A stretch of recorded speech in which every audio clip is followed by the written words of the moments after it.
stop by for the Nintenbyte. You got the Triforce and it feels right. Like Bowser, you can listen all night, singing Peaches until the sun lights. Summer shooter beams so bright. Master Hand always brings a fight. Catch 'em all and use that fire blast. Put the soul back to visit your past. Welcome to the Nintenbyte.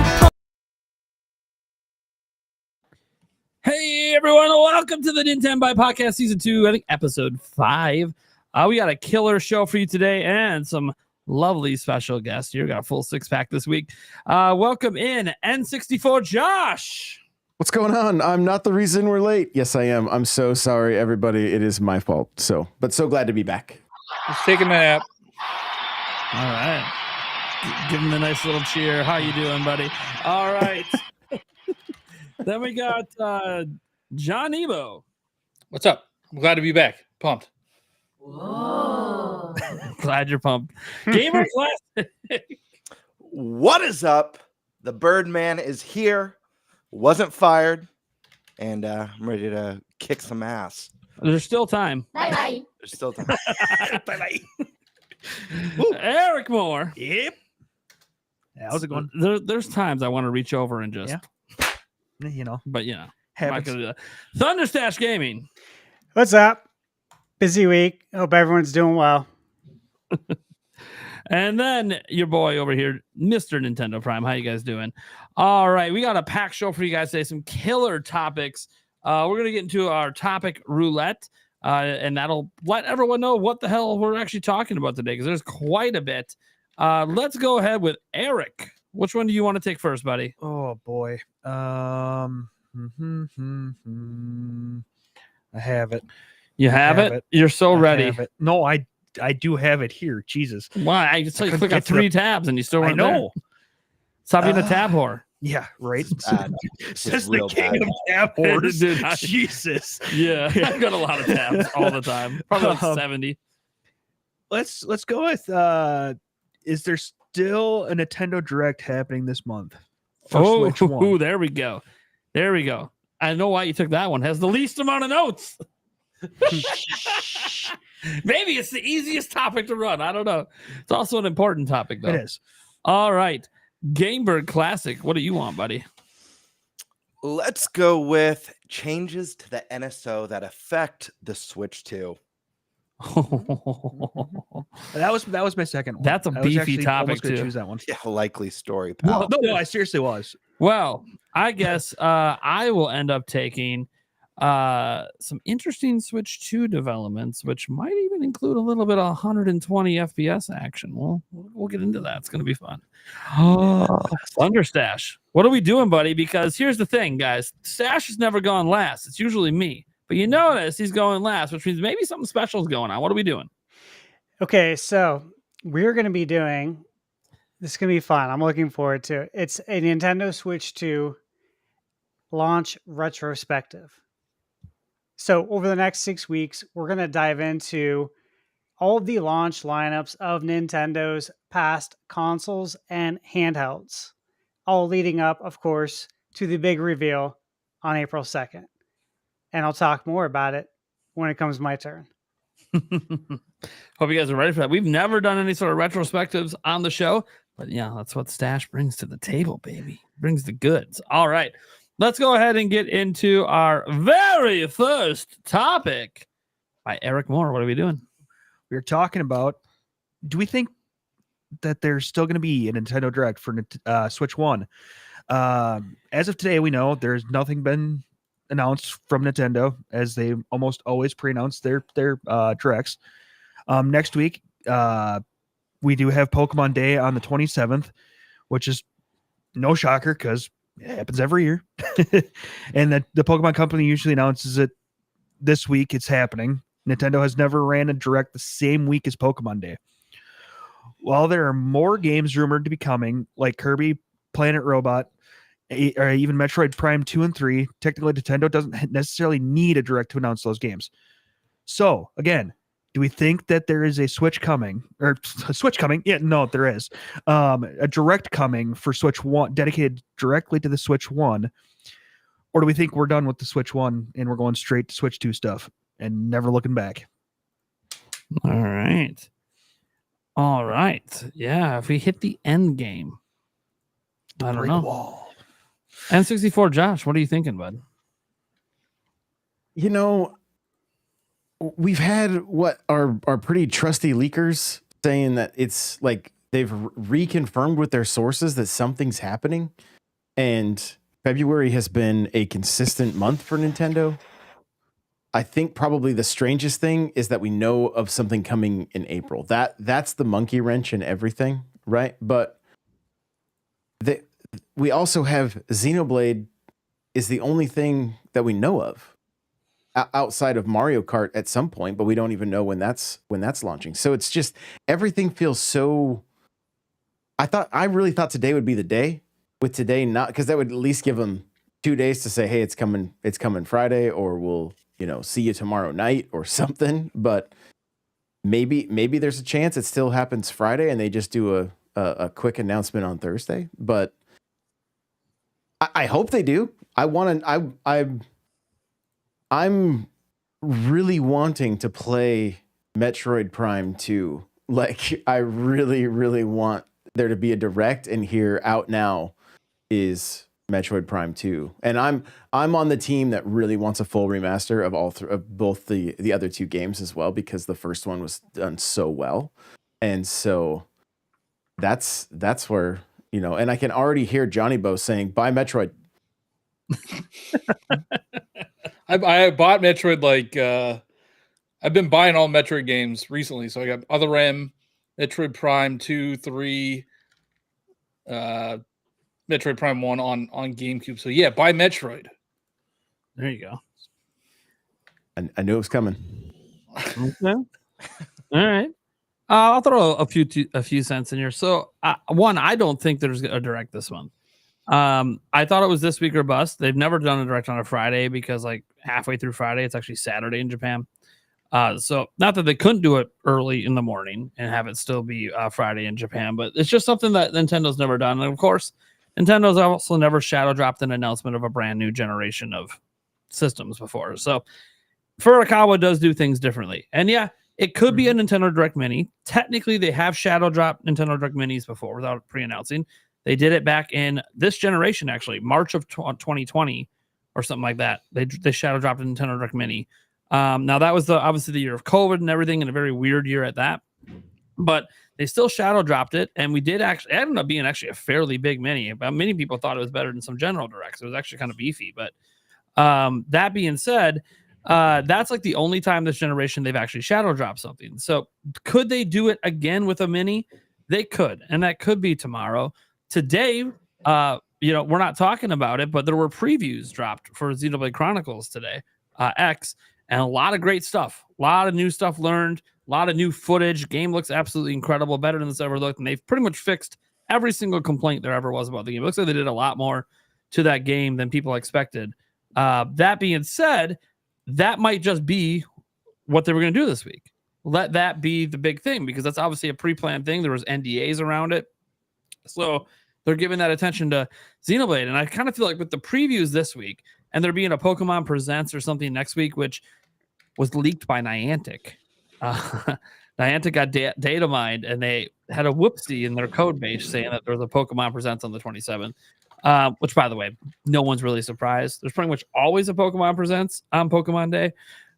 So Nintendo not doing directs usually during the same week or ever during the same week as Pokemon Presents, combined with the fact that this week they decided, hey, we want previews, and they've known this. They want previews of this.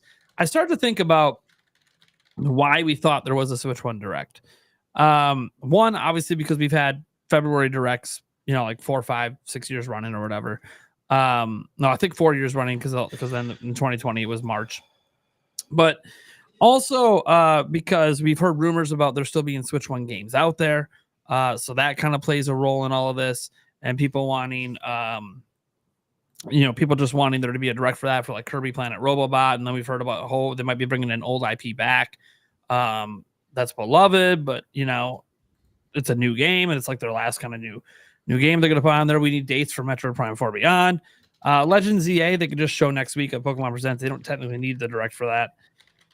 But I sit back and I think, like, we only really had two sources on there being a direct. One was PH Brazil, who, yes, has a pretty good track record with this stuff, especially with directs.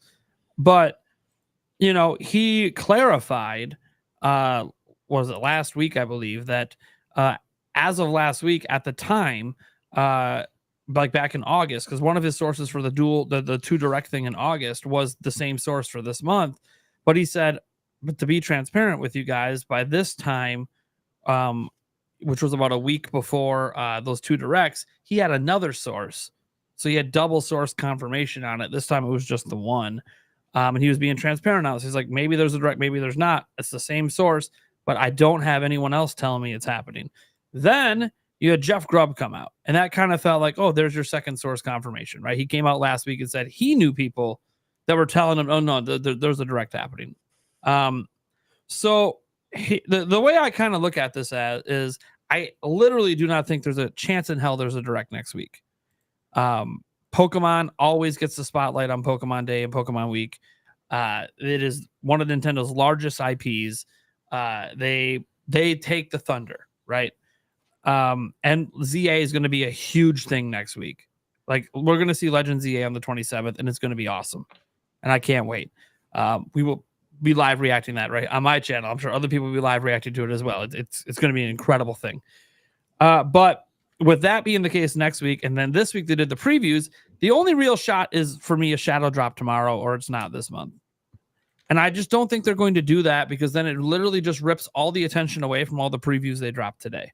And I think they're going to let those previews marinate, because that is the next game they have releasing. Now, does that mean the direct couldn't have got pushed and maybe it's in March? Sure. There's nothing really going on in March until the 20th when Xenoblade comes out. But I kind of think that, as N64 Josh brought up, we are in uncharted territory, because Nintendo's already announced the direct. It's happening on April 2nd. It literally is like they've already announced the direct. So, like, we've never been in a situation where they've announced the direct and then they've still slipped another direct in before that one. So what does that say for Jeff Grubb? Well, Jeff Grubb, you know, he's been kind of wishy-washy. Sometimes his Nintendo sources haven't always been the most reliable. He admitted they're third-party companies, so we know for sure that that's not from Nintendo. PH Brazil's source appears to be third-party as well. And maybe those third parties were told that their games would be in a direct. That's possible. And maybe there is a third-party direct still coming. But I also think that when you get your information from third parties, and I have third-party developer friends as well, they don't actually control what Nintendo does. So maybe there was a plan a month, 2 months ago to do a Switch 1 Direct. And Nintendo just kind of decided, you know what, we're not going to do it. Because we dropped the Switch 2 teaser. Because maybe there's still people out there that think maybe Nintendo was never planning to put the Switch 2 teaser in January. That maybe they were planning to do it in March, closer to when the Direct was going to be. So the fact that some people feel like, and we'll never get confirmation on this unless Nintendo gets hacked, that they put the Switch 2 teaser out in January because of all those factory leaks, and we're starting to get real images of the console. And Nintendo's like, let's take back control of the narrative. Right? Let's just show people, let's take control of the narrative. If that was the case, that could have changed everything, because there could have probably been a Switch 1 Direct, because we wouldn't know about the April one yet, in February. And then they would tease the Switch 2 in March, and then we get the big reveal on the 2nd of April. So I kind of feel like maybe that's what happened.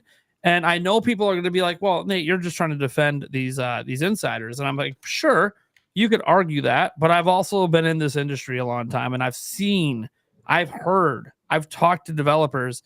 Nintendo and all of these companies are constantly shifting things around. And so I do believe that there probably was a plan at some point for there to be a Direct this month, and now it's probably not happening. And that kind of sucks, because, guys, that means the last dedicated Switch 1 Direct was June of last year. June. That's crazy. It's been 8 months since we saw Metroid. Like, that alone was going to get like that for a Switch 1 Direct. But this is just my take, of course. And come to find out today, guys, I'm going to be kind of on the negative side of a lot of takes today. Sorry, Game Bird. I thought you were the villain, not me. But Well, maybe we both are. well, why don't you go, buddy? What are you thinking about direct or not? I've been 50-50 on this direct pretty much the whole time. Part of me felt like, yeah, the Switch era is coming to a close, but Nintendo stated that, they want to, with the size of the player base, they want to continue to support the console for a little while. Generally, with Nintendo consoles, they fizzle out kind of a while before we get the next big thing. And I think the Switch has done a remarkable job of continuing, even though a lot of it's been more AA software than AAA. They've done a really good job at keeping their months kind of packed with goodies. So for this one, it's like, well, they have the big direct coming in April 2nd, and they generally let their consoles fizzle out. But the Switch base is massive, and they've already stated they want to continue to support it for a while. I was stuck in the middle. Now, that being said, I think I mentioned a few podcasts back that, this could be anything. This could be a regular direct. It could be an indie, one of their indie world showcases. It could be a partner showcase. We just don't know. I think it's possible that we get a direct next week, especially if it's Nindy related or partner showcase related. Less likely if it's an actual full-size direct, like a lot of us did speculate. And I agree. If it's not happening next week, I don't think we're getting anything. And even with that, I think the Switch is having an incredible last hurrah. But I don't know. Again, it kind of made sense. It kind of didn't make sense. I've landed in the middle. I wouldn't rule out next week. A lot of people like to make up rules with Nintendo, but I gotta say, when it comes to rules or precedent, Microsoft and Sony are pretty easy to follow. Nintendo, it's anyone's game because they really are the kings of left field and throwing curveballs at you. They'll do things a certain way, and then at the drop of the dime, they're like, "Oh, now we announce games on Twitter." New Paper Mario dropped on Twitter, and it releases next month. We're dropping out of E3. We're doing digital showcase. Everyone thinking it's nuts. People thinking that decision meant that Nintendo lacked confidence and was no longer prepared to move into the next generation. So it's hard to say. I wouldn't bank on a direct, but I don't think it's out of the question. I know it's the safe play, but I am still kind of 50-50. I'd say 20% chance, or actually less. I'd say 10% chance we get a full-size direct, but I'm 50-50 on like a mini showcase or an indie showcase. Can I throw something in the mix here? No. Mix it up. Well, so let's say there's no direct until April, okay? And then I think we're all going to probably assume that there's going to be some kind of a June direct. But do we think that going forward, directs are only going to be Switch 2 related when we still know that like we got Prime 4 that they've been saying that Switch 1 all along, probably still going to be. I lean towards them supporting Switch 1 for probably another 2 years with remakes and 3DS remakes and I assume Twilight Princess and Wind Waker, again, just the big assumptions. But then, if Kirby Planet Robobot's a real thing, like, why not keep feeding that base, that massive fan base? And then so come June, I think the other aspect of everything getting so interesting is that we are going to have massive third-party games on Switch 2 now as well. So it's like, do they still need to push Switch 1? I don't really know, and I just go back to it being such uncharted waters. It's exciting to watch, and I think they're gonna do a fantastic job with it. But if we got this February direct, I think we would all feel like we have a few more answers from them right now, and everything seems somewhat just like we're just in the hurry up and wait mode. I feel like it's weird if they just kind of drop support on the Switch base. I mean, you got 150 million consoles out there. We don't know what the actual player base is, but not everybody that owns a Switch is going to convert to a Switch 2 right away. So they still need to give them something. And I got to believe, man, that February Direct is happening. We've had it for like 4 or 5 years. And I was comically wrong last year about them not having any new games. Yeah. So I'm not making the bet that we're getting a February Direct, but like we're I getting can a smell February the milk Direct. from here. Yeah, exactly. It was not pretty. But I was very wrong. So I'm going to be positive this year. We're getting a February Direct. We're getting a Shadow Dropper Prime 2 and 3. We're getting Robobot March 7th. They're dropping all of these in March. Damn. And Metroid Prime Beyond in April. You know, it's just going to be a big we're getting all this stuff right off the bat. And it's also weird if we don't see another Nintendo Direct. The end of their fiscal year is coming up, and for them to just kind of fizzle out to end their fiscal year is kind of like. I mean, to be fair, 2 days after the end is Switch 2. Yeah, but I mean, those numbers don't go into their fiscal year report. Yeah, but their fiscal year. So their last report that they had, right? It was actually bad. Everything was down again. They missed all their projections, and despite that, their stock went up because nobody cares about this fiscal year anymore. It's all about Switch 2 now for next fiscal year. Like that's for the investors. Like Nintendo already pre-announced April 2nd. So the fact that Nintendo actually had a bad fiscal report and their stock went up, that just means that investors already know it ain't about right this year anymore. And even Nintendo kind of like, hey, all the questions from all the investors are all Switch 2. They're not even about Switch anymore.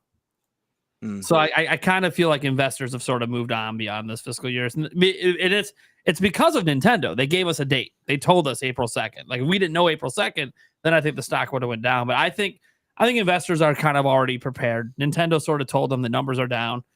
Here's our new projections. We're barely selling over 10 million this fiscal year. They got some pretty nice projections too for that first year of Switch 2, which I'm sure is gonna. Oh yeah. The projections for the first year of Switch 2 give are some probably really making the investors confident. 19 to 24 million. Oh, that'd be a record. Wild. That'd be My last point, which I'm surprised Josh didn't bring this up. It's we got Mario Day coming up in 2 weeks. Yeah, they could do something on that day. I do. And it's the 40th anniversary. Yes. So yeah, Mario I think 40 all that day. I don't think it's gonna be like a full direct. Like if they do nothing in February, then okay, Mario Day, March 10th. I think something could happen. It'll just be Mario announcements. Maybe that's also why there's possibly no direct. They could just have like a mini Mario thing. And it could be like, hey, we're gonna do Mario 40 now, and we're gonna give you Galaxy 2 finally, and new Super Mario Brothers All-Stars. And hey, they could even tease something like, stay tuned. We are announcing the next 3D Mario April 2nd. Blah, blah, blah. Build even more hype for that because technically we're assuming that's going to be there. Nintendo didn't tell us it would be. So, or Mario movie. News. The Mario movie trailer. Yep, that could be a thing. Yeah. I want to real quick just kind of echo something that N64 Josh said, because I definitely agree with him. I think that it's likely that the Switch is going to get supported for a couple years. And I think it'll be really interesting to see kind of what they've got going with the Switch 2, because again, we don't know if there's going to be some sort of DLSS upscaling for Switch 1 games or some sort of like natural upgrade that happens. And if that's the case, I think that'll give a lot of perspective into like they can totally announce games for Switch 1 in Switch 2 Directs going forward and be like, hey, this game's coming to Switch 1, and it's being upscaled. If you have a Switch 2, you're going to be able to play it in 4K, 60 frames or whatever. So, and I kind of look at the Switch like the PlayStation 2 where it just does these God numbers. and is going to get support for a long time, just like PS2 did. Except I see Nintendo doing a lot better. They already have than Sony did with PS3, because I know Switch 2 ain't going to be $600, and already know it has backwards compatibility with the Switch 1. So I don't know. $600 might be possible. Get a second job. Yeah. I think Sony really showed them what not to do. Sony and Xbox showed them what not to do this generation of like, you can't have your early adopters play your old game, like play games built for your old machine. Like, it's not like, if I was a big Sony fan, I would not be buying the PlayStation 6 at launch if I could play all those games on my PS5. Like, I just don't see the reason for it. And so I really do think they lean it. They've kind of shown their hand, I think, a little bit with 3DS games, because, you know, Donkey Kong, Luigi, Monster Hunter Generations, Xenoblade Chronicles Definitive Edition is technically a 3DS game also, Sure. right? And so there's a lot that they can pull from there. And, you know, and like Johnny said, he can't believe I forgot I mentioned it. Yeah, the 40th anniversary, like, if you look back at the 35th anniversary direct, that was huge. There was multiple game announcements, the Game & Watch, you know, Mario 35, the Mario All-Stars added to NSO, like, but they also they moved that from March to September. Was late, wasn't it? Because That's of COVID. Right. So they ended up moving it. So they may do the same thing. They may say, hey, we're not celebrating Mario's 40th until September, to give it room to breathe. Because right now it just feels like there's so much. Like, Yeah. we would have information overload, it feels like. So Yeah. Yeah. Yeah, they might just be wanting to make room for Switch 2. Like, Well, Stash, what are you thinking over there? You know, I still have hope for a Nintendo Direct this month. I go back and forth in thinking that if we don't have a Direct this month, so then you got to say, okay, well, what about March? And I say that because I really believe you got to have a Switch 1 Direct before the Switch 2 Direct. Because if you do it after, I really think it's going to get buried. It's going to get lost. People are going to be focused on Switch 2, the Switch 2 launch games. They're going to be excited for that. So I feel like it would be a lot better to have it before. Then, of course, if we look at the calendar, right? We have Xenoblade March 20th. And again, new information came out about that game. I think it was today. Is that right? Was it today or yesterday? They had some new info. And with that info dropping, it's like, okay, maybe they're getting that out of the way so they can focus on other stuff at a Switch 1 Direct. But then at the same time, I look at it this way as well, is that you could have a Twitter Direct too. You really could.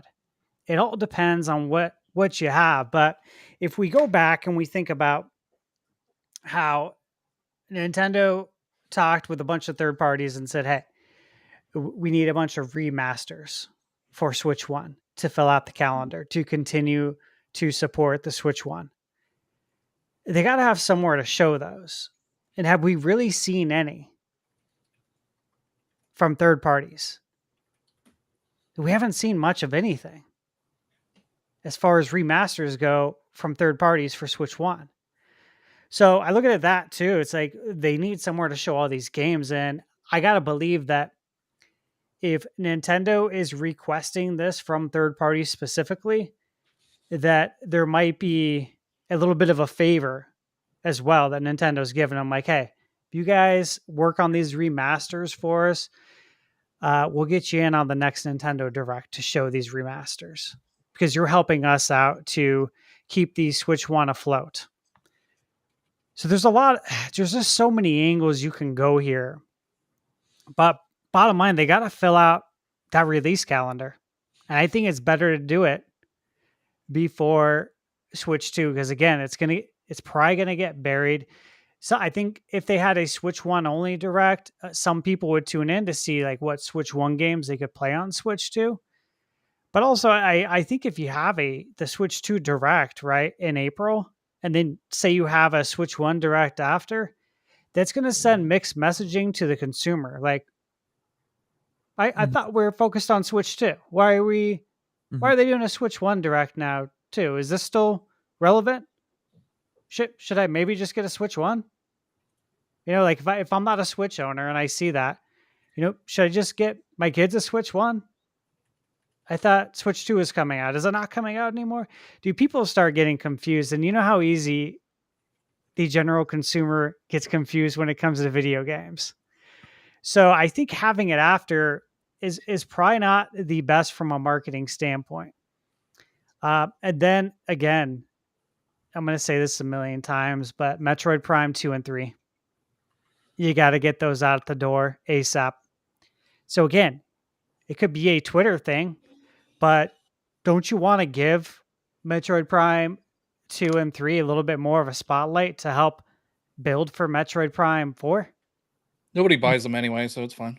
Yeah, but I know, I'm with you, man. But if they want to change things, they got to swing for the fences here. They really do. And so that's kind of where I'm at. Like, hey, yeah, it's the 19th. It's a short month. We got Pokemon Presents coming up. But hey, anything can happen. Nintendo can do whatever they want. And they will do whatever they want. They're not influenced by their shareholders. They do whatever they want, man. They make the rules. They change the rules. Yeah. They break their own rules. So, yeah, that's why I don't give up hope. So we'll see what happens.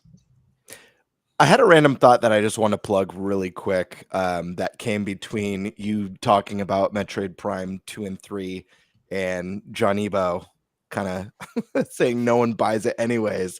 You know what would have been really nice for that reveal of the Prime 1 remaster on Switch is if they kind of do the thing that they do with certain movies or sequels or, you know, a movie being done by a director who's super acclaimed, is if they'd start incorporating with some of those not great sellers, but critical darlings. They could have shown all the reviews from back in the day when that guy, you know, 10 out of 10, 10 out of 10, 10, you know, the critical darling from, you know, the GameCube is back and it's, you know, it's showing all the critical praise. There's a lot of people who have just never heard of Metroid Prime, a lot of young gamers. And I don't know. I feel like does a lot more that eye candy to be like, oh, what is this? I've never even heard of it. You know, Samish from Super Smash Brothers. Well, this is the game she's from. Yeah. Like just people being like, because they even did it for like Breath of the Wild, which doesn't need the game that got over 200 10 out of 10s, and they've done it for Elden Ring. But like some of those other games that were, like I said, that were critical darlings that just don't sell well, hype it up, let people know critics love this crap, or listen to me and just buy it anyway. Yeah. Or that, yeah, that's reasonable. She was almost in Fortnite. It would have moved so many copies of Metro. Yeah, would have. Nintendo, come on. What are you doing? So sad. Come on, Nintendo. She could have been Jonesy on everybody else's console, you know.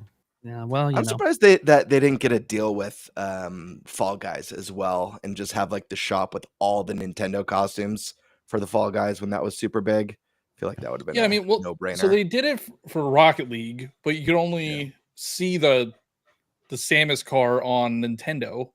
Yep. And that's what they wanted to do with Fortnite. And I'm assuming Fall Guys had a similar deal. And I don't get it. I mean, I don't know. Just let the people. Like, it's fun to have a crossover. Yo, are we in an episode of Black Mirror right now? Why are we seeing Eric move around on Nintendo Prime's camera and he's still on the screen here? Yeah. It's a clone. Yeah. Well, okay. So for those listening to the audio version, it really doesn't make a difference. But everyone who's watching live, watching the video version. So we have capture card issues around here. It's already known. So like I'm full replacing all 4 capture cards I use in my setup, but I can't replace them until YouTube payday comes, which is next week for me. So yeah, it is what it is. Eric gets the crappy one that doesn't like to work, that was sent to me for free from China. Literally, there's a reason I never went forward with the video on it. It's great for putting your laptop on screen, not anything else. It can't handle any actual bandwidth. Yeah.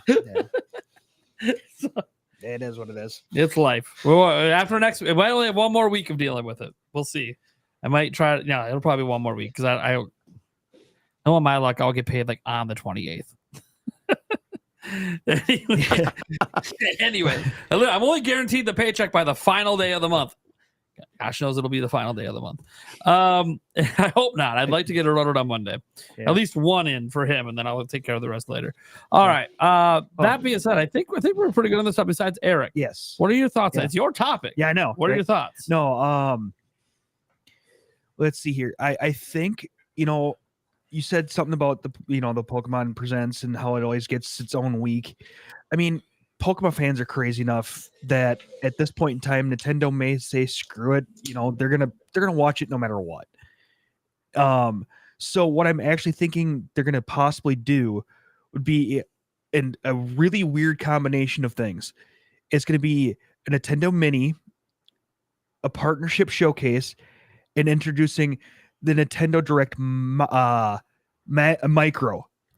So 20 minutes of your mini direct, 20 minutes of your partner showcase, and then a 20 minutes of Nintendo's own things coming to Switch 1. And then it'll take up an hour, because your normal directs are about 45 minutes to an hour normally, right? Normal directs are like 35 to 40. Like 40.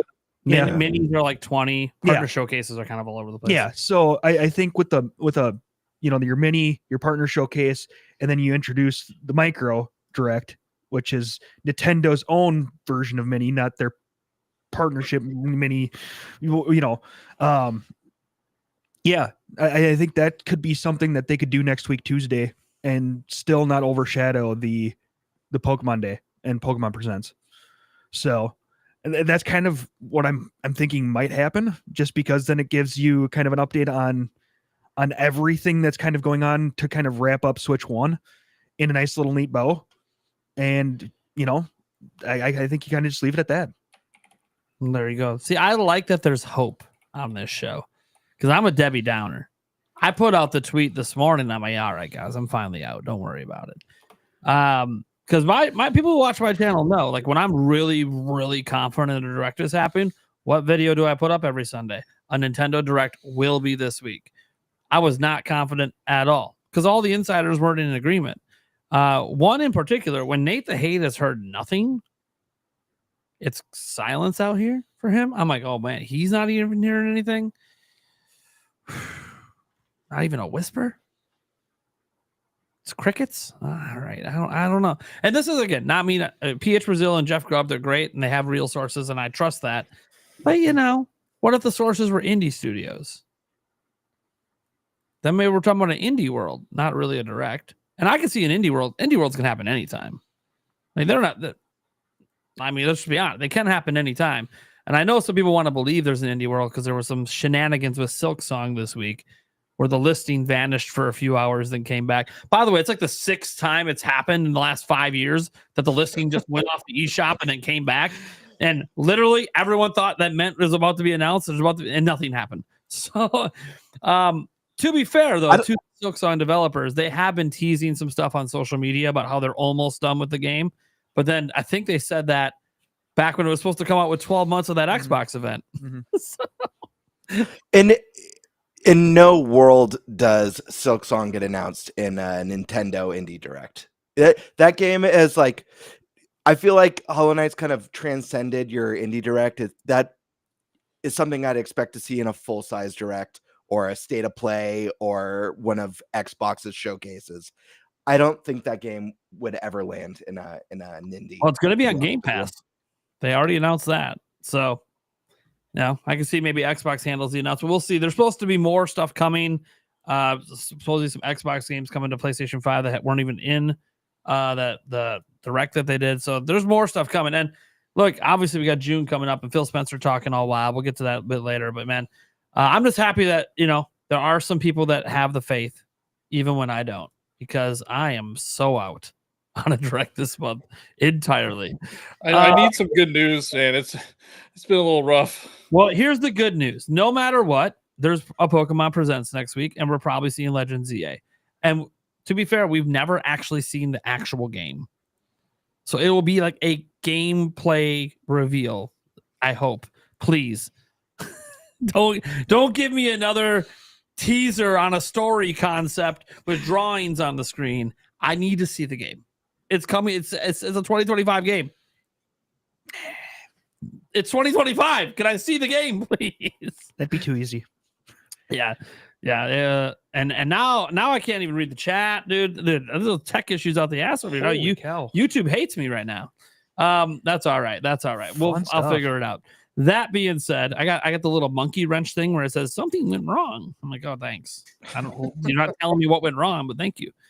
All right, let's go ahead and get into our second topic. Was that Gamebird? That was me. Oh, my memory. One and only. What are we talking about? All right. So we've got some big changes coming to NSO. A couple. Good changes? No. Bad changes? Good changes? So. No. So Nintendo has announced that effective March 24th of this year, around 9:30 p.m., give or take, the NSO rewards program known as Gold Points will be coming to an end. And this is like, right off there's more to this topic, but this is a huge bummer. I'm just going to say it. The rewards points, when you make a purchase on the eShop, you get gold points back. And it's basically cash back to put towards your next purchases on the eShop. It's rad. I mostly buy physical, but obviously there is a ton of indie games that don't come out with physical editions. I mostly do purchases digitally for those indies, and I stash up the points. And then, sometimes I got $15 sitting on my eShop account. But anyways, that one's coming to an end. So any games that you purchase after that, digitally or physically, are not going to reward you with any gold points. However, that is not the only change that's coming to the NSO. The other one is vouchers. Specifically, the reward vouchers where you buy 2 games and you basically get $10 off each game. Really cool reward for digital purchases. This one doesn't specifically affect me since I mostly buy physical, but still, this is a big loss. And if I understand correctly, this doesn't pertain to Switch 1. This is specifically for Switch 2. Is that correct, Nate? Yep, it's on screen. Yep. The vouchers are staying with 1. They will not apply to Switch 2. So, big news. Huge bummer, because these are both great little reward incentives for being a Switch Online subscriber, especially if you don't really use their NSO services as far as the Super Nintendo games, NES games, Game Boy, etc., or you don't do much online gaming, and you get to collect these little, rewards. So my question for you guys is, how do you feel about this change? And more importantly, we already know where Nate kind of stands, but I do want to hear more of his thoughts fleshed out. How do you think this affects Switch 2? Because we already know these won't be there. Is there a replacement? Is Nintendo just doing away with them?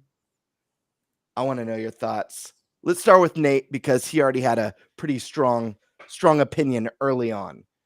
So here's the deal. Obviously, I don't know what Nintendo is going to do. None of us do, unless one of you are hiding that you're a secret Nintendo employee or you have an uncle there. as far as I'm aware, that's nobody on this show. But then again, John Nebo is celebrating a Super Bowl victory this year. So, maybe he knows someone on the staff that knows someone that knows someone. And next thing you know, he's connected to Doug Bowser. I do know where Jalen Hurts lives. That sounded really creepy, but I do know where he lives. I tell you right now, I officially do not know where any major athlete lives, and I don't want to know. That being said, unless they invite me to a house party, then I'm cool. I'm cool with that. Don't ask me how I know, but yeah, I don't want to know how you know. Little damn, someone's been doing some Google image searches and out in the satellites. That being said, so my thoughts are generally this. One, this really sucks. I don't think, at least at the moment, I don't think there's any way to spin this as a positive. They're removing features from NSO, one feature in particular, and then the other one just doesn't apply to Switch 2. This is nothing but bad news. Because these are things that are part of NSO, they're part of your subscription. And it was a really nice cashback rewards program. And a lot of places have this. All your stores have it with their credit cards. Technically, Xbox has it, but it's really bad. It's so bad that no one ever talks about it because you got to spend so much money to even get $1. I don't even know why they bother. No, literally nobody is subscribed to Xbox Game Pass, guys, for your cashback rewards program of like 0.5% or whatever. It's really bad. It's not good. I've spent enough on their. I bought like 2 games in their digital eShop, and I was told if I spend another $120, I'll finally have $1.25 to spend. I'm like, holy shit! Like, this is bad. Nobody cares. Xbox, don't even tell me. It's an insult to tell me that I'm almost to $1.25 after spending a couple $100. Anyways, so so let's just start there. It's bad news. We could try to spin it to good, but spinning it to good requires making assumptions of something happening. And those assumptions are that Nintendo will replace these programs on Switch 2 with something new that also is like a cashback rewards program. Or, like the current vouchers won't apply because they're going to have new vouchers. And the new vouchers are going to be $120 because games are going to jump to $70. So you're still going to save $10 per. But obviously the current vouchers are $100. So of course those ones wouldn't apply. Sure. These are all possibilities. But I'm on the other end of the spectrum. I think Nintendo is just doing away with these programs entirely. And I'm going to go a step further. The reason the vouchers aren't going to go away yet for Switch 1 is because why would they? The Switch 1 game prices are coming down. Someone's going to buy those vouchers a year from now, and none of the Nintendo games are going to be $60. They're all going to be $50 or less. So you're actually not saving any money. You might be actually spending more.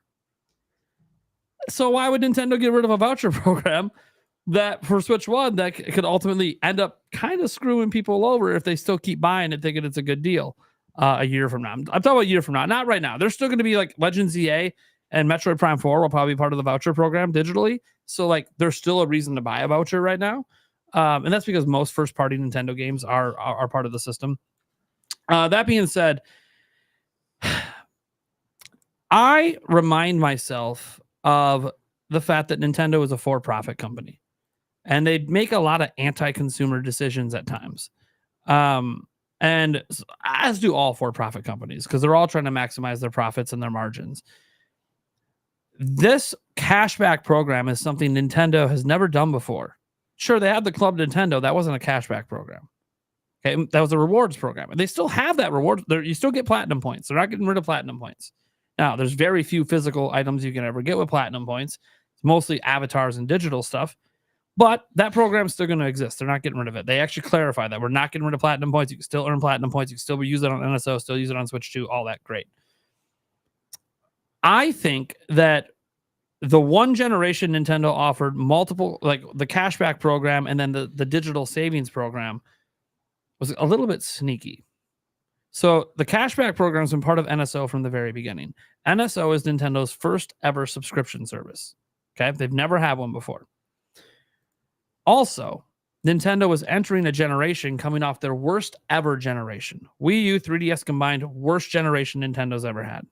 Okay. They were in the red, crying out loud, for like at least one of the years for sure. And there was another year that it was either in the red or like just above. Not a good year for a business. You never want to be just above.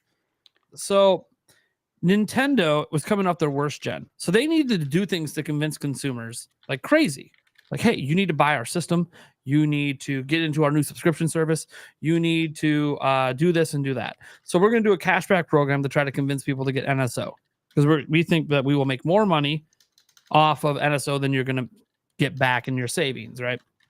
Fine. That was probably true back in 2018. The voucher program came much later. And the voucher program, despite it being really good for consumers, also sort of has this sneaky undertone of pushing digital sales. Hey, why buy the physical game? Why buy physical Tears of the Kingdom day one for $70 and Pikmin 4 day one physically for $60 when you can buy a voucher and save $30 and get both those games for cheaper? It's kind of a sneaky program to push digital sales, which make Nintendo better margins. That being said, it doesn't look like the voucher program worked to increase digital sales. It's still roughly 50-50 at Nintendo. It didn't really change all that much.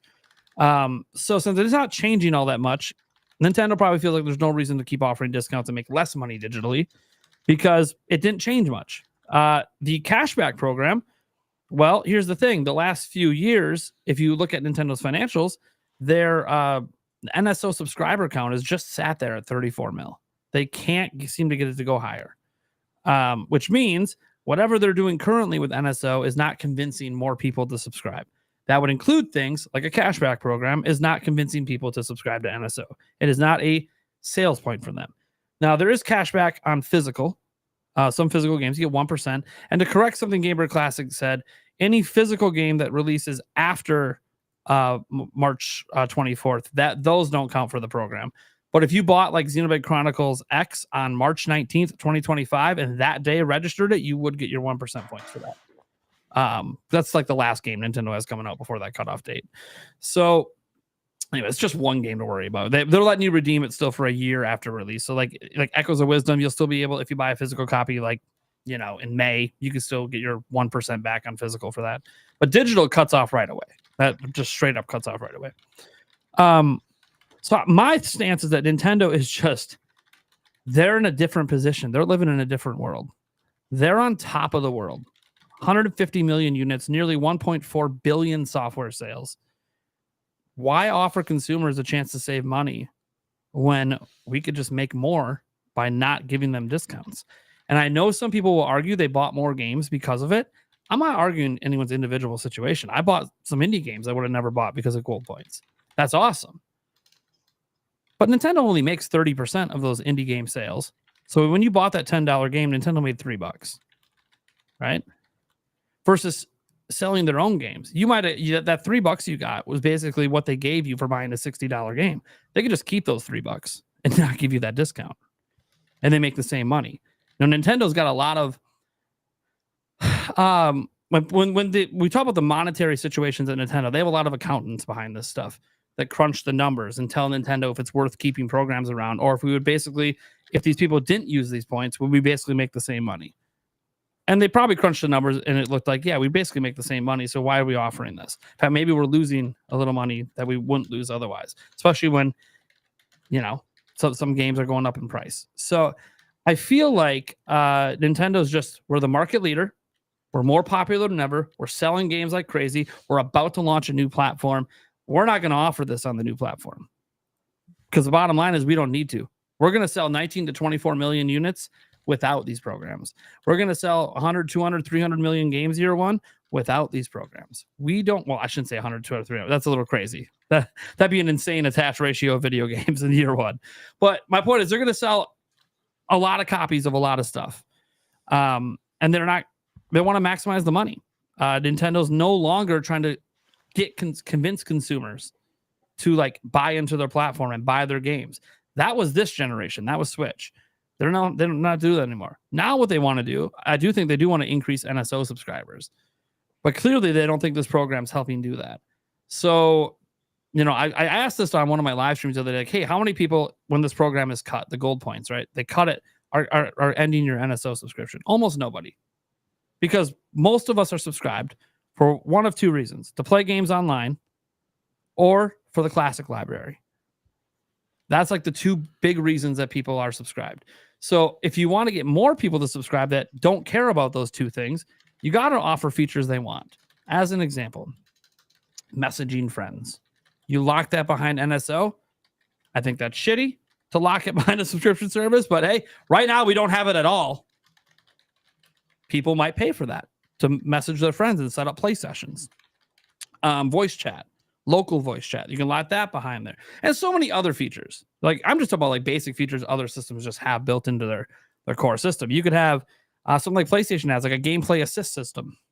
You can have something like that in play where you can hop into a friend's game and help them out if they're stuck in a level or something. So there's a lot of things they could do. I'm just throwing out ideas because these are things that already exist in the industry.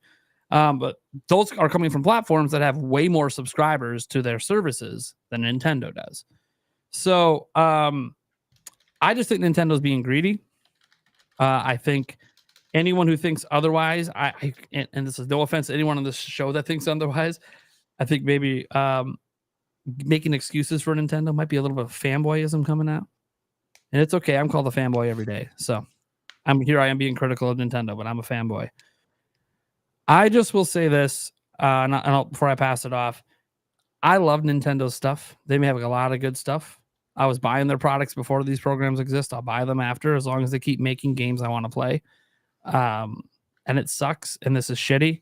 And I'm sorry if I'm right, and Nintendo is just being really corporate greedy right now. But we've seen PlayStation do it. We've seen Xbox do it. We've seen Nintendo do it. When you're on top of the world, you tend to make decisions to maximize revenue because you can. And I think in this case, if I am right, Nintendo will get away with it. And I say get away with it because when this story broke, the amount of people I saw that didn't even know these were things you could do. Yes. Like, it was kind of eye-opening because it's advertised on every physical copy. They advertise it on the eShop. Well, to be fair, advertising the eShop doesn't fucking matter because the eShop sucks ass. But it's on all the eShop cards you can buy at the store. Like, Nintendo put this gold point system in front of people very obviously, and people still didn't know. So if like a majority of people didn't know, in the end, it probably wasn't that effective in the first place. So that's why what I'm saying, like it's evil because they're maximizing money, but also it wasn't really that widely used. And Nintendo would know exactly how widely used it was because they would have all the statistics on the eShop for it. So well, they know they're going to get more money from me now. I use vouchers all the time. I have one I still have one. I'm waiting for Xenoblade Chronicles X. Yeah, but yeah, I buy a lot of digital. Like most of my stuff is digital. I have been buying physical, so now I double dip. So now they're gonna get these extra $10 from me, or $20, whatever it is, and then I also will buy the physical game. I disagree that they're not going to have something moving forward. It's weird that they are stopping the gold points for Switch 1, or they're stopping it just together. I'm assuming they're doing that because Switch 2 is backwards compatible, so they don't want you to like go to the Switch 1 eShop, get gold points, and I think they're going to end up using the same eShop. They might be revamped like the application for it, but it's fully backwards compatible. So I kind of feel like the digital shop's going to be like the same. Yeah, so I just don't separate it out. I just don't understand why they're stopping gold points, but they're not stopping vouchers for Switch 1. So I think the vouchers will come back, maybe not right away, but I think they'll come back at a higher price because the Switch 1 vouchers weren't there for like years. They and then they tested them for like a month, then they disappeared for another couple of years, and then they came back. Yeah. Actually, what you said just made me think of something that I wasn't thinking about before. Because you said, why are they canceling the gold points and not the vouchers? Well, they're not canceling the platinum points, right? You'll still be able to use that even on Switch 2. I think it's the way the systems are set up. With the vouchers, not every single Nintendo first-party game counts for the vouchers. So the vouchers aren't set up as this automatic thing that applies to all games. So Nintendo can individually say, hey, when we release this game, no. They have like a checkbox or whatever. No, doesn't apply to the voucher. Can't use the voucher. But they can't do anything about the points because the points are literally built into NSO and built into the eShop. So the only way to stop gold points on Switch 2 is to get rid of it. So I think it's literally a Switch 2 decision. Like the only way to get rid of it is they have to disable it. They can't just keep it enabled for Switch 1 because they can't turn it off then at all for Switch 2. So that I wasn't even thinking about that until you brought it up, and I was like, oh, you know what? I bet you it's just how they built the system.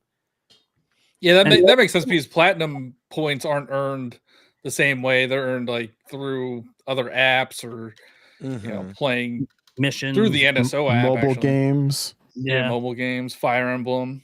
It's taking up a ton of space because one of those dumb NFTs. They better carry over. Those NFTs better carry over. Oh, here we go. Okay. Josh, what about you? So I asked this question on one of my shows. I'm like, how many of you guys know that you can press the plus button on your menu and get digital, like get the 60 cents from your physical purchase?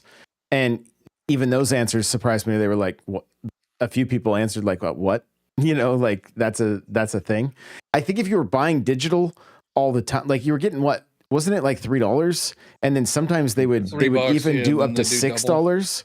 They would double it up, right? Well, I mean, that could start to add up relatively quick. Like there's no question there. But I mean, the 60 cents, and I mean, there were definitely times that I would check mine and it was like up to $19 or something like that. And it was like, oh, okay, maybe I think I bought the DLC for Splatoon with just gold coins. So I think it was useful.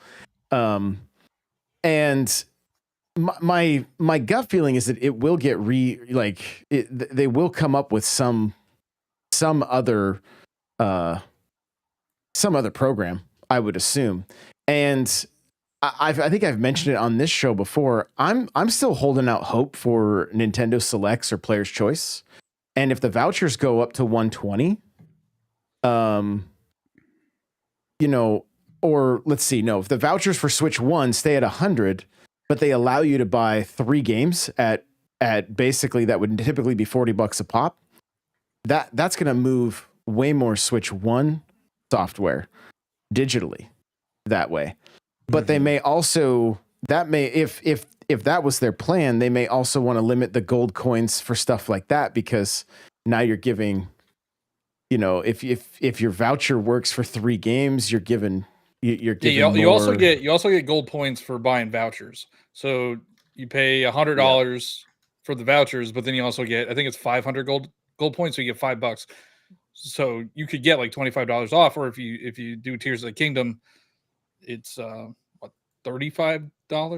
Well, and then if you go to Costco and you get your eShop cards for 100 for 90, and then you're saving another 10. So you can really wheel and deal here. But so like I'm honestly really hoping that they lean into selling Switch 1 games in like like lowering the price, and because I think there's plenty of people that would go back and be like, yo,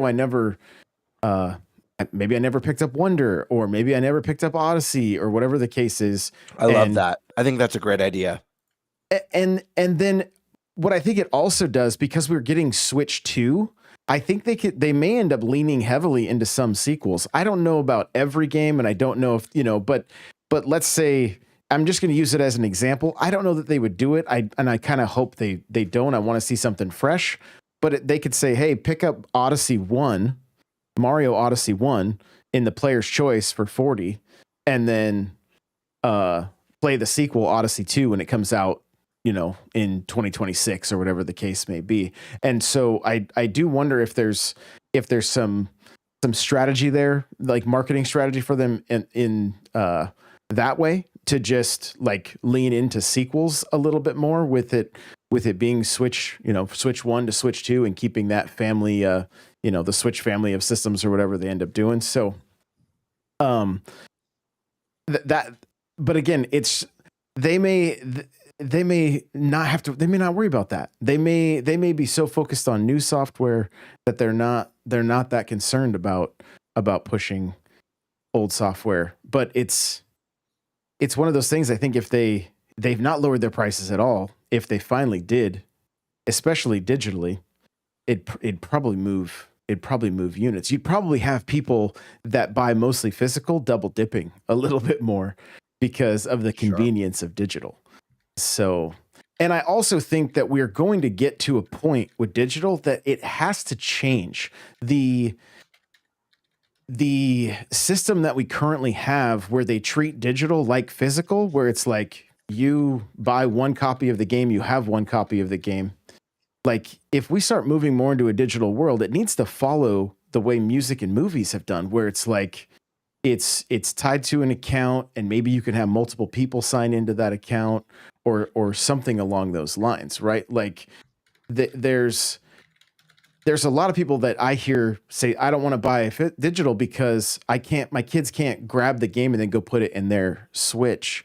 And I think this generation, they've got to come up with like some family plans and some things like that are going to make that work a little bit differently. So NFL Blitz, I'm ready. Yeah, this happens every week. So audio, this Rayla super chat come in. Bring back NFL Blitz and NBA Jam. It's a tradition at this point. He does $5 every week, begging for this to come back. It's tradition now.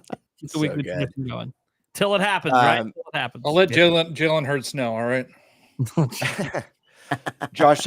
Some really, really good points there. I gotta say, I actually never expected vouchers to be part of Switch 2, at least the first year or two. Yeah, is that the most consumer-friendly thing? No. But let's be real. Switch 2 is going to be the hottest item in gaming this year, period. It's the big item. Everyone's going to be wanting to get the biggest and best games coming to Nintendo Switch 2.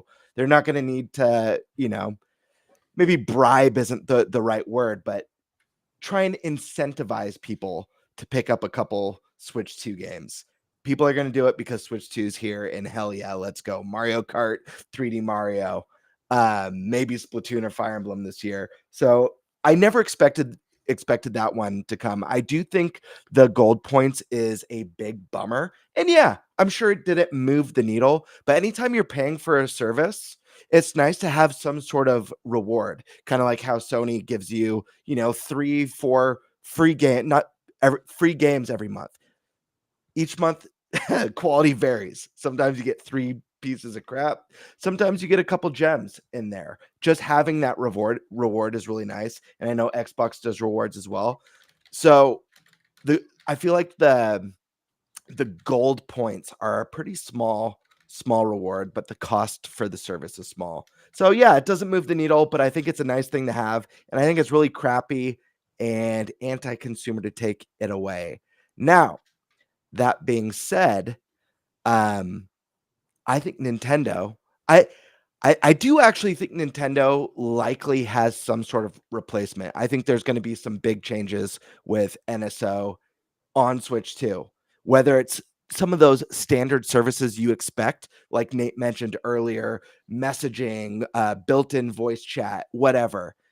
But I do expect a little bit more, an extra Nintendo flair to be sprinkled in there. What I do think Nintendo is guilty of, and I think that this is a perfect example of, is bad messaging. Nintendo had every opportunity to actually make this announcement in the Switch 2 Direct and announce the new features or updates with NSO, but instead they just dropped bad news. And it's just a really weird thing to do, especially if there is some sort of replacement reward system, or maybe it's just a more feature-rich and more dense service. There's not necessarily a tangible reward for your purchases, but you're getting all these bells and whistles that you didn't have before. Maybe the sacrifice led to the addition of themes and wallpapers and all sorts of like cool rewards. Maybe you buy a game, you get rewarded with a wallpaper for it. I don't know. I'm just saying, Nintendo, they do two things quite often. They have bad messaging that kind of leaves you scratching your head, and then they leave money on the table. And so we'll have to see. But with that, I want to hear your thoughts, Stash. What do you think about this? Well, I think it's unfortunate because obviously everyone likes to get a little bit of cash back, and there's really no programs anymore where you can save money when buying games. I'm sure a lot of us were signed up for that Best Buy Gamers Club. That's where I pre-ordered Metroid Prime 4. Yeah, right. And I'm sure a lot of us probably stacked it as long as we could, right? So, it's been a long time, and there's just nothing really good out there that rewards loyalty. And it was nice that Nintendo did that and they had it built in. And again, as you mentioned with the physical game cards, yeah, you know what? It's funny. I would say, God, I don't know what percentage I'd put on it, but at least 75%, maybe more. Had no idea that you could get gold coins by pressing the plus button, which So is funny. wild. That's Yeah. so wild to me. Yeah. So if you think about it, a lot of fans left money on the table. A lot, which I'm sure well, Nintendo liked. it's weird. It's weird because when you purchase something in the eShop too, it doesn't have your gold coins at the bottom. It's actually above choosing to pay with your card or the money that you already have loaded. It's like the top option. Yeah. You also have to Wasn't- click it to yeah, go if it- check. Like it doesn't just show you. Yeah. Wasn't Yep. the physical reward only like 30 cents though? It's 60 cents. Yeah. 60. Yeah. Yeah. Yeah. It's definitely, it's not great.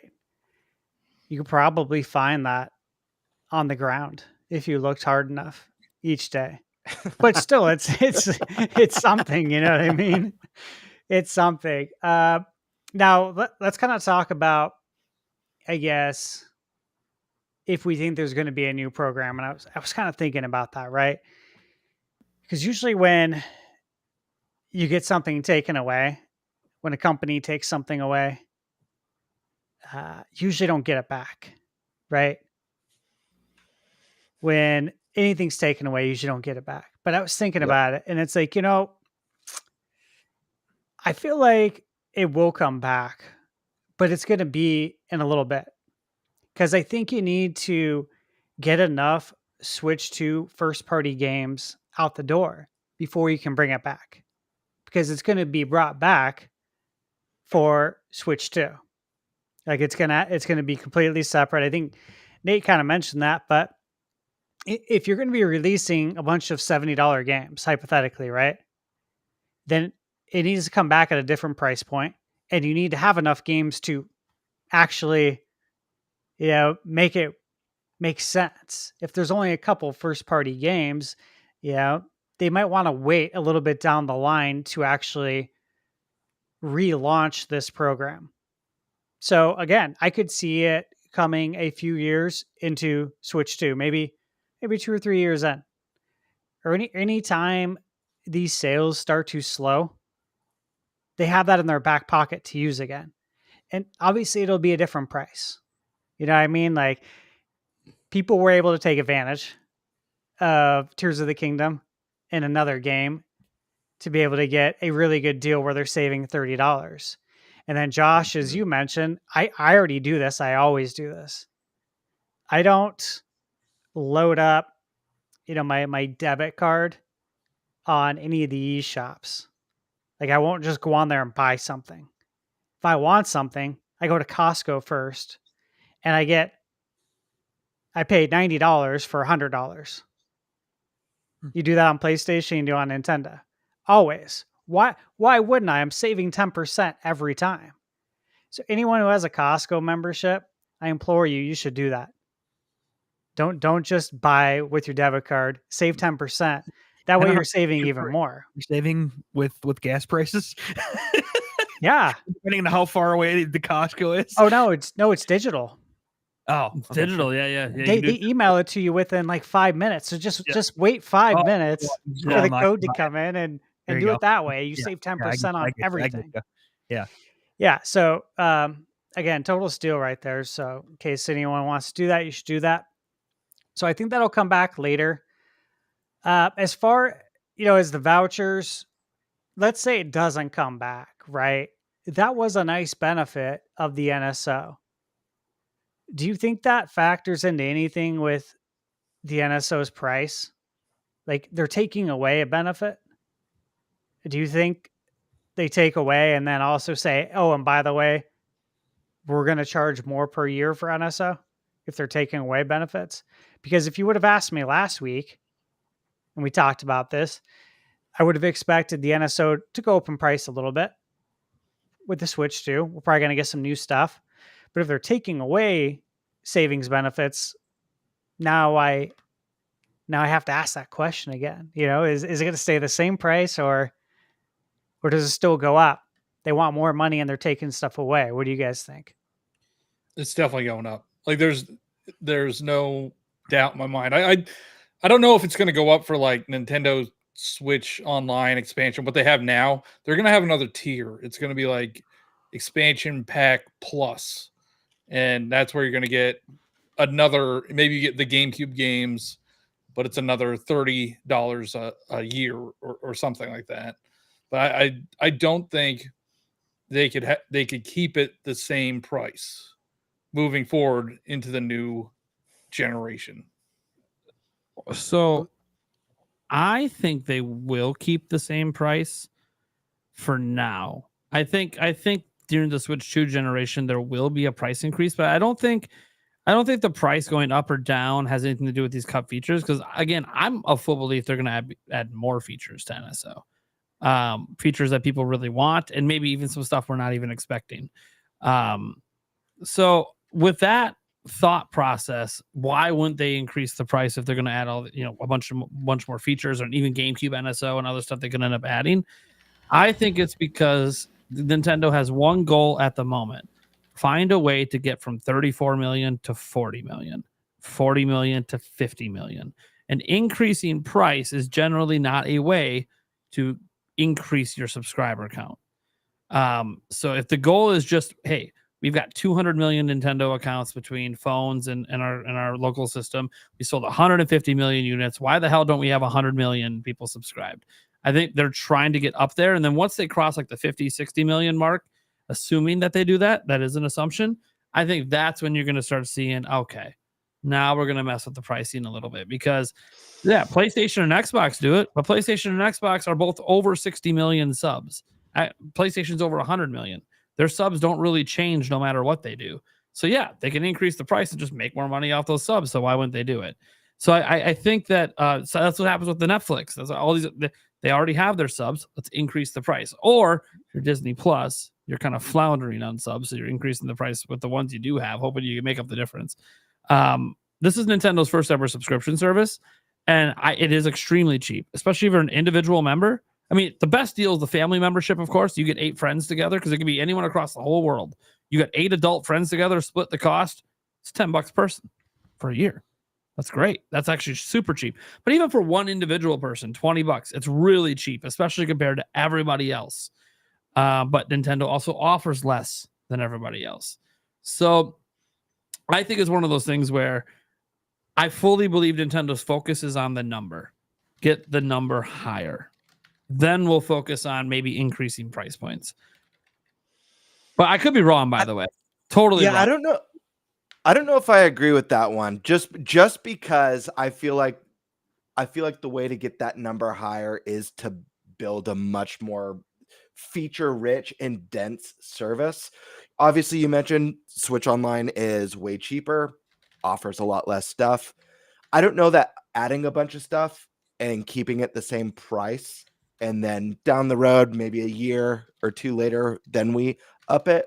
I don't know. I feel like they rip off the Band-Aid quickly and be like, hey, but you're getting this, all the things that you never had before. This is why. This is what's allowing us to do that. And you know what? I'd gladly pay more to have a built-in voice chat and friend messaging and all those bells and whistles that you get everywhere else. I'll be honest. The only reason I pay for like Xbox or PSN or Nintendo is because I have to play online. So they can increase the price. I'm still going to pay it. It has to be absolutely at a pretty astronomical price where I'm going to be like, you know what? I'm sticking with PC only for online. because that's where you don't have to pay. Yeah, but so people like like us aren't the moving- ones that they're worried about losing. Yeah. Yeah, we're the people that Yeah. like we're gonna pay it because we want to play online. Like that's they got to convince people who maybe don't care so much about that. I mean, if it's fully feature rich and they up the price $25 annually, I think they could still move the needle. I think the reason why numbers are lower is because it just like if you don't care about playing retro games, which a lot of younger gamers don't care about, what's the need other than that minimum requirement to be able to play, I don't know, Fortnite with your friends or a game online. And again, a lot of kids would rather play that on another platform because they can chat right, out of their console. They don't need a cell phone. You can you can voice chat on your Switch and Fortnite. I know because me and my family do it all the time. Okay. I don't play Fortnite, so that was the giveaway. Not on Bluetooth, unfortunately. Yeah, Fortnite does it. Yeah, well, that's the Bluetooth problem. Anyways, Poor example, Mario Kart. Let's just there say. you go. Yeah, that's Nintendo. Yep, you can't do that. Or Smash Bros. Yeah. So I think that when you're looking at the future of that NSO, like I can see the Band-Aid ripoff point. I also we got to remind ourselves, guys, this is Nintendo's first Switch was the first generation having this service. The other two built it up over like 3 generations. I mean, Xbox built It also up. wasn't there day one. It didn't come in until Yeah, it didn't come until 2018, which Splatoon actually 2? felt worse. Here's your free online for 18 months. Oh, now you got to pay. Yeah, I know you warned me before the system came out that this was going to happen. Still didn't feel good. Still didn't feel good. September of 2018 still didn't feel great. Right before Smash is coming out. Now I got to pay for online. But it was whatever because it was so cheap. I'm like, look, guys, I don't actually ever believe that we should have to pay online when we already have to pay to be online. I already don't really agree with it, but it's fine. It's whatever. They already got us used to it. So. Yeah, they got us used to it. It's already the standard, so it's like So ripping the Band-Aid. It's always how it is. They always the companies always dip their toes once we get done complaining. Yeah, now they dip their toes again with something else. The stagnation the last few years and the growth is because most of the sales are just people replacing their old Switch with a new Switch, and that could be what a lot of the sales have been. Finally upgrading from a Lite to an OLED, or your OG Switch is finally kicking the bucket. Like my Yulia's has my original Switch, and like the micro SD card slot doesn't work anymore. The screen is dying. Battery's expanding. People go, oh, let me get a new one and upgrade. So I feel like that could also just be they're not hitting on a newer audience anymore, and so that's why the growth stopped. And that could change with Switch 2. Again, everyone else has been growing this for 3 or 4 generations. We're making Eric sick right now. Hey, let me ask you guys. Eric is he's sick of me. He's so sick of me. Anyway. Yeah, I don't know what the hell. I got a tickle in the back of my throat and I just can't stop coughing. No, I don't understand Do it. you have anything to drink, buddy? Sorry. No, I do not. That was me. You got any some Werthers lying around, or some Ludens, wild cherry? Some cough drops? Werthers. You just need I think you just need something to drink. I get a tickle sometimes. That's what you have your water and stuff for. But anyways, Yeah. I love that you dropped Werthers. I had a buddy. We went to like CVS or something to pick up some snacks or candy. Yeah. And one dude really wanted the Werthers, and this dude roasted him for like 30 minutes, about his age. Like, dude, what the hell, Werthers? And then he totally had one, and it was his favorite friggin' snack after that, where he was just buying Werthers every week. Dude, that's so funny. So I have like a glass candy jar, like a tray, that was like my grandparents, and I have it, like on the kitchen counter, and it's always full of Werthers.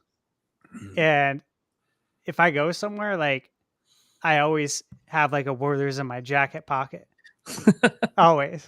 I just need I know it's for old people. I love it. No, I just need the Werthers are awesome. Those strawberry candies that Grandma always has. Yeah, the ones that we don't know the name of. I found them. I just still don't remember the name of it after I found what they were. But I'm like, dude, those things are so good. Anyways, let me ask you guys one thing real quick about the date. Do you think the effective date has any sort of bearing on anything? Like it seems, I don't know, somewhat abrupt. It's ending in a little over a month, but you think there's a reason why? Is there something happening in April? Yeah, the Switch. Maybe 2. some. Well, I know the Maybe some. reveal, but like why would Maybe you some. take it away now? Well, if Nintendo Switch Online is carrying over to Switch 2, It is. maybe it's possible that there's going to be a NSO update on April 2nd. That's going to already trickle in some new features. Mm-hmm. Could be. I mean, I think that's a possibility that there could be something, especially if it's along the lines of people being able to pre-order via NSO and Yeah, that's what I was gonna get at. So, let me ask you guys this, because I've never pre-ordered like a game digitally on Nintendo's website. But say April 2nd, Direct comes and pre-orders open. Would you be able to go to Nintendo's website then and pre-order a Switch 2 game digitally? Like on the 2nd? Because in that case, it would make sense that they do it now, a week before, like on the 24th. So essentially about a little over a week before Switch 2 is announced, because then you'd get gold coins for your Switch 2 pre-order games, right? Yeah. I'm gonna say no. I don't know if they're gonna put Switch 2 games on the eShop on April 2nd to pre-order, because people might not have a Switch 2. Like they might not be able to get a pre-order of Switch 2, so you're pre-ordering a game you can't even use. I agree. People from buying. So Breath I don't of the think Wild. I don't think they're going to do that. Now, physical pre-orders will be available. Of course they will be. Because again, hey, you can cancel that willy-nilly, no problem, because if you didn't get a Switch 2 pre-order or whatever. So I don't think that they're going to do that. I think it's more so they don't want people to even think about the vouchers or the gold points when they're talking about Switch 2, because they're not going to be there. So once they do the Switch 2 stuff, it's like, hey, we don't even want you bringing this stuff up or even thinking you're going to get this stuff. We want to distract you with all the cool stuff we're doing. Forget about the old Switch stuff. We're good. We're good there. We're now on to Switch 2, and this isn't there. And I think that's literally all it is just getting rid of the expectation. Yeah. That Change when the they mindset. announce, especially when they do things like announce, oh, hey, the games are $70. Some people might go, ooh, that's going to be good for gold points. No, it's not. You don't get those. Get rid of the expectation. So it could almost like a ripping the Band-Aid off before you actually reveal what things cost and what everything is. Yeah. yeah. It's like I said, Nintendo's guilty of bad messaging here. I feel like they should have just announced that things are changing when everyone's pumped up on. Dude, no one's gonna care about gold points when they see all the sick games coming to Switch 2. Like everyone's gonna be talking about the good stuff. Good to tell you right now, our podcast that's also on April 2nd. Convenient how that lined up. Thank you, Nintendo. Get right. I appreciate that. You just guaranteed a killer podcast that day. I don't believe gold points was ever going to be a conversation that night. No. I don't think that was even going to come up. Yep. Yeah, it was just weird. The other thing with the vouchers we know are going to continue for a little while. Gold coins. And Gamebird, you kept saying if they add something, I think the simple add is Switch 1 games. Absolutely. And the way I foresee Nintendo doing it would be, hey, try Mario Odyssey, Breath of the Wild, and Splatoon 2 for this quarter. And then if you want to purchase them after that at a discounted price because you're this tier of member, maybe that's how they do it. And then they just kind of start rotating Switch 1 games in NSO. I think that also moves some NSO subscriptions as well, because it's now you've got full on, right now we have DLC that's available, and then a couple like you got F-Zero 99 and Tetris 99 and whatnot, but like to add full Switch games into that subscription service, I think it would be I think that would help move the needle some.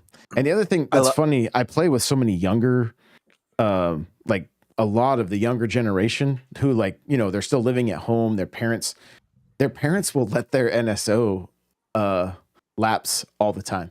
They'll be like, I can't play with you, and I can't convince my parents to get another, to re-up on this. So that's all. That's also an issue when you're talking about buying a system for younger kids, and then parents that are relatively clueless or don't care. Like, what do I need? I need to give you another $20 for what? Or another $35 for what? So. Anyway. I actually really love that. I think that's a fantastic idea. I don't ever expect Nintendo to just do the PlayStation Plus thing of like, this game is yours as long as you're a subscriber, because Nintendo games are generally evergreen titles that just keep selling and selling and selling. Mm-hmm. Whereas like Sony, it's a great incentive because they don't really have that luxury with a lot of their games or third parties. So it's a good incentive to keep people subscribed. However, PlayStation Network does if you're a PlayStation Plus subscriber, you get those PS Plus discounts. Sometimes they're $10, sometimes they're $15, $20 discounts. Yeah. That would be sick, because I know there's a lot of Nintendo games that people may have just skipped, that they're like interested but not that interested, and Nintendo games rarely ever go on sale. But hey, if I have this service, every couple months there's like a new set of 5 games or 4 games that are $10-15 off. Maybe I'll dip my toes this time. Me personally, I never picked up, and I play a lot of Nintendo games, I never picked up the new Mario and Luigi. I know it had kind of lukewarm reception, but if they put it on NSO and gave it a $15 discount, I'd totally pick it up and give it a whirl. PlayStation also has like their top tier. Like they have, I don't know how many tiers they have. They have at least 3. They have like the basic, where you don't get anything outside of the free games a month, and then some discounts. Then they have like I forget what it was. PlayStation Plus Extra. Yeah, Plus Extra, where you get access to their game library, which is kind of like Game Pass. It doesn't have all of their first party titles on there, but it has a lot of them. And then they also have another tier that gives you access to all the classic games in their library. Mm-hmm. So if Nintendo would do something like that, add another tier where you have access to like all of the Switch 1 library, or at least a lot of the older titles, like I think that would do really well, because Odyssey's like 8 years old at this point, so some people haven't played it. What if they? Oh, go ahead. Sorry, Stash. I was just gonna say PlayStation Plus Premium, and is what you're talking about. And one thing that is really cool about Premium is the beta testing. There's a lot of beta testing that you can take part in. Like, I got to play Monster Hunter Wilds on the first beta, and I played it, just recently on the second. Did you though? Huh? Because that was when PlayStation Network was down. Oh, what's funny? I was wrapping up my review for Guns of Fury on Switch that day, and I was just locked in, and I got on Twitter later, and I saw the hysteria with PlayStation Network being down. I'm like, oh man, I'm glad I was playing Switch all day. Like, what are the odds of that? That was the weekend of the open beta for Monster Hunter. Yeah, it was the first day, and so yeah, I'm glad I didn't play it that day. I ended up playing it Saturday, and at any rate, that's one thing I do think is really cool. And then Gamebird, as you mentioned, the PlayStation Plus extra discounts. Mm-hmm. I've taken advantage of that plenty of times. Basically what I'll do is like, if I already know I have a backlog, which, I'm going to die one day with a backlog. I'm sure all of us are. I'm never going to get through it. We know that. And that's part of accepting, right? But there's always, there's always these games, right, that you want to play, but I'm not going to buy it right now because I have so many others to play. But I'm going to add it to my wish list. And that's what I always do. When you do that, then you'll get a notification when the game goes on sale. Like they'll give you a direct notification on your PlayStation. I can't tell you how many times I've gotten a PlayStation Plus extra discount where a game that was like $20, $30 I can get now for like $5. It's stupid. Yep. So if Nintendo did something like that, Mhm. that would be a huge benefit. And Josh, you mentioned the Switch 1 games. And I know we talked about that on your podcast too. And one thing that I think would be really interesting too is that if we factor in the idea, the speculation we've had of our first party games, our select first party games going to get some sort of performance upgrade. Because then the value on something like that really, really increases. You know, like if I can play a game at 60 FPS now or better, better resolution, now we're talking. So it'll be really interesting to see what Nintendo does. Again, I hope they don't leave any money on the table. Yeah. I've got a question for you guys. We were talking about pricing on this and whether or not we think Nintendo is going to up the price. What about the possibility of merging the base NSO with the expansion pass into one tier, and it costs the price of NSO with the expansion pass, and then they add a second tier that's more premium, and that has the reward system? Maybe it's those discounts that we talked about, Stash, like PSN. But what if they just merged NSO plus expansion pack into one tier? I mean, I think it's a really good deal for NSO and for expansion pack. But there are, it seems, a lot of people that think expansion pack is quite expensive and not a good deal. Like I've seen that sentiment throughout the internet. So it's like, if you merge them, then what is it, $50 everyone's got to pay just for a single membership? A family one is what, 80? Mm-hmm. Mm-hmm. So yeah, you increase that. And they add GameCube in there. You increase that entry bar. I don't know if that'll be good. I like the idea of 3 tiers.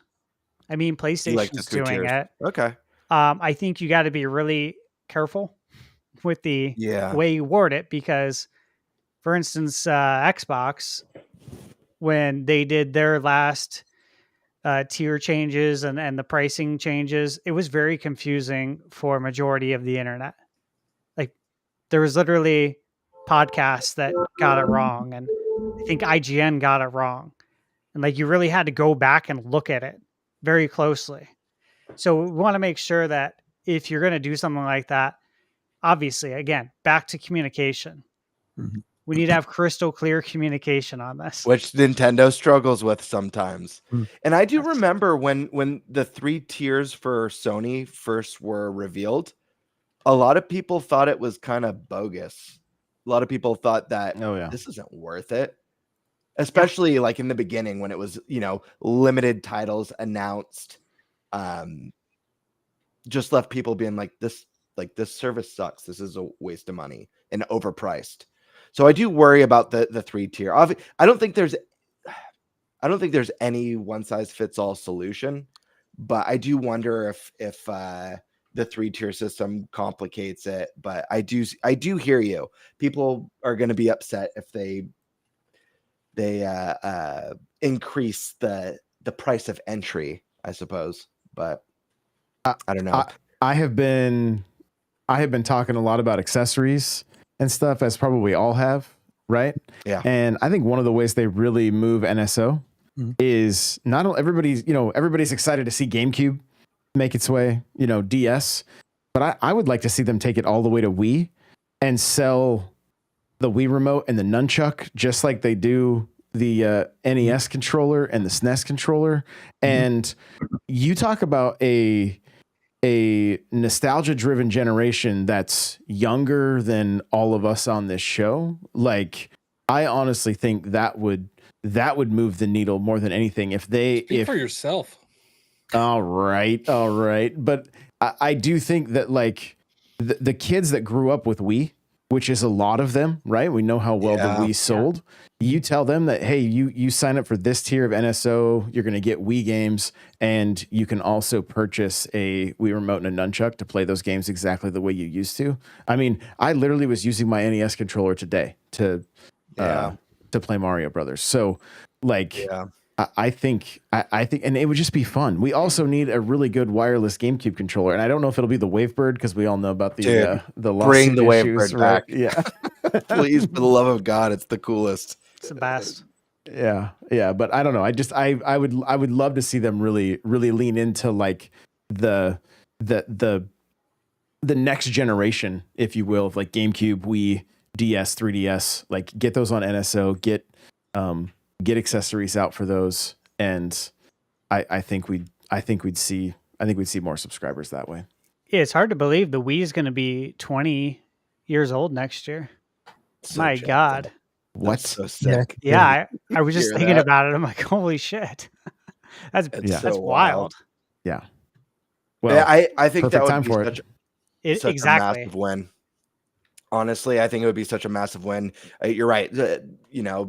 Before the Switch 2, the most successful home console from Nintendo, an incredible library of games. The Wii gets teased a lot for all the shovelware that it had, but man, there was a lot of good games, a lot of good third-party stuff, games that I've been begging for to get remastered, stuff like Mad World or the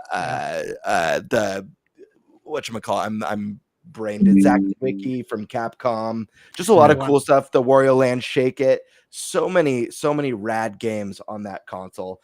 And online gaming was exploding at the time. Nintendo kind of opted out of that. Getting those games with the kind of like HD upscale with added online features like they've been doing with NES and SNES and 64. Oh man, that'd be super cool. Oh, I just got WarioWare Shake It, and because I've been playing WarioWare, or not WarioWare, I guess it's Wario Land. It's made by Goodfeel, and I want them to stop making Yoshi games, little baby Yoshi games, and make Wario Land games. Yeah, that game's amazing. Following up with that, I mean, Mario Kart Wii gets put on NSO, and you're gonna have a stampede of we still don't have Smash up. Bros. 64 on NSO. I know, what is happening? I know it's a sad state of affairs. Sad state of affairs, but yeah, I mean, there's a handful of Wii titles that like, you would see people be very excited to be able, and especially to bring online back to these titles that lost it at one point. Like, now the question is, do they actually bring their online back, or do they still only make it to where, because you could play Mario Kart Wii with 8 players or 12 players, whatever it was. I don't remember off the top of my head, but like, if it's only the way NSO has been, you could only play with up to 4 players. Still great, but hopefully they would think about that going forward with these games that did have, because I want to play Mario Kart DS with maximum number of people, not just that would be different because you could do that. That online was a little bit different as well. So, we just have to wait and see. But Double Dash had online too. Exactly. No, well, it had the LAN. They had the broadband. Right? They didn't have the broadband. It was only used for LAN. Like you couldn't go online with it. So it'd be the first time that would be online. And I think that was up to 16 players. I was totally hoping Eric was going to turn off his camera too, so it was just the best. I know, everybody's disappearing. I was like, "Come on, Eric, do it, turn it off." You just sat there and smiled. You ruined it. Yeah, I know. I'm sorry. No, it's good. It just one stash left. I'm like, "Oh my gosh, there's only 2 of us. Let's all bounce." It's our show now. Yeah. One thing that I think could be added to NSO that can make it really interesting would be like a like a demo tier where all first parties automatically get a demo on that, whether it's the first little bit of the game or whatever they want to do. And if third parties want to throw something on there too, they definitely could. Because that way, again, it answers your question. Do I actually want to buy this game? I mean, what's the best way to decide if you want to buy this game or not than to play it? I mean, you can generally get a pretty decent feel from a demo if you want to purchase the game or not. But as for like the gold coins and the what the hell is the vouchers? That's what I was looking for. I think eventually they'll replace the gold coins with something. But with vouchers, what I can see them doing is actually revamping the box art of Switch 1 games to show that they are voucher eligible, and they're actually going to start pushing those real hard for people who don't have a Switch at all, but they're coming into Switch 2. Hey, start building up your catalog with these games here. You'll get a decent discount, blah, blah, blah, blah, blah. Here, go pick these up, so you can start building your catalog and things like that. So I think that could be a good way for them to start, pushing games, for people who've never bought a Switch, things like that, when they jump into Switch 2. And I mean, they could set up a tier for just hentai based on the way the eShop looks now. Yeah. And just make that free to play for everybody. Yeah, let me see your what do you buy on your Switch recently, and they'd Josh? increase, they'd increase their subscribers too. Yeah. I like that. Right? I like that. Panty Party, how's that going for you? Hey, I didn't buy that. That was Nate. Shout out to Nady Nay in the chat. So That was my nickname in college. Panty Party. Oh, what the hell, guys? What is going on in this chat right now? Anyway, Yeah. You want my camera? no. You guys said cuss words, so I thought it was okay to say Panty Party. Well, I mean, you're not wrong. Oh, we encourage you to say panty You're not party. fucking wrong. Oh, Panty Party, Panty Party, Panty Party, Panty Party. There you go. This episode of Nintenbyte Podcast is brought to you by Panty Party. So, Panty Party 3, the sequel. do you guys know what this game is, by the way? You literally play as a pair of panties with weapons. Yes, I know what it is. Yeah, I've seen it. Yeah. So I wish I didn't know what it was, but when your community likes to troll you, I literally have an account on my Switch that says N64 Troll, and it's loaded with games like Mom Simulator 2024 and What? and Is that real? Yes, and Prison Simulator Gangster Paradise I did see that. 2024 or one of the, it's the strangest name ever. So Yeah, and the eShop's a dark place, but you can find some weird stuff on there. yeah. Have you guys seen I don't know if it's like the bum simulator or homeless simulator. Have you guys seen that? Where you No. just Like- fight. Yeah, like no joke. You have to find like places to sleep at night, and like you'll constantly get kicked out of where you're at.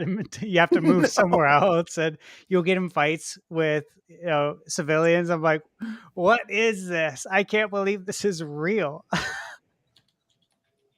Yeah, wild. I saw something about it on Twitter. I'm like, no way. I gotta do a Google search, see if this is real, and then. Sure enough, it was. I watched a video of someone playing it on YouTube, and I was just shaking my head, laughing, like, "Oh my god, this is nuts!" It was N64, Josh. Yeah, it was definitely N64, Josh. More than likely. Yeah. If you see me playing Vroom in the Night Sky, you know that that is my community. I mean, I checked your profile the other day, and it was like your most played game, Panty Party. Here we go. There's no way. It's Mario Kart. Or were you checking N64 Troll? Because maybe. No, N64 Josh, it was like 3,000 hours. I don't understand how you could even do that. Yeah, that and Galgun, just been going to town. Oh, jeez, guys. Oh my god. All right, we ready to move on to the next topic? I'm not ready. You're not We ready? hijacked your show while you were having technical difficulties. So. No, And I tried to start a revolution all my Yeah, I capture, know. I'm and sorry. failed. all my failed on you. capture cards are crashing. So Yeah. I told you I'm having issues with them. But Eric, what's up, buddy? Yeah, I'm gonna head out. I have to be up stupidly early for work tomorrow, so unfortunately, and it's one of those things that I kind of have to be awake for because something MSHA training. So yeah, it's gonna be boring, but I have to be awake for it. So unfortunately, I'm gonna have to head out. So Oh no. thank you, Josh and John, for being here, and we'll talk to you guys, I guess, soon, and we'll see you guys next week then. All right. Take it All easy. right, Eric. Have a good night, man. Peace, Eric. All right. So now that we got rid of the ribber rabble, I think we all know what Eric's really doing. He just found out about Panty Party and he's running to his Nintendo Switch to go download it. Panty party sales have just Let's tripled be real tonight. here.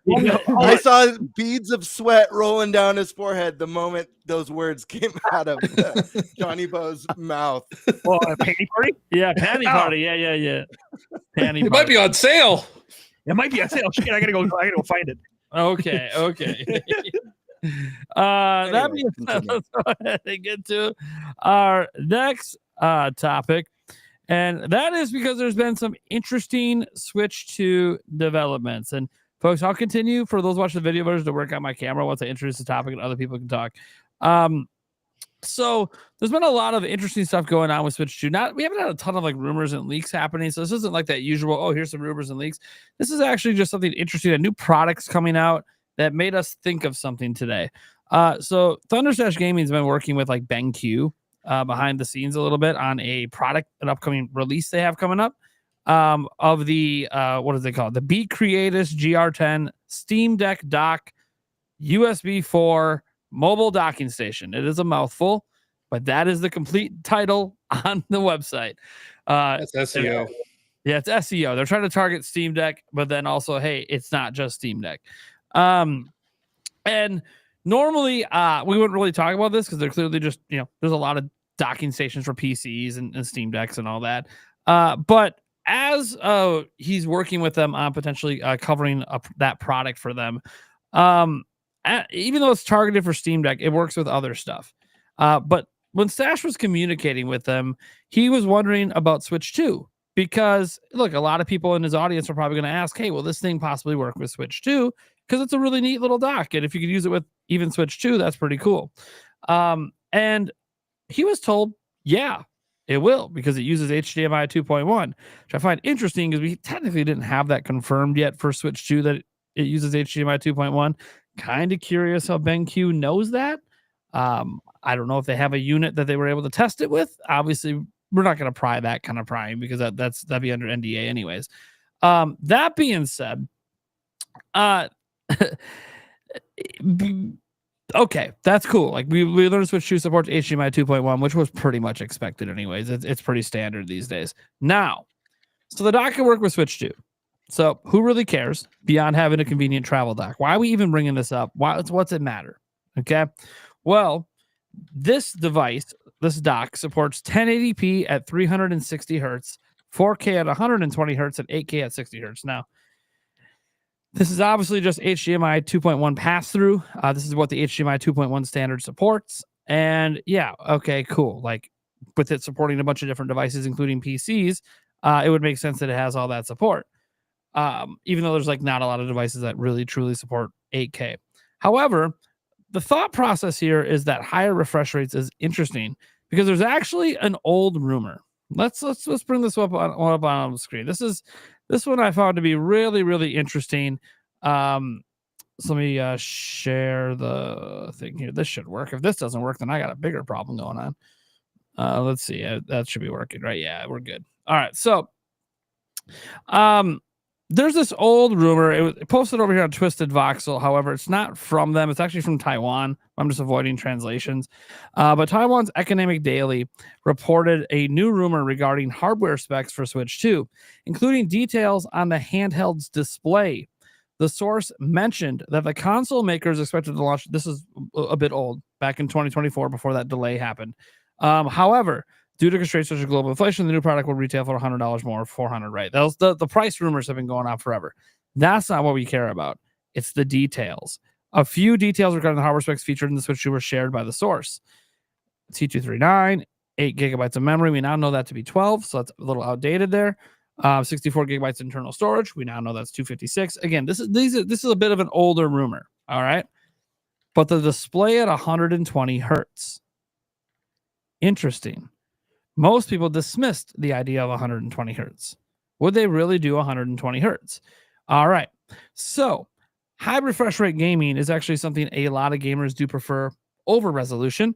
For all we talk about the 4K and the DLSS upscaling and trying to get like 60 FPS at 1440p and 4K, 120 hertz is so relevant and 1080p is so relevant is that the 5000 series GPUs are still given high refresh rate 1080p testing in reviews because it is so highly desirable target for competitive gaming.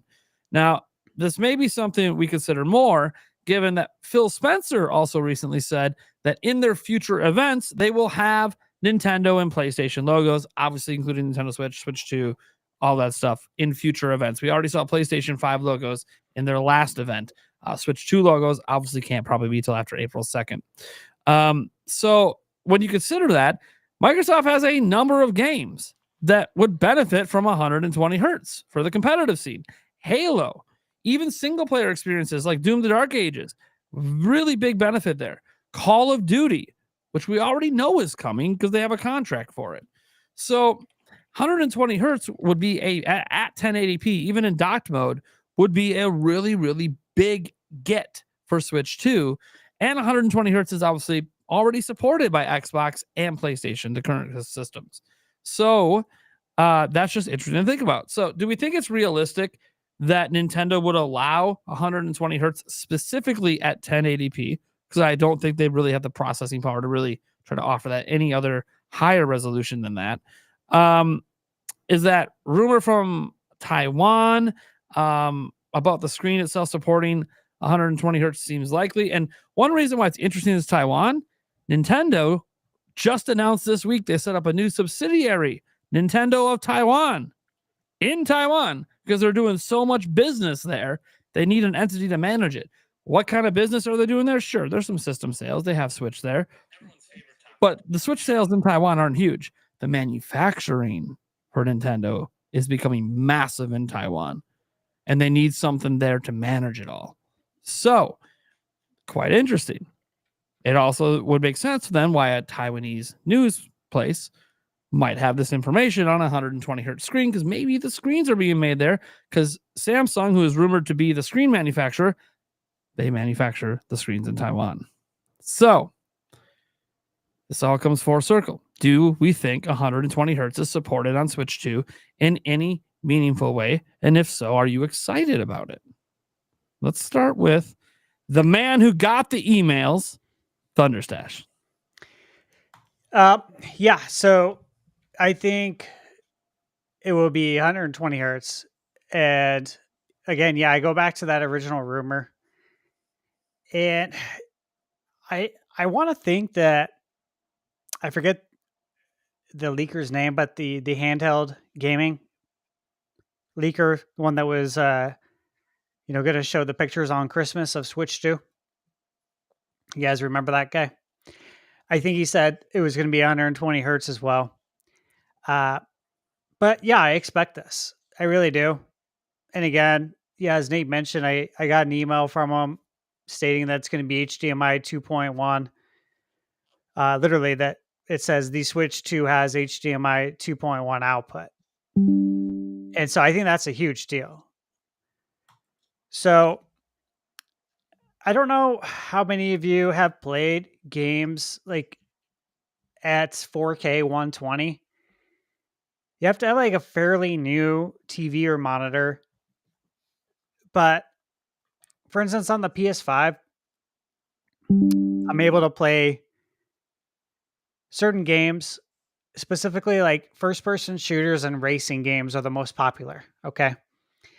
And some of them have the option to play at 4K 120. It's not many though.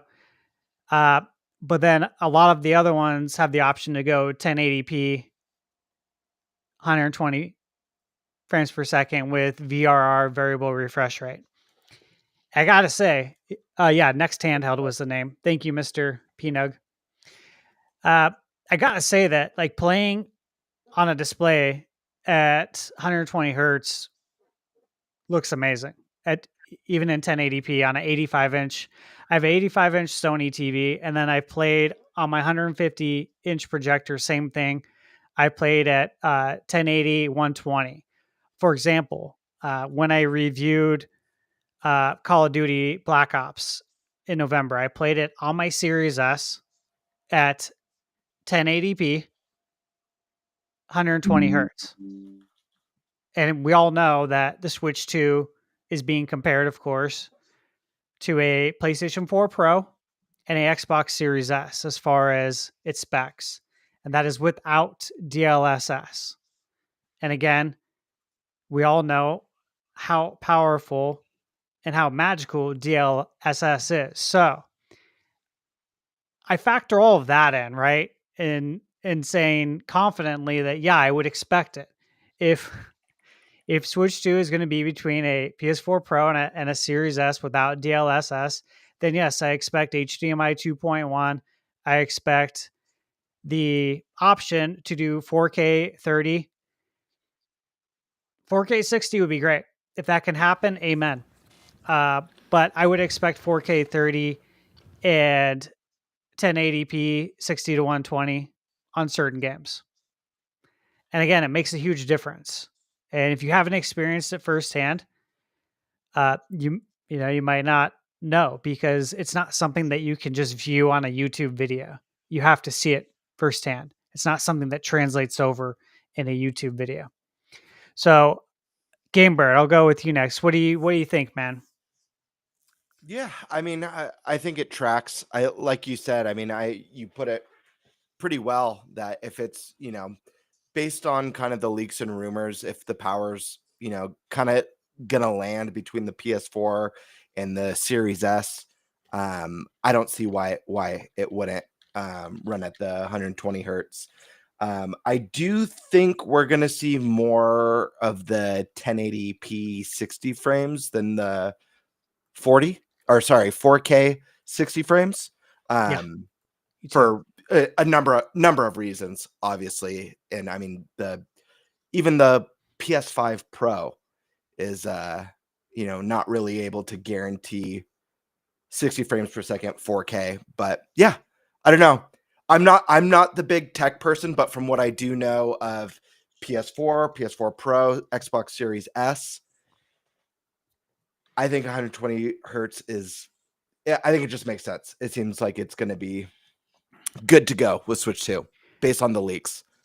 Let me ask you guys this real quick, and then I'm going to hand it over to Josh. You remember the Gamescom original rumor of Breath of the Wild running at 4K 60?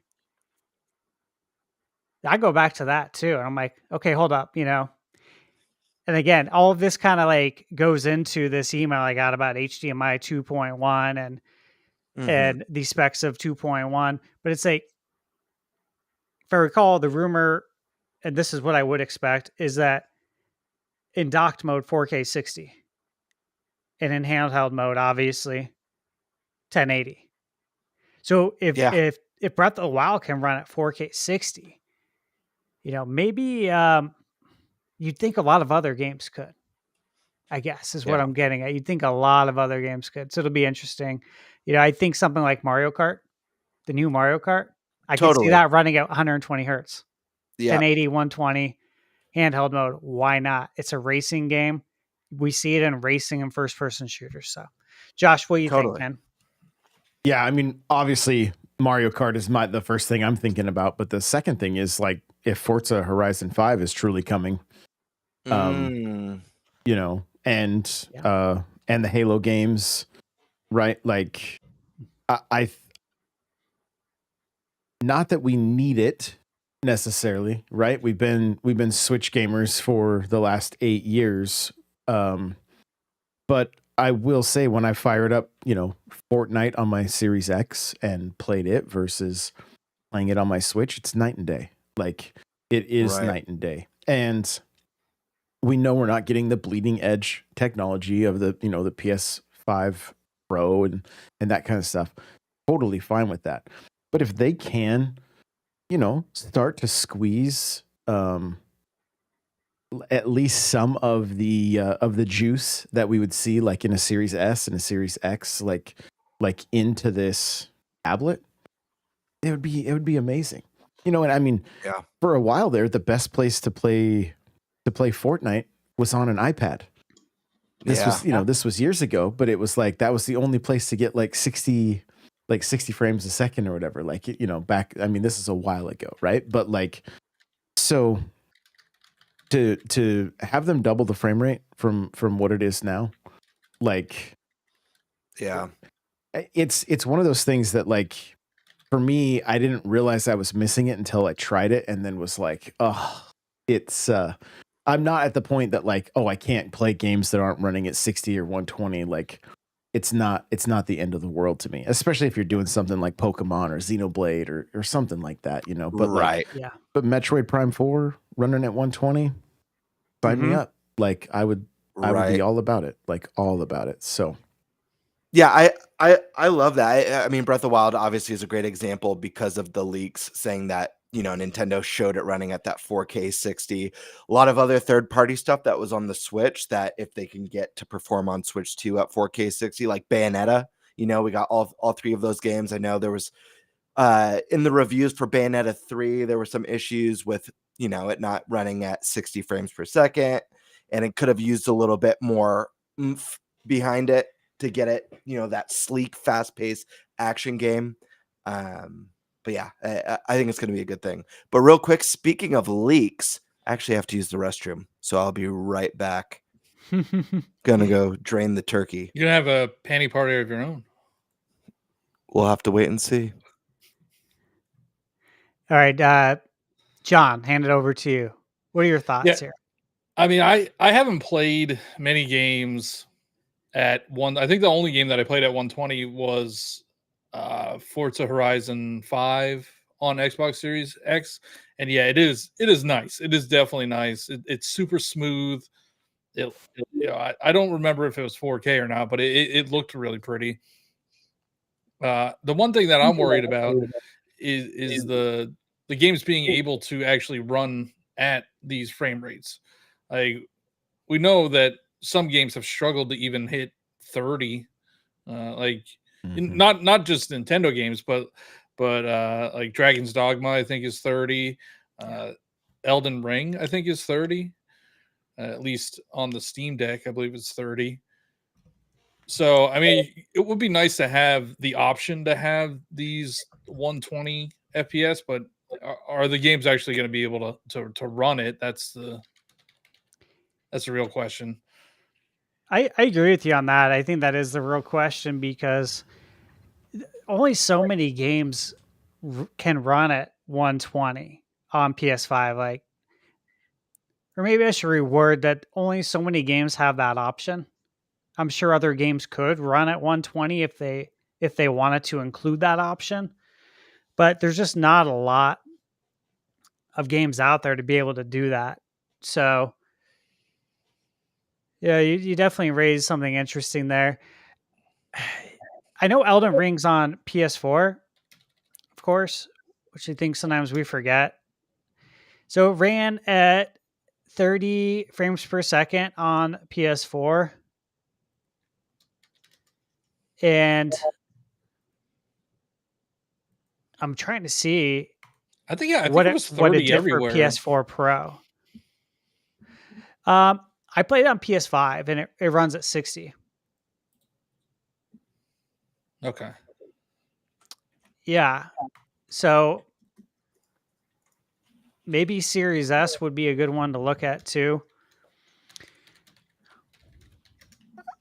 I think the most important thing is kind of like what John was saying, like if they're going to advertise 120, then the game needs to be able to do that. That's where, like, you don't want the bad press of, like, this game's stuttering, like, even at 30 frames. Like, I think like, I understand DLSS is magic and all that kind of stuff, but like, I think the most important thing is like, I would much rather have a 1080p 60 that's consistent than a 4K 120 that's not, or a All 1080 day. 120 that's not, like that, because Totally. that's what goes crazy on Twitter and everything else, where the games are getting thrown under the bus when it's like. And again, I think it's the worst when you're talking about like a Series X or a PS5, and it's like these games are struggling to hit 30 at times, and you're just like, what is going on? The box for the PlayStation said 8K on the side. Remember, I know. like it was like, why are you biting off more than you can chew here? Well, I think like Thunderstash's point about you also need a monitor or TV that could run at 120. Same with the 8K thing. I don't know anybody that has an 8K TV right now. Me either. So, the people that are buying a Nintendo Switch 2 probably don't necessarily have the equipment to even run 120. So, and we know not docked, it's not going to be 120. So, Yeah. I don't know how useful it's going to be. I feel like it's a nice feature for Switch 1 games to be able to run at 120. Maybe people who are a little bit more into the tech side and the power side decide to pick up the Switch 2 because it's more premium, and Nintendo finally has a 4K device, and maybe they're like, oh cool, I could play some of these old games that I missed at 120 when I wasn't interested. I don't know. Just a thought. Well, and I've been somewhat spoiled. I've been using an M Classic almost since the beginning of the Switch's life cycle, and so I've always had a at least a 2K monitor. So I found it really strange because at one point I had two Switches hooked up side by side, and the difference from one running at 1080 to one running at 2K was big. It was significant, and so worst case scenario, I plug this the M Classic into the into the Switch 2 if I have to, but hopefully we don't have to, and we get to see this thing as a next gen console. I think the sweet spot is what we've talked about. Like I look at all the games I played on PS5. Every time I choose performance mode. Every time. That's the sweet spot. So I think if we can get the sweet spot on Switch 2, everybody's going to be happy. Yep. Dude, 120 hertz would just be awesome, man. It's only got to be supported at 1080p. They don't got to do it any other res. I think there'll be games that'll take advantage of it if they do. Mario Kart at 120 would be huge. Huge. Yeah, be really cool. So here's the question. Let's say it has this. Nintendo's notorious to not talk about anything tech-wise ever. Do you think they would even announce it? Digital Foundry will tell us. I'm like, I kind of feel like Nintendo might not even tell us it's a thing. Just like that, I don't think they'll tell us about upscaling DLSS stuff. It's just gonna be there. Yeah, it'll be too confusing for the consumer, and I think you're gonna be surprised. April 2nd, they're gonna be everything's gonna be DLSS or whatever, 120 hertz. Yeah, they're gonna show us the box, 12K on the box. It's gonna say 8K like the PS5 did. Tall Show just mentioned a new F-Zero at 120. Oh, That would be sick. That'd be sick. If they do have this feature that you can upscale to 120, and they have an F-Zero would be a perfect way to promote that feature. It'd be like it's at 120, 1080. It won't be a new F-Zero. F-Zero 99 at 120. Come on.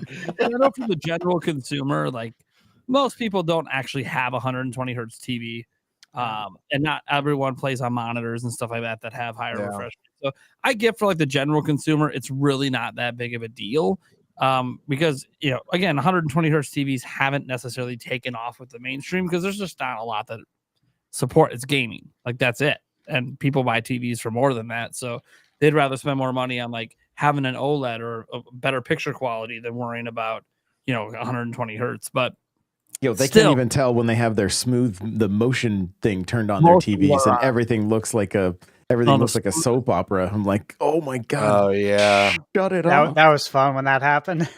Dude, yeah, when I go over to some of my friends' houses and I'm like, have you ever changed the picture settings on your TV? No. Okay, I guarantee this TV can look way better than this. Let me give me the remote. Yeah, every friend's house that I go to, I do the same thing. I'll see the picture. I'm just like, we can get a way better picture out of this. Let me get your remote. Let me work on this for you. I'll go to you guys go to tvratings.com. Oh yeah. Yeah. Love the Yeah, website. absolutely. Been going there for probably a decade actually. And they have a whole settings section that will actually give you these settings to Yeah, plug you into the put in TV. your TV and it helps you with your model. Yeah, it's great. So yeah, anytime I go to a People friend's sitting house, here I'm like, running their TVs on Vivid or Energy Saver. yeah, I'm like, let me fix this up for you. I don't want Yeah. to say anything because I'm one of those people. I don't mess with my TV settings. Oh It is my what it God. is. Get that Factory ambient light settings. bullshit off your TV. Don't ever put Agree. the ambient light on there. The sky is All supposed to be right, purple, let's right? be careful with the that's, hazing, guys. Here we go. It begins. It All has right. begun. Anyone else have any thoughts on any of this? I mean, I think it's just we'd all probably like to have it. Just as an Absolutely. option. Yeah. Now, do we think this is the big thing? Do we think it's going to be included? If let's say this supports a nod mode, not that hard to do. Ramp the power up, choose 1080p. You can have your 120 hertz. Do we think they're going to actually put it in the screen on the handheld? Because there was an interesting thing brought up that if it's on the screen on the handheld, obviously then everyone could potentially enjoy 120 hertz just in handheld mode. And one thing about screens with 120 hertz is it helps with variable refresh rate as well, which is a too huge expensive. deal. It's too expensive. Yeah, I don't know how I don't know how He's like, pricey. you ruined my question. I mean, no, that's his opinion though that Nintendo won't do it because it's too expensive, and I think Well, we're not even getting an OLED screen right out the gate. So like, I really don't think we'll have 120 hertz handheld. I don't see that at first. Maybe like a Switch 2 Pro or whatever. Yeah, I'm looking at 120 hertz 8-inch screens. So these are obviously ones that are already made and being sold at retail that people can just buy for themselves. And they would include components that you wouldn't really need because it'd be on the motherboard and stuff. But they're like $50. I don't know what Nintendo would be able to get that for, obviously, if they did go that route. But it is obviously more expensive than 60 hertz. That's like $25. Yeah. So there is a point there. Now OLED's even more expensive than that. But it's one of those things like I think just for the screen on the system, if we get VRR at all in any form and even a little bit of HDR, I think that would be fine because we don't have any of that on the current Switch. Right. And just a higher quality panel. I know it's probably still going to be edge lit, even though I don't want it to be. Rather have like local dimming zones, and we're just not going to get that. Totally. But yeah, like I think that's more likely than 120 hertz. But who knows? I mean, maybe we're all wrong, and maybe Nintendo will advertise 120 hertz, and they will push it, and they're going to say, "Hey, this is everyone talks about how this is the same as the Switch 1. Handheld mode 120 hertz, baby." And then they charge us $500 for the system, and we're like, "Oh, $499. You got to see. What have I done? it better be OLED 120 hertz." Damn, you're charging that. Yeah, I was shaking my head when you were first asking because I'm with John. I don't think they're gonna have handheld have 120 hertz on the screen. I just feel like it seems like one of those areas that they want to cut costs. Obviously, according to the leaks or rumors, they want to cut costs at launch. One of the main reasons why they're doing an LCD instead of an OLED to make the console more affordable out of the gate, and then they could do like the OLED model down the road. They also cut costs with like storage space all the time. Like storage space on Nintendo consoles is super small. It's not that expensive to have a little bit bigger of a storage space, but they make the cuts there. But again, like you said, Nate, who's to say? This is a new Nintendo. This is the first generation that we're going into with a new president outside of the GameCube. Yeah. So they're going to tell us to get three jobs to afford this thing. Maybe Furukawa has a different vision. Maybe he's like, no, we're going Hertz, baby. It's going to say Hertz and giant writing on the box. Maybe they'll do a 10-minute segment on teraflops. Who knows? This is a new territory. What if the screen is OLED? We technically don't know anything about the screen. We don't. Yeah. Like even the shipping data, there's like, okay, they ordered screens, but there's no details outside of 8 inches. That's all it says. We don't know we don't know anything about the screen. And so like we assume it's going to be LCD to cut costs. But you know what? OLED screens didn't exist on Nintendo platforms until Furukawa. Just saying. Yeah, they made another SKU and charged us $50 extra. Yeah, he's built different. But yeah, the OLED's more expensive. The screen's more expensive. To be fair, though, guys, it wasn't just an OLED screen. Everyone always focuses on. They doubled the size of the memory, so they gave us 64 instead of 32, and they gave us the all-metal kickstand, which is clearly more expensive than that cheap plastic piece of shit they put on the original Switch. I'm not saying it's extremely more expensive, but the hinge system and all that, like that, there is some extra machining and some extra cost there. That look, that little wobbly piece of shit was probably 2 cents to make versus 15 cents to make the one they're using in the end for OLED.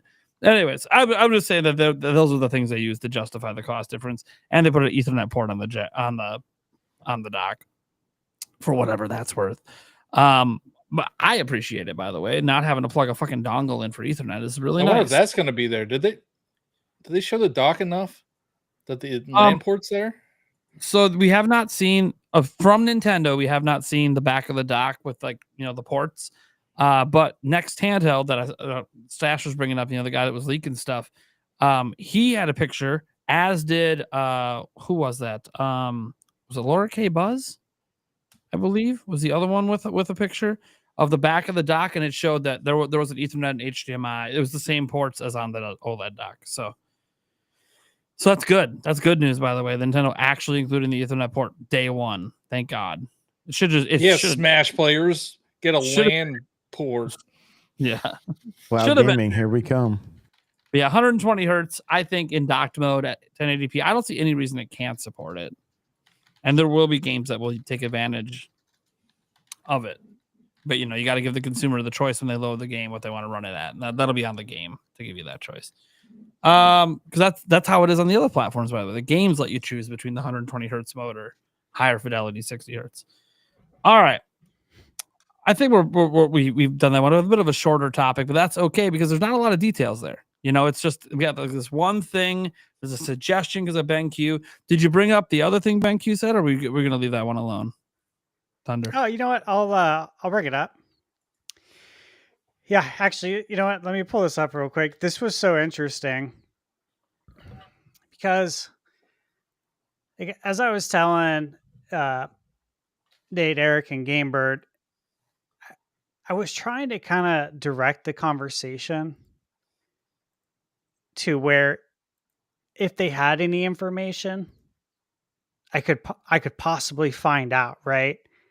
And you always want to try and do that, but you're not always successful. Actually, you probably rarely are successful. But it actually worked out. So let me pull it up here. Yeah, this was very interesting. Okay, so I had a list of questions. I'm not going to go through them. It was more or less on specifics for covering the product. But I said, with the Switch 2 launching later this year, does BenQ plan to release an official firmware update for compatibility? Or will the GR10 support it out of the box? Said many of my viewers will be interested in potential Switch 2 support, so I'd love to provide them with accurate information. So again, I said, with the Switch 2 launching later this year. They replied, the Switch 2 has HDMI 2.1 output and includes an HDMI 2.1 port that supports both the Switch 2 or the Switch 1 and Switch 2. Since the Switch 2 is expected to launch in April, it would be helpful to mention in your review that it is compatible with it. So again, as I mentioned, like, wait, what? Yeah, like I just said with Switch 2 launching later this year, I didn't ask them when it's coming out or anything. They respond with the Switch 2 expecting to launch in April. It would be helpful if you mentioned this in your review. And I'm like, April, really? More or less, I was like, that's interesting. Maybe they have outdated information, or again, maybe it was originally supposed to release in April. And that shadow drop's happening. I don't care what anybody says. Yeah, if anything, it just gives you more confidence that May is extremely realistic. Like that's where I'm putting my money is on May. But who knows? Maybe they know more than we do, and it is coming out. Maybe. What if it's like launching the last week of April? And I will say one thing to support this: the Nintendo Switch experience still had like 2 days of the Switch experience happening after Nintendo Switch launched. So what if like it launches right before that final Switch 2 experience in the US? Because there was still a Switch experience in the US happening after Switch launched. Now I know there's experiences happening in May, and like it is completely ridiculous to think that the same month we get the direct and all the details is also the month the damn thing's coming out. Wild to even think that.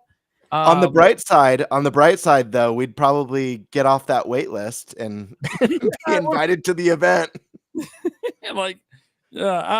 So I'll just say this: I think they're misspeaking, and they really meant the direct, because the direct is in April, and maybe they misconstrued that for a release, and it was just the person who wrote the email made a mistake, or the other option is they do have information and they just think everyone knows, and like because behind the scenes all these companies are talking to each other, and so the person's like, oh, this is just common knowledge, and so he just throws it in the email when it's not actually common knowledge, and maybe it actually is released in a day. Here's the thing: I'm not the one saying it's happening in April.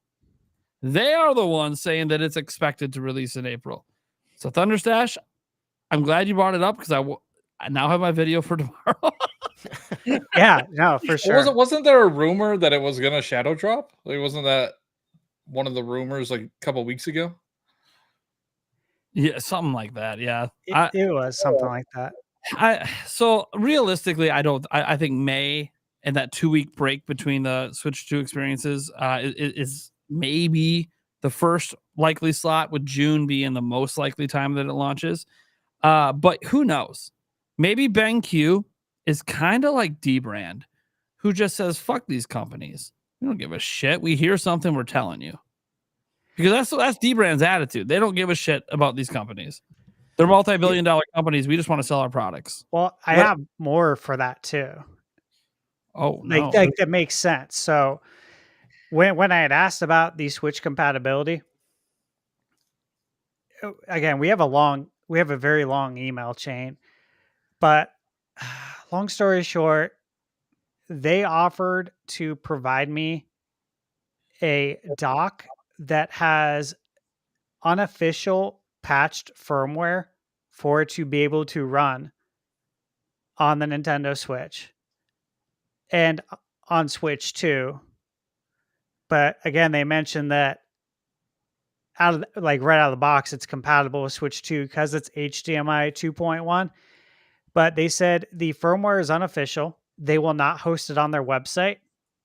They don't have anything to do with it. They said you would be in charge of the Switch firmware, and you can either put it like in your description box and host it on a third-party website, or you can have people, reach out to you individually and you can give it to them. And that's why I had asked them, hey, more or less, like, obviously you guys know, I said, I'm like totally cool with that.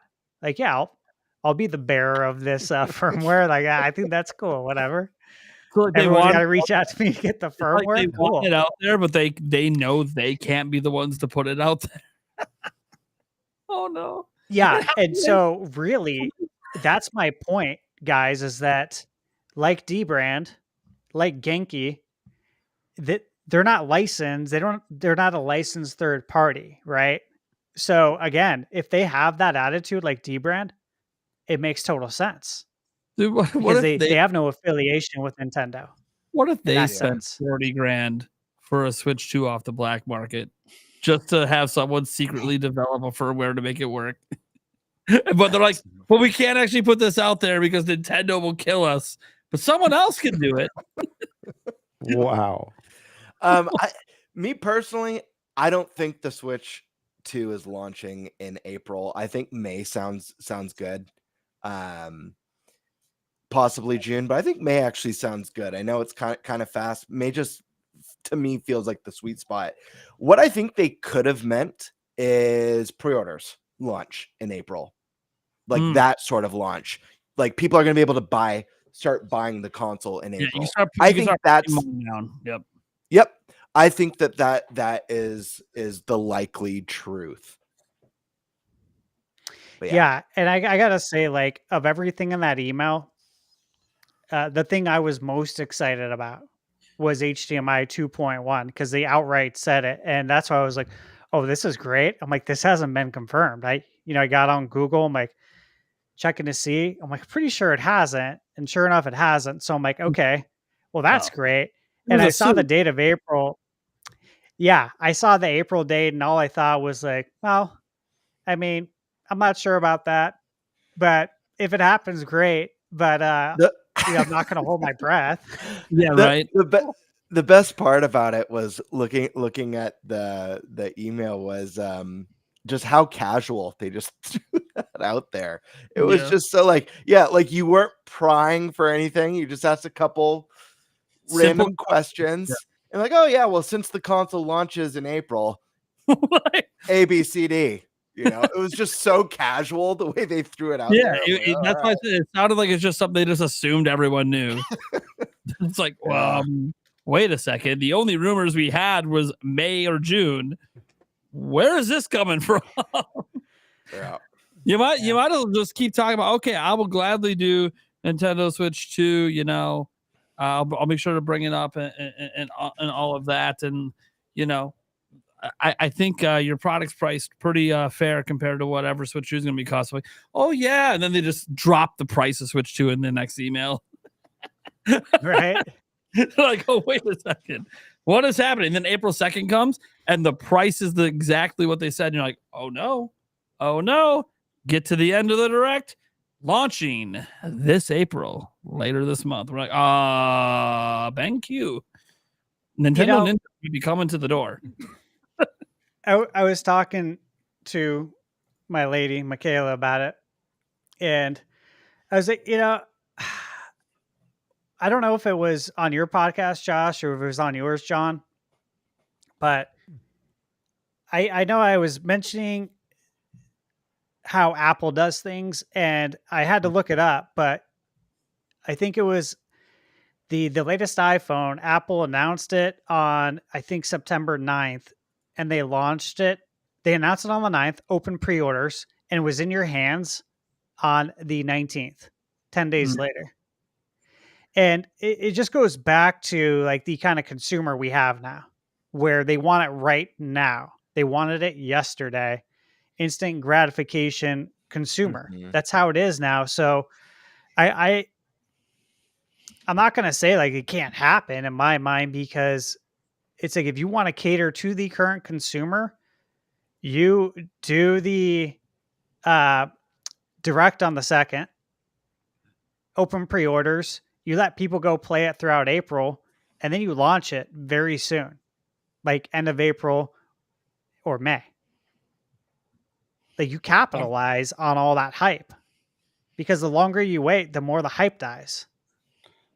Let me add more fuel to the fire. I have some emails as well from accessory companies Ooh. and they're reaching out already to see if I want to do some videos on their stuff. Yeah. And it says, in March, I'll be sending you most of the accessories currently listed on the website. March. I'm not like, Yeah. why yeah. would they send the accessories that early? There's a company. I won't say their name because it's a problem. I'm probably going to end up working with them on a sponsorship. But yeah, they're sending me some products in March too. Now, obviously, they know we can't have the Switch 2 on hand to do anything with it. But why do they want it on hand then, unless Switch 2 is launching relatively soon after the products will be in my hand, so I can actually feature them, day one, right, of the system. Like, you get it, and one of the things you do on your live stream or video is you put it in their they want their accessory there in that video. Now,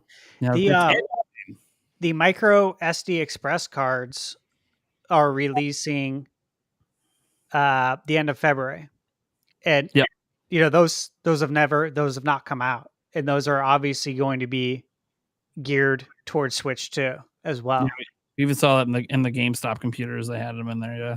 Yep. Listed for Switch. A lot of things happening behind the scenes for sure. So I think it's closer than a lot of people think. You on the April train? Are you believing it? I mean, I'm believing on the shadow drop. I think if anybody can do it, it's Nintendo. I do agree with that part of it.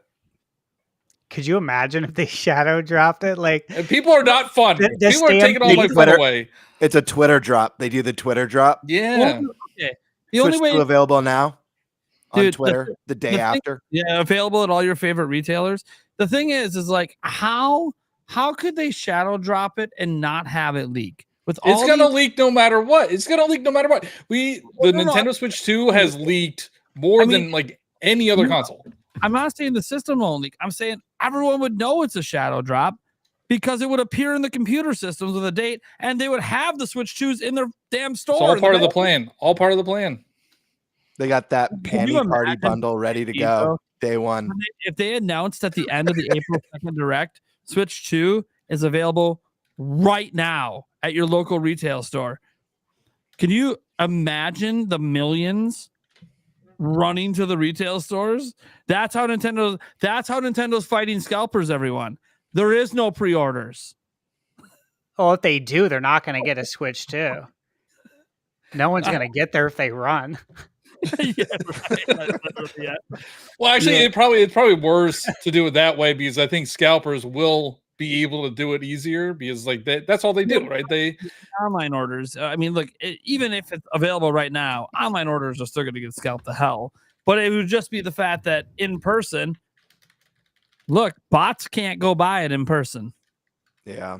You got to go. You got to physically go to get it. But people would have to take off work and people have already taken off work for April 2nd.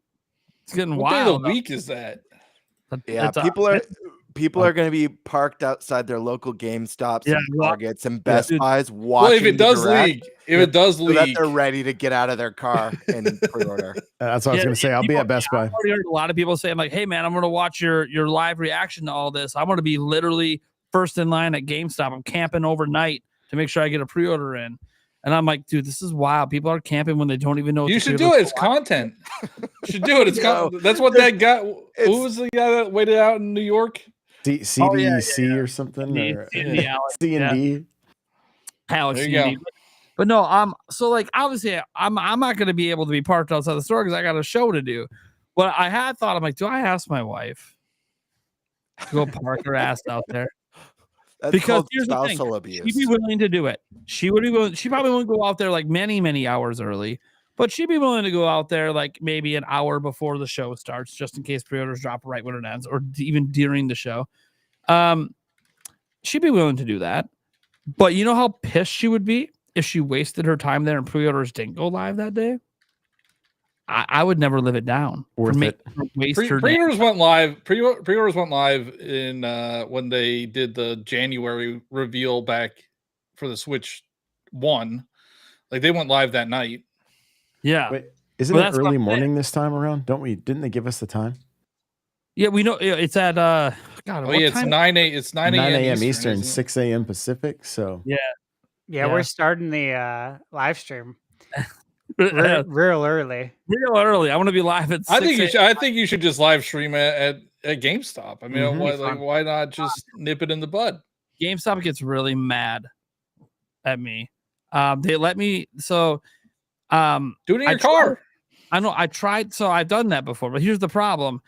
I'm trying to live stream react to the damn thing, and then I'm relying on my phone's internet to do all that. I'm not doing that. That'll be a really bad show. Get a hotspot. Yeah, it would be really bad. I'm not doing that. I have done live streams where I'm picking up systems and pre-ordering systems, absolutely. But those were just straight up just off my phone. I'm not also trying to restream an event at you and react to it kind of thing.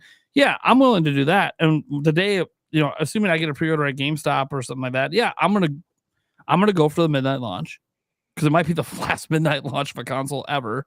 Yeah. I don't know if GameStop's going to be around next time for Nintendo.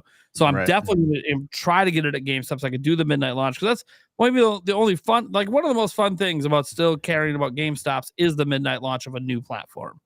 Because it's just a gathering of hundreds of people and it's so fun and exciting. They usually plan like little events around it and food and, they try to have fun. You get little bonus pre-order items that you didn't even know you were going to get just because it's just fun. I used to play live music at my GameStop, and we'd also set up a small fire pit. I'm not even joking. In the parking lot, there'd be a fire pit. I'd set up my amp and guitar and like sing live, like do live music for a couple hours. We did a lot of that. Every time, actually since the Wii, I brought a projector and a generator, and we'll set it up on Best Buy's wall. They've even let us plug it in one time. It was for the Wii. They gave us an extension cable and let us plug it in inside, so we didn't have to use the generator while they were open, which was really nice because it was nice to be able to save that for the nighttime. So much fun though. Camping out is a blast. When we camped out for Wii, we camped out Friday, Saturday, got the Wii on Sunday. Yeah. Here's the thing. I will tell you this, guys.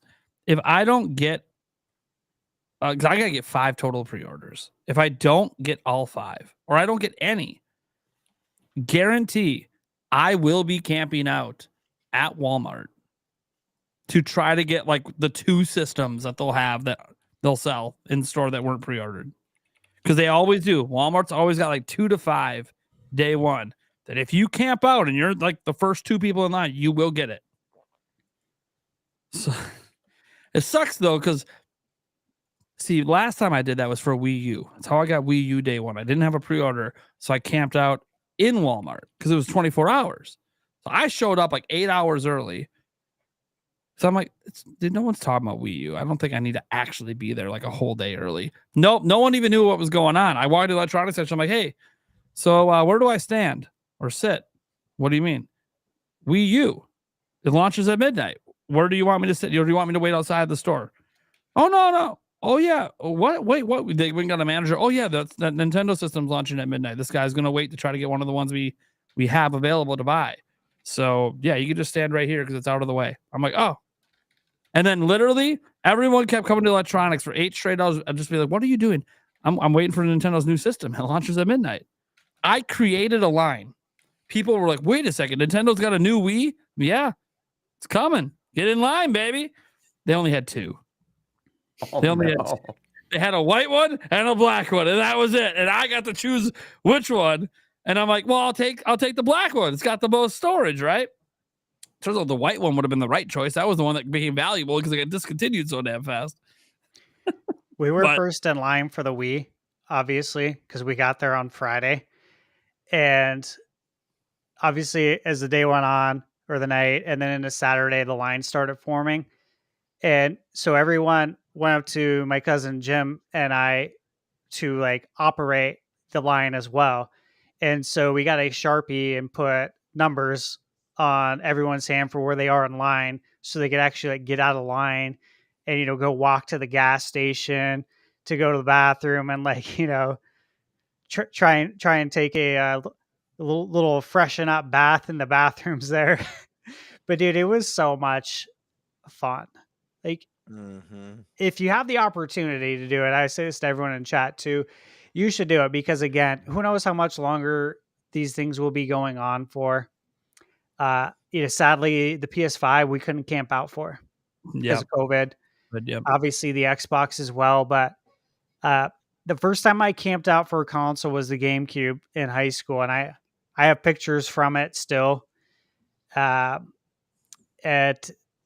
our local Best Buy, and it's like one of my fondest gaming memories is actually camping out for consoles. So if you've never done it and you have the means to do it, and especially if you have to, like if you can't get a pre-order, go do it. It's so much fun. You meet a lot of like-minded people that are just super hyped, but in person. So, dude, I couldn't agree more. Real quick, I've only camped out for one console in my life with one of my really good friends. We camped out in our mall for the Wii, and we were. I was second in line. My buddy was third in line, and they had like Cinnabon showed up super early and was passing out Cinnabon samples. Yeah, and there was a bunch of like cool stuff going on.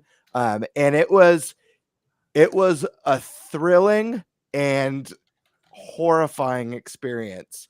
My when I went to check out, the bank froze my card. It like triggered is this a legit purchase? My heart froze my card. Dude, I panicked and I said, please give me 5 minutes to call my bank, get cash out of the ATM and get this. Please do not sell this console. And they're like, okay, we'll hold it for 20 minutes max. I'm like, thank you. I run to the ATM. The ATM sucks up my card and won't give it back. Yeah, I can't get heart's going crazy. I'm panicking. I need a change of pants at this point. I'm able to get a worker to assist and get my card back, but it was like a roller coaster of like hype, panic, hype. And then by the time I got back home, I was so stoked to play Twilight Princess. But all the emotions and adrenaline, I ended up passing out. Like I just like completely passed out when I got home. I was emotionally drained, but it was an epic night to say the least. So what you're saying is, if you do it this time, Gamebird, because you didn't get a pre-order in and you're panicking, bring cash. Yes, cash. I know this time it would be where you going? Where are you gonna be at? No card. What location will you be at? Look, no reason. You just have a bunch of cash on you. You gotta not let John Debo know where anyone lives. Anyway, speaking of launch stuff, we got a new little thing we're gonna be doing for the next 6 shows, and it begins with Thunderstash. What are we talking about? Yeah, so I'm gonna actually go ahead and share my screen, and again, I'm just going to throw this out here. This is only the second time I've done PowerPoint, so mind it. It may not look great, but I tried. And I want to make it clean because we're going to be doing this for 6 weeks. Yeah, unlimited time too, because we didn't know until today that we were going to run with this. So yeah, I didn't start doing it until like about two hours before the show. So here we go. Okay, here's the cover page. Nintendo launch retrospective. I like it. This is the introduction, guys. This is the agenda. So we're going to go over the introduction, the primary goals, the timeline, the launch games. Here we are. Welcome to our Nintendo Switch 2 launch retrospective. So over the next 6 weeks, we are diving deep into the launch lineups of Nintendo's past consoles and handhelds, all leading up to the big reveal of the Switch 2 launch games on April 2nd. Join us as we stroll down memory lane, analyze the hits and misses, and let me tell you, after building out this PowerPoint, I was like, what were they thinking launching these games? So it'll be interesting. And of course, we're going to speculate about the future, and that will be in week 6, which I'll show you guys on the timeline. Primary goals is to plan for the product launch. So again, we're breaking down the historical launch lineups week by week. from the NES to the Switch 1, leading up to our bold and final Switch 2 launch predictions on March 26th. That's the last podcast we're having before the Switch 2. So we have to do it then. And, hopefully by revisiting Nintendo's iconic beginnings, we'll build the hype for the next big thing, the Switch 2, and we'll kind of get an idea of where this is all going to go and how realistic we can be with the Switch 2 launch lineup. Area focus, past, present, and predictions. We're going to revisit the iconic launch lineups with, of course, the glorious box art displays. Analyze what made or broke each launch. Discuss how these historical launches could influence the Switch 2. Make the bold predictions, and then hype up the April 2nd Direct like there's no tomorrow. And what would a Switch 2 be without a quote from legendary Reggie? Gamebird, can you read this for me? Absolutely. This says, "Hello, my name is Reggie, and I'm about kicking ass." Or actually, yeah, hold on, wait, I need to fix something real quick. I'm going to read this. Just give me 1 second to zoom in so I can do this the right way. Whoops. There we go. "Hi, my name's Reggie, and I'm about kicking ass and taking names. And we're about making games." Was that good? Was that good, guys? I'm here for it. Yeah, it was good. Yeah. One of a kind. One of a kind. That's exactly how he said it, by the way. Absolutely. You get the seal of quality for that. Thank you. All right. Here's the launch timeline. And I hope everyone knows who this is in the top left. Chat, I'm Josh. talking to you. It's the younger version of me. Yeah, it's Captain N. So this is our timeline here. So today we're going to go over the NES, Game Boy, and Game Boy Color. And then you guys can see the rest. Next week is the SNES. Yes, we are going to talk about the Virtual Boy. We're not going to abandon it. The 5th, we got the GameCube and the GBA. The 12th, the Wii and the DS. Then the 19th, the Wii U and the 3DS. Then on the 26th is the Switch 1 launch. And then Switch 2 predictions. Those are our final predictions, all leading up to April 2nd for the Switch 2 Direct. And with that said, I have some classic imagery there for you guys to kind of bring you back and get you in the mood for what we're about to talk about, which is the NES, the Game Boy, and the Game Boy Color. Now, let me ask you guys, what color Game Boy Color did you own? I had the green, the lime green. Kiwi, right? Was it Kiwi? I don't know. I was a child. Yeah. I have the see-through. Yeah, same. The like the atomic purple see-through. I forget what they called it for the Atomic Game Boy. purple, yeah. Was the Game Boy one called atomic purple still, or was that for? I think so. Okay, yeah, that's the one I had. It's the best. I was Yeah. thrilled too. My first one was the green, and I now own the green and the purple see-through. Nice. Oh, and somebody actually for my 40th birthday made me a custom one that has my logo. So I guess I have 3. Hell yeah. Oh, that's Yeah. cool. Awesome. Oh, so cool. And the D-pad and the buttons are all the same color buttons as the N64 controller. Oh, that's So- sick. And the lens has Beautiful. Mario on it. It's very, very cool. So I still have Hell mine. yeah, dude. Now let me ask you, does anyone own the Tommy Hilfiger Game Boy Color? You guys remember that? I don't remember the No. Tommy Hilfiger one. Yeah, well, I was looking at Game Boy Color variations today. I was like, oh my God, that's too funny. All right. So here we go. Let's talk the NES, okay? And I would like to briefly ask you about each game because we don't have all day to talk about these, but 10-yard fight. Did you play it? No, is that a football game? It looks like a football game. It's a Yeah, football game. It Yep. is. Yeah, I didn't play that one. Nor did I. I remember seeing it. I remember hearing about it, but never played it. I played it. It sucks. It's always sucked. Like from the beginning. It's very slow. Very slow. All right, how about baseball? That one sucks too. Like that, I played that on NSO. I played that one. Hours and hours and hours of baseball. Yeah, I played a lot of that one.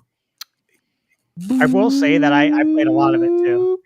I actually liked baseball. It's not my favorite baseball game on the NES. That honor goes to none other than Baseball Stars. Yes. Yes. Dude, that game is the shit. It's so that good. game rocks. Better than RBI? Oh yeah, way better. Wow. Not even close, Josh. Hmm. Baseball Stars is by SNK.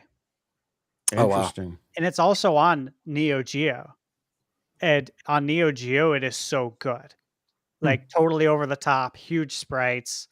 Yeah, honestly, it's a very, very good game on the NES. But okay. Clue Clue Land. I played it. I have not played Clue Clue Land. I believe Nope. I played it. I think I played it on like NES Remix. yeah, exactly. I don't think I played the full game, but I played it on that. Yeah, this top row is a bust for me. I've only played Even Duck Hunt? one of these. No, I've played Duck Hunt. Okay. Okay. But I'm just saying, like the row 2 and 3, I've played the majority of the titles. Yeah, Clue Clue Land I played. I didn't love it. You guys notice the box art on that is the rupee from Zelda? Yeah. Yep. Yeah, I think they used a lot of assets back then. Like they shared assets from games. I think you can see that in like Metroid and Kid Icarus. There's a lot of Mhm. similarities in the assets too. Obviously, we all played Duck Hunt. Probably Yeah, have fond iconic. memories of that. Played the hell out of that game, man. Yep. Same. Yeah. Came Did out you on guys- Wii U the year everything got everything Yeah, got it shut was- down by Lizard Squad. Wasn't that like Christmas Eve? Christmas Day. It was Christmas Mhm. Day. Yeah. Did you guys go right up to the TV to shoot the ducks? Always. Yeah. Absolutely. Yeah, Absolutely. Yeah. you had to, right? Like that was the winning move back then. Mhm. Okay, so of course, Excite Bike. I mean, Excite Bike was phenomenal. Fantastic. Great music. yes. So many fond memories of that game. In my opinion, I just remember the acceleration. Well, I mean, I've played it recently because of the World Championships, but the acceleration noise sticks in my head. yeah, for me, it is because like there's other Excite games that came out after. This is the best one, in my opinion. Yeah, I love this one. The title screen music. Like I can hear it right Yes. now. Yes. Yeah, and the Mario Kart 8 Deluxe Excite Bike track. Oh, I The love it. music is Best- insane. Best track. And Yeah, it it brings has you like back. 200 different variations. Yeah, so which cool. is amazing, and not Mhm. enough people talk about that. Josh. The music's so good though. So good. Like, and being able to create a track, that game I think is in its own line, which is like the creative series or something along those lines. Something like that. So Yeah, it's nuts that you could create your own track on the NES, like on the NES hardware. That's crazy. did you guys ever do that where you just tried to you could just go like get going as fast as possible and jump as far as possible and never overheat? Like that's what I love doing All the when I was, time. yeah. All the time. It's just like building a ramp and setting it up outside in the street, except you're doing it on the TV. Yep. Yeah, it was awesome, man. Hmm. How about golf? Hours and hours. Yeah. I probably have like 300 hours in that game. Same sound effects as baseball too. Yeah. Well, yeah. Once again, the shared assets. Is this your favorite golf game on the NES, or are you guys NES open? I like this one more. This one is my Yeah, I favorite. like golf more as well. I can remember hitting a hole in one with and so pretty much the majority of these games, as I talk about them, were all played with my dad. Like we played. He was like, no fighting games. You can play sports games, but boxing was okay. I'm like, I don't understand the rules, but whatever. So yeah, black box, baseball, and golf, and Excitebike. He didn't care as much about duck. Well, I take that back. We did clay pigeons a lot. So, yeah. So, but golf, yeah, we played. Anytime I hear that sound effect, I made it when we were doing baseball. That woo. Yeah. Yeah. So, and this hole in one sound, and it was like blink, and it was just. Yep. It was so good. Yeah, just loved it. It's a really good golf game. It's kind of crazy, but Well, it has that Easter egg in it, right? Or there was something. Remember during the Switch's lifespan, because Iowata was tied to it, there was a certain date, and then you could play golf or something. I can't remember the whole story, but I do remember that. I do. Yeah, I'm gonna have to look it up after now.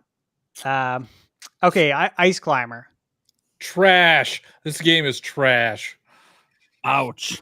What don't you like about it? The jumping Climber. mechanic. The jumping is horrible. We can say that about almost every NES. Yeah, I guess I'm playing these games kind of like Too late. modern lens, because I played a lot of them on the World Championships that just came World out. Championships, yeah. And like doing the Ice Climber levels, I'm like, oh, this sucks. I don't want to do this anymore. Yeah, so I still remember like playing Ice Climber as a kid and knowing that you have to line up your jumps a certain way in order to only break one block of ice and get through it. Like there's a way to do it. But yeah, it's not at all like user friendly.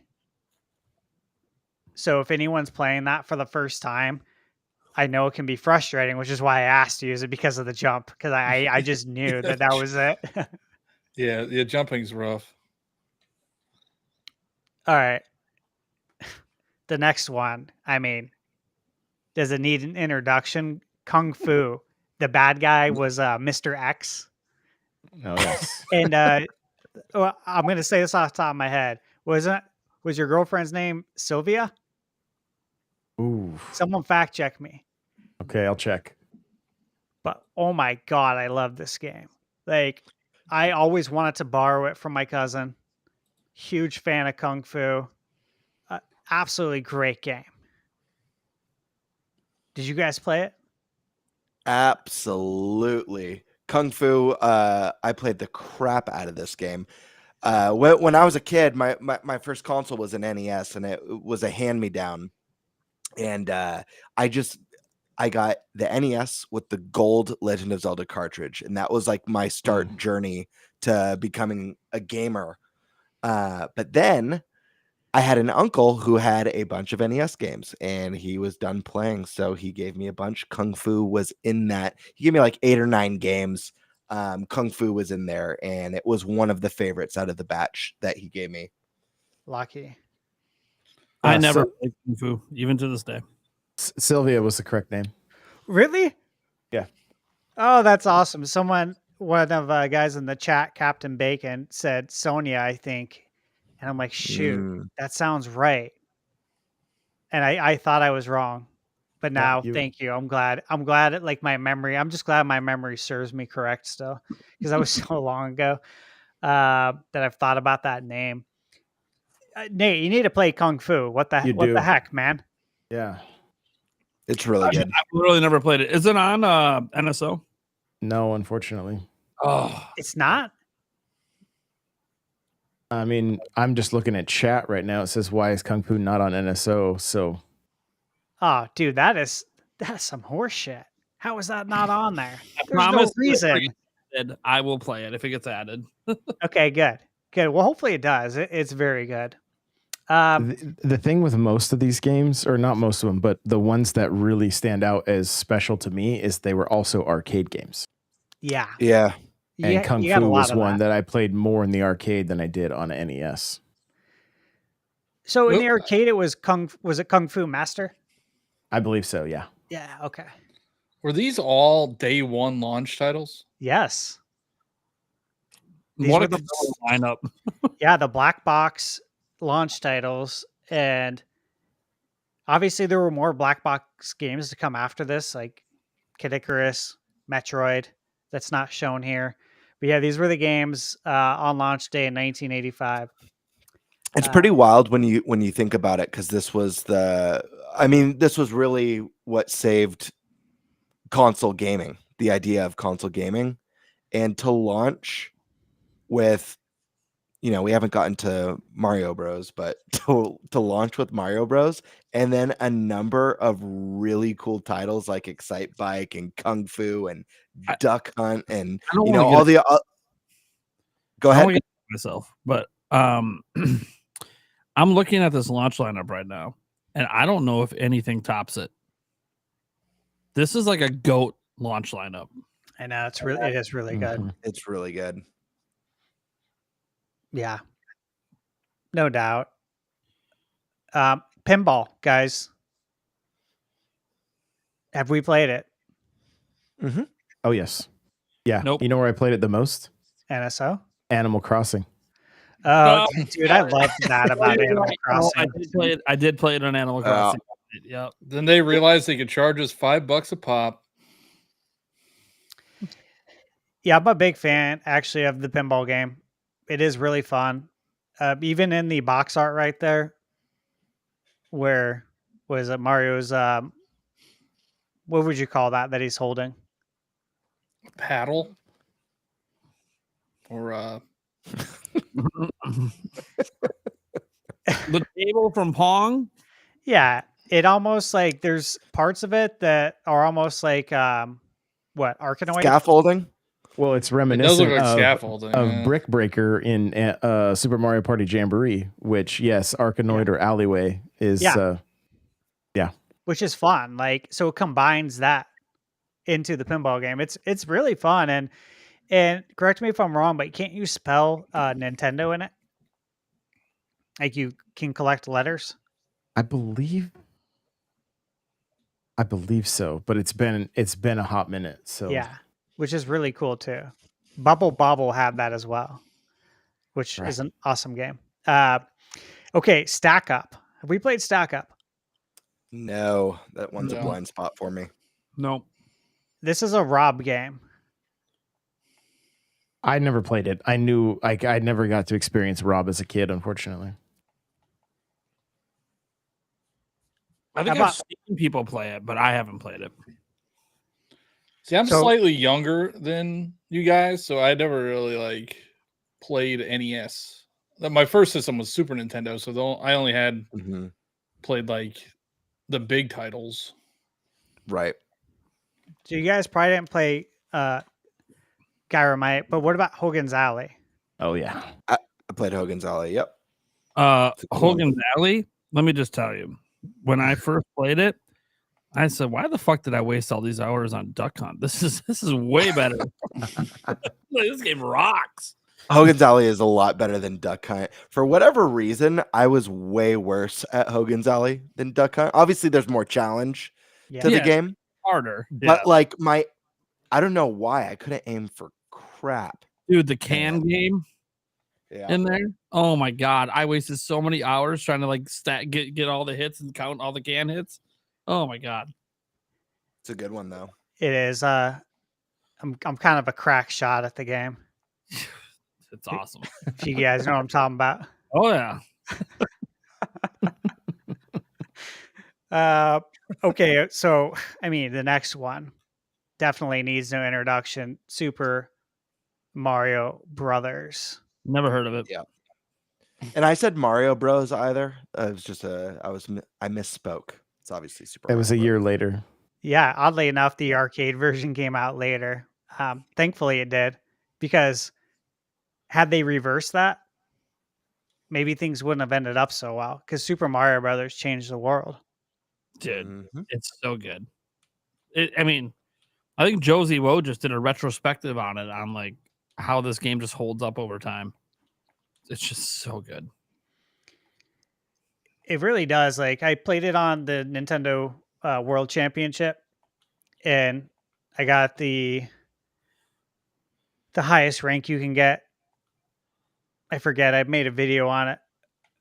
That's awesome, man. But to beat the game in I think I beat the game in 6 or 7 minutes, which is stupid and mind-boggling because it's not an easy game.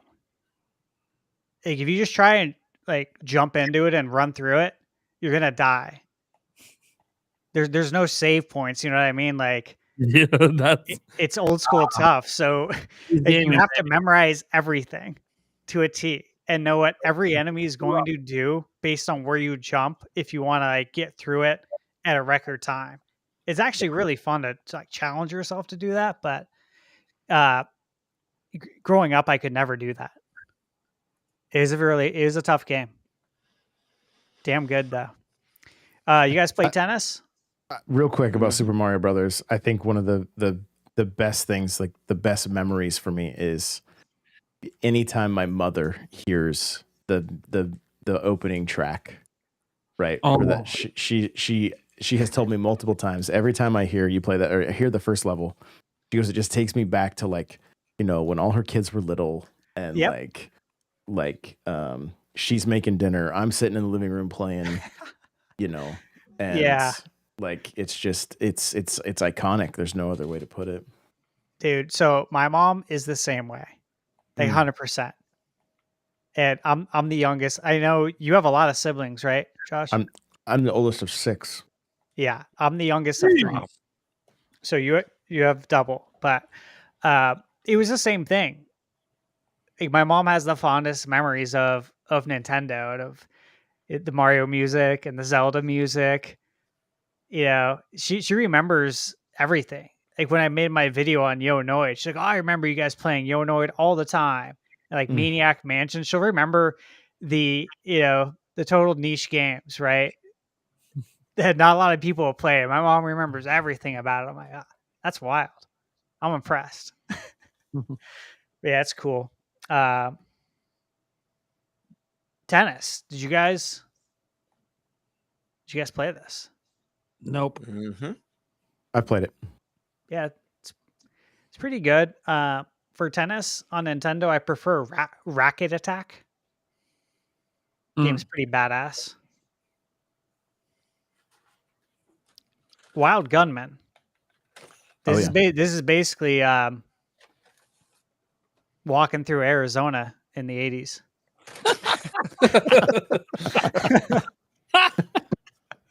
It's pretty awesome. It's like a documentary on Arizona. Yeah, I played it. It's hella fun. Yeah. Fantastic.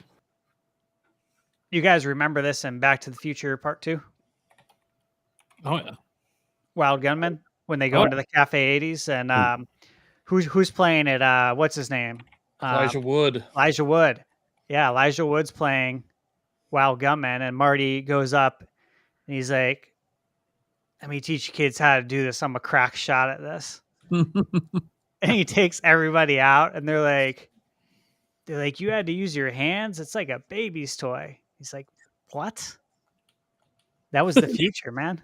Yeah. That was what 20. What year was that? 2015, wasn't it? 2015. 2015, yeah. Yeah, the future, man. Wrecking Crew. Loved it.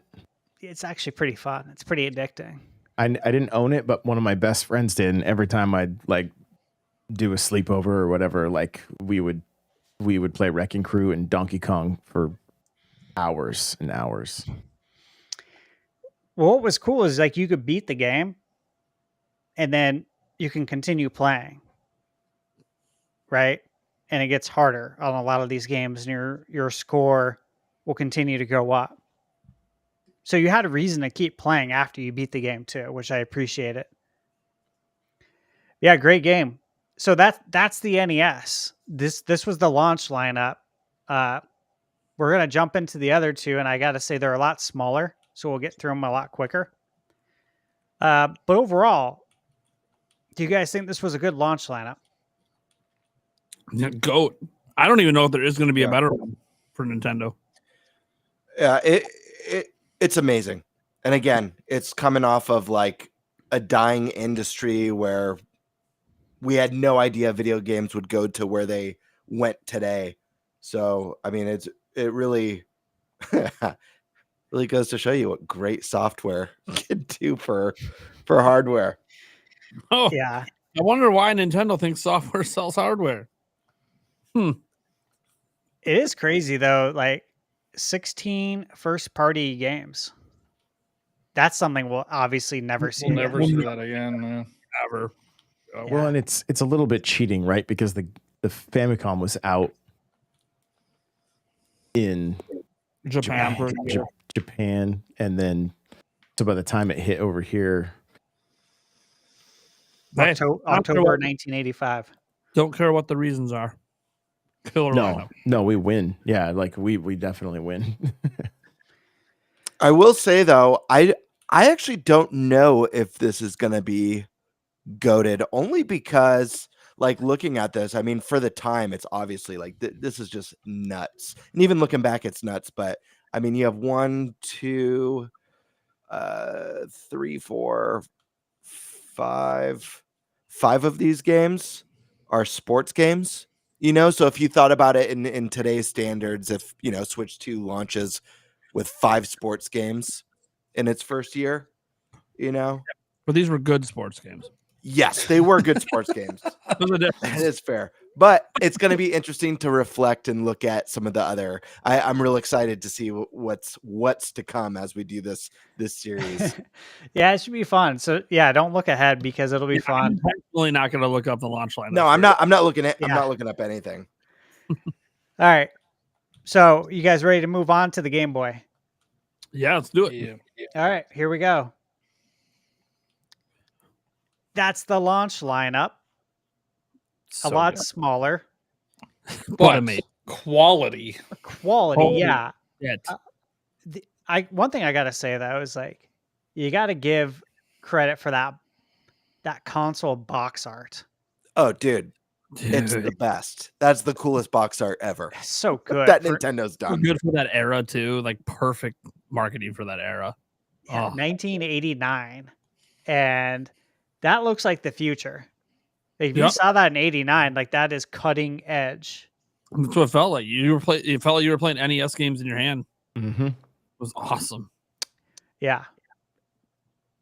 So, Super Mario Land. How do we feel about it? It was Great game. Great This- it was great Go that ahead. it was Mario on a handheld. I mean, it's definitely not the better of the Super Mario Land games, but to just have it available on the Game Boy right away, huge. I played it today actually, and it was a very fun nostalgia trip. Just listening to the music, Yeah. seeing the sprites. You know, it's funny how it literally followed the same basic art style as the Super Mario Brothers, and then in the second game they figured they could make everything much bigger and, you know, give Mario like a little more of a 3-dimensional look than just the 2-dimensional look. Yeah. And so and even the way they've incorporated like the some of the Mario Land stuff into Mario Maker 2, you know, it's just it's a stellar launch title. There's no question.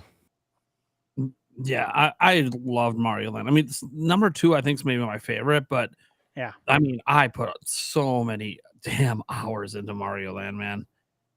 Oh, Yeah, same here. This one, you know, I'm not going to compare it to Super Mario Land 2, which I personally liked better, but I have incredible memories with the first game, hours and hours, you know, playing on the road, you know, like anytime I was in the car, in the back seat playing this game, and the music. I remember the music of this game so fondly, like Mhm. probably above everything else that I remember about this game. The music is kind of like Mhm. ingrained in my memory. I'm with you on that. Like 100%. The music definitely brings me back every time I play it. I really love the soundtrack for the game. And it's wild because it's on a Game Boy. They only had so many resources. And again, yeah, just like you guys, I put in so many hours on Super Mario Land. Love this game. Still love it today. I would say that I probably like the 6 golden coins better, Super Mario Land 2, just because it's got more variety, it's got more power-ups. But this game is just great. And I gotta say, I still love the box art. Because again, Oh, yeah. you know how it is, guys. Going to the store as a kid, you can't go on YouTube and watch a video. There's no internet. Your parents probably aren't going to buy you a video game magazine. They've already spent enough money on the console and the video games. They're not going to start buying you magazines. If you want a subscription to Nintendo Power, you better pay for it yourself. Better go get a job. Better start handing out flyers in the neighborhood I was spoiled. to mow lawns. My grandma got me the Nintendo Power subscription. Oh, good for you, man. Like, My parents couldn't afford anything. yeah, All the games I played were rentals. yeah. But I grew up very poor. But my grandma was like, "You love Nintendo, don't you?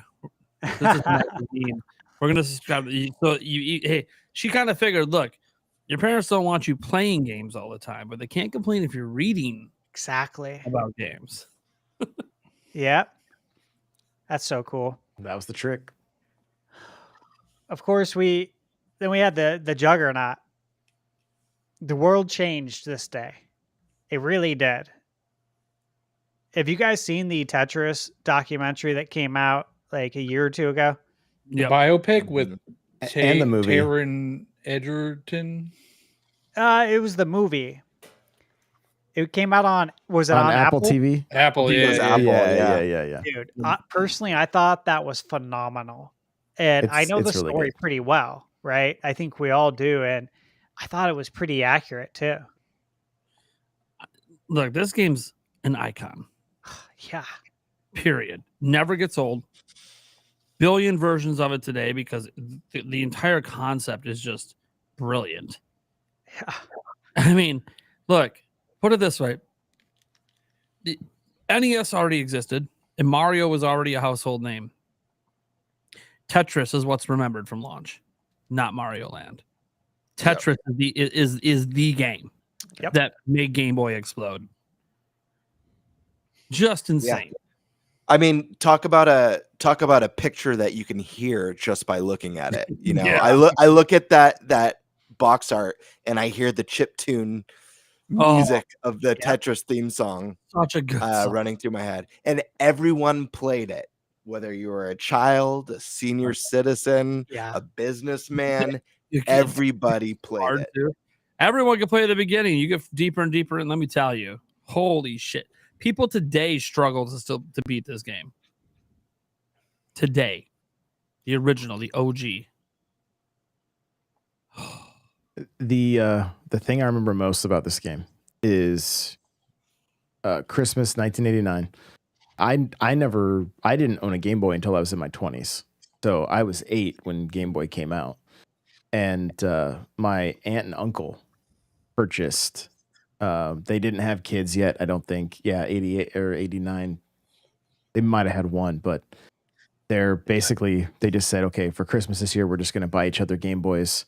And so that Christmas night, getting to link cable and play Versus on Tetris and seeing Mario and Luigi on the screen as you're playing against each other, it was a very, very special, like it was so fun. Like, it was just so much fun. I was so jealous I couldn't play it all the Link time. cable, and like people didn't even realize it at launch about the link cable stuff. Oh my god, when you did it with that game, it literally this is back in the day, guys. Multiplayer like this just wasn't a thing. Nope. And You had to plug your consoles into each other. like Mario and Luigi, who aren't in the game normally, are just there. Mm-hmm. And your mind is just fucking blown because so many people wouldn't even realize this was a thing. Tetris is just. Here's the thing. I know I said like the NES launch lineup's goated. I think it is, but this game is more iconic than even the original Mario Brothers. Oh my gosh, I can't say enough about Tetris. Just and when you know the story behind it. And how we're lucky this game even exists at all. Yeah. Like Very. the hoops that had to be jumped through for this to be there. And Espionage. the main guy who fucking the guy basically committed crimes to make this thing happen because he knew the world needed to fucking play this game. And he got ran out of the country. Like, Yeah. literally from what I've read, he had to literally make a run for it, which in the movie, yeah, it's like a car chase scene, which of course is dramatized, but he did have to like literally bolt out of the country. Guys, Otherwise he might have been staying there in a cell. If this is making you interested at all, just at least go on Apple TV and watch the movie. Yeah, it's not 100% accurate, but it'll give you enough to appreciate. Like the game's already amazing. You will appreciate this game even more if you understand what went into this game, even existing, and like who a lot of people don't even realize who the original creator was, and everything that went through, and especially with all the tensions with the countries back then. Oh man, Cold War was still fully intact. Yeah, it was, but the game made it, and holy shit, it is. I mean, I don't even know how many copies this thing has sold in our lifetime. It's insane. Yeah, that would be interesting to find out. God, insane. Yeah, that's another thing about this launch lineup, guys, is that like you had Mario Land. The number for 520 million. Oh my God. Oh, wow. Not a single game has sold more than Tetris. It's the highest selling video game of all time. Better be. Yeah. Insane. So when we say this is like the GOAT of all games, like you can like games better more than this. That's fine. But the impact of Tetris is unmatched. Yeah, the impact, no doubt. As I say, you guys noticed that like so Tetris had Mario and Luigi in it. Tennis, you got Mario here. Yeah, Baseball, you got Mario here. They're leaning a little on Mario. Mario than that. And Alleyway, you got Mario here at the control station. It was Mario was in every single launch title in some way, shape, or form. I mean, yeah, Mario after he blew up on NES. I mean, yeah, you're gonna put him on everything. So that leads to the next game. Did you guys play Alleyway? I've actually never heard of this one. It's like Brick Breaker. Have you ever played Brick Breaker on like BlackBerry? I had a BlackBerry phone and I played Brick Breaker all the time on it. Well, and that's I guess Alleyway, was that the first one that had it, or Arkanoid, I believe, was probably the first. Well, actually, this goes back. This predates the NES. Brick Breaker for Nintendo goes back to like the TV game 15 or one of those, like, you know, where they were only in Japan. Yeah. But then Arkanoid on the NES had its own controller that was just a knob, so you could just turn it left or right to control the paddle. It's on NSO. You should definitely check it out. Yeah, it's super fun. And the best way to play it now is on Jamboree. In the Koopathlon mode, there's a Brick Breaker mode, and you can do it from Mini Game Bay. And it's one of the things in my community where everybody's trying to get the high score, like, because it's it's timed. You can only go for like a total of like 3 minutes. It's 60 seconds for each board, and there's 3 boards, so really, really fun. Yeah, I agree. It's worth playing. Worth checking out today. And then again, baseball and tennis. you can't launch a Nintendo console or handheld without baseball and tennis. Even look at Wii Sports. You got to have baseball and tennis. They're staples in Nintendo launch lineups. Did you guys play these? Oh yeah, They were good. Yeah. yeah, especially baseball. Aren't they pretty much the same as like the NES versions? Pretty much. Yeah, pretty much. So if you're Yeah, I buying a never got Game these Boy, ones for the Game Boy. I had some of the sports games on the NES, so I skipped out when it came to the Game Boy ones. Yeah, I didn't care about the Game Boy ones until we got to the Game Boy Color with Mario Tennis and of course, Yeah. Camelot. mm-hmm. All right. So what do you guys think of the launch lineup here? How would you rate it? I think it's I would strong. Give it an A because of Tetris. Yeah, I mean, sometimes you have those launch lineups where you have like that goated game, and it doesn't really matter what else was there because you really only needed the one game. And despite that, we also had a new Mario game. Right. Yeah. Right. And it's Nintendo's first true handheld on the market. So I wouldn't have expected this to have as big of a starting library as the NES. Was this the first? This is good. Was this the first gaming handheld that had the cartridges to have multiple games? Because gaming handhelds existed before this, but they were like single game systems. Tiger Electronics ring a bell? Yeah. Yeah, it was the first one to have cartridges. Yeah, so I think it's the first one that had. I mean, there might have been one that had like 2 games on it or something, but because obviously I don't know every single of those individual handheld games back in the day because I only have the ones that I played. But Yeah, everything else was one game, like the Tiger Electronics or like the Nintendo Game and Watch. there's this really old school one that was like from the 70s. It was a football game with these little switches you would physically. I move on. know. I know which one, the vertical one. Yeah.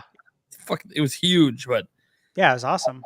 it was awesome back when I was a kid.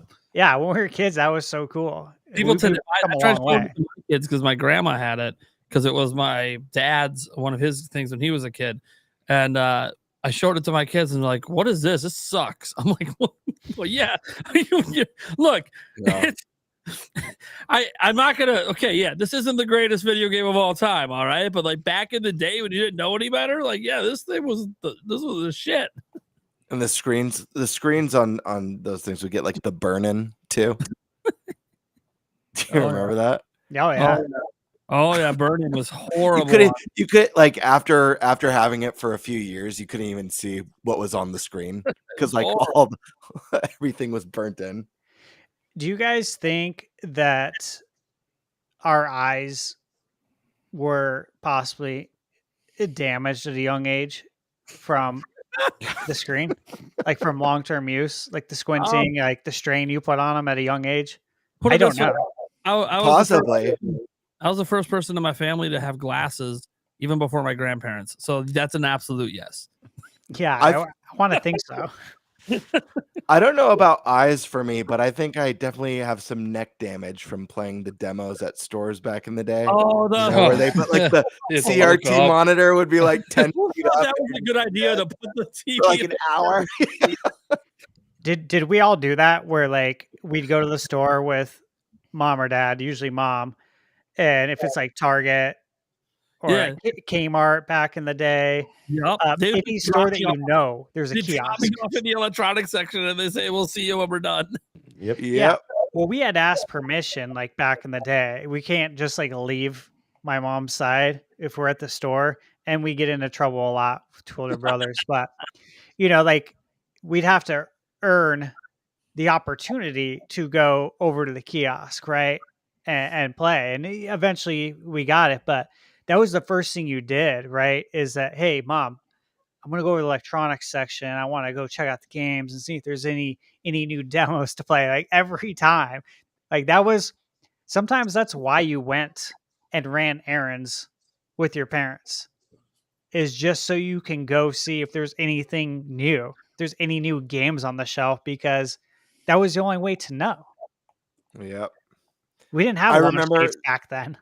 Mhm. Yeah, and that feeling of like feeling defeated when you get to the electronics area and there's like a line of kids playing. Oh, it's Yeah. the worst. Depressed. You're just like Oh. super depressed. You You know knew it's you gonna be a while. There's were that gonna kid get who's shot. like terrible and too young. Yeah, Who's and just you're like, dude, Staying there. how Yeah. long is this kid gonna be on here? I really hope his mom comes I over was soon. there. There was like 4 kids in front of me, and I'm like, "Fuck!" My parents will be done shopping before I even get to touch this thing. I'm Yeah. literally going to get to select a demo, and I'm out. Exactly. Like my mom Right. had a list. She knew exactly where to go. She knew Yeah. what was on what aisle. So it's Yeah. like, shoot, I You're don't have like, a you're lot gonna of be at the- time here, bro. Yeah, we're going to be like 15, 20 minutes in this store. Like that's it. Yeah, they didn't want to spend a lot of time there because they don't Yeah. want to spend more money. It was like we need to be in and out always. That's how I am now too. Yeah. But you better believe when I got my hands on whatever console it was, the 64 I feel like was the one I played a lot in stores. I took my sweet ass time. I ain't leaving for no one. Well, I played a ton of Till GameCube. mama comes and says, "Let's go, honey." I ain't living for no one. Dude, I was going to Best Buy after school to play Rogue Leader. Nice. So Yeah. good. Yeah, like I was literally, we were all blown away. We would go to Best Buy after school and just go hang out at the kiosk until it was time to camp out at that Best Buy for the GameCube. Yeah, good times. All right, so we're gonna move on to the last one. This is a short one. It's Game Boy Color. It's small. It's so small I added in 2 games.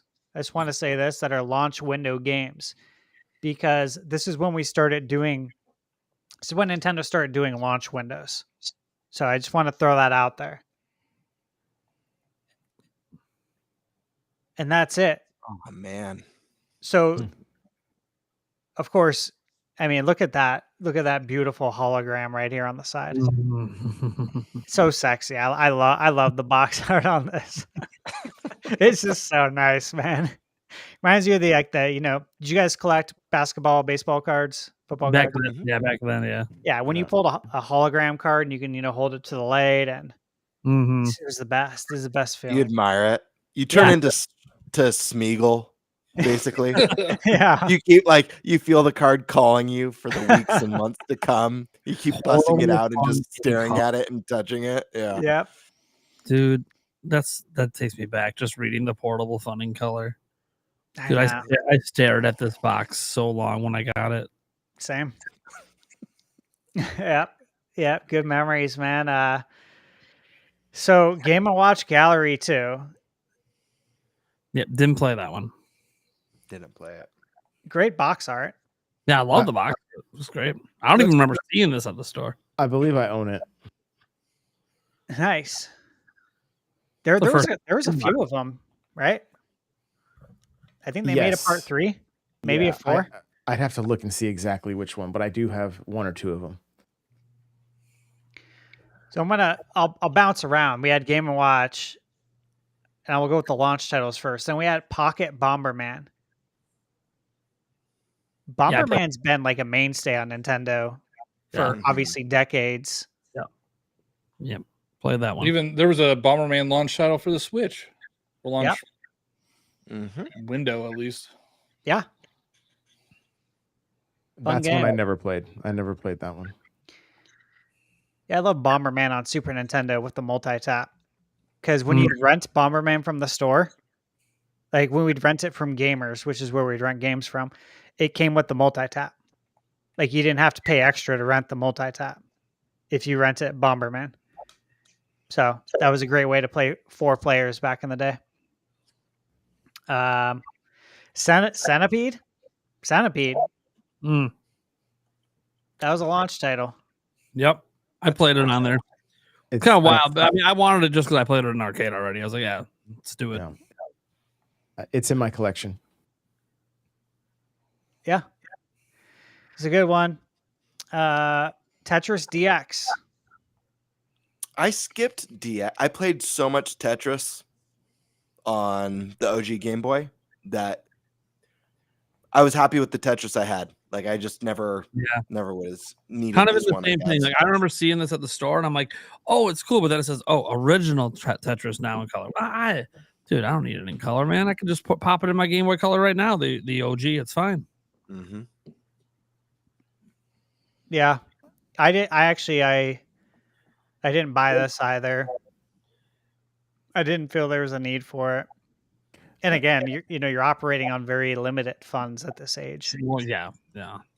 I Yeah. was And like for my birthday, I'm not asking for a game that I technically already own, just not in color. I picked it up, and I believe when I finally bought my Game Boy Color, which was my first Game Boy, I'm fairly certain I picked up Tetris DX and Mario Golf. Those were my first two. Well, Mario Golf's amazing game. Camelot killed it. Yeah, very RPG. So the two games that were launch window games, of course, were Zelda. Zelda came out first, and then it was Mario Deluxe. Those came out within the first 6 months of the Game Boy Color. So This looks like the OG Switch launch year right here that we're looking at. We got the Mario, we got the Zelda, we got the Bomberman. We didn't have Tetris at launch, but we had Snipper Clips, which was like your puzzler. Right? The Snipper Clips is good, man. So good. Snipper Clips is really good. Especially if you are like a couple, you and your girlfriend or wife, like, oh, dude, Snipper Clips is a blast. I think this is something we're going to probably notice, like as the weeks go on, is trends with the launch lineups. Like you just said, it looks like the Switch launch lineup. I think we're going to probably notice more as we go on, so that should be pretty fun. But Zelda, Link's Awakening DX, like I already love Link's Awakening, right? And to get it in color, and then the idea that there's another dungeon now. Yeah, This was the color dungeon. That was cool. Yeah. Yeah, this was the version of Link's Awakening I owned. Not the first one I played. I mean, the story goes back to when I was a bully on a bus and stole someone's Game Boy. Yeah. And had Remember Link's Awakening in it. And I took it home and I played it. And then I gave the Game Boy back the next day because I didn't want to get in too much trouble because I knew my mom was about to get a phone call from that person's mom. But I fell in love with Zelda then, and I kept asking for Link's Awakening. And my mom found out that what I did, you're not getting Link's Awakening. You're never getting Link's Awakening. I'm like, fuck. And then good old grandma, when I got the Game Boy Color, she's like, didn't you like Link's Awakening? There's this Game Boy Color version. I'm like, yes, that's what I want. She read about it in your issue of Nintendo Power. And so I didn't even get to beat Link's Awakening until I got this one version. So the DX version's great. Yeah, this game was one of my favorite games for a very, very long time. Yeah. And it was in my top 5 favorite Zeldas for a very long time. Until the Switch, it was in my top 5. No joke. It's a special game, and I really appreciated how weird the game is, and like the weird quirky characters that they incorporated, having like Mario and the Chain Chomp and all that cool stuff that we didn't see again in Zelda till Majora's Mask, where the series got kind of weird again. But yeah, absolutely adore this game. Great soundtrack. Oh my gosh, yes. Wow. One of those games I can hear it just looking at the box. Oh, dude, I have the Ballad of the Windfish playing in my mind right now. So good. It's so good. Oh man, I couldn't believe that music was coming out of a Game Boy. I always hear the town theme. Oh, the town theme. Yep. So good. Yeah, I mean, it was literally The Legend of Zelda in portable format. 100%.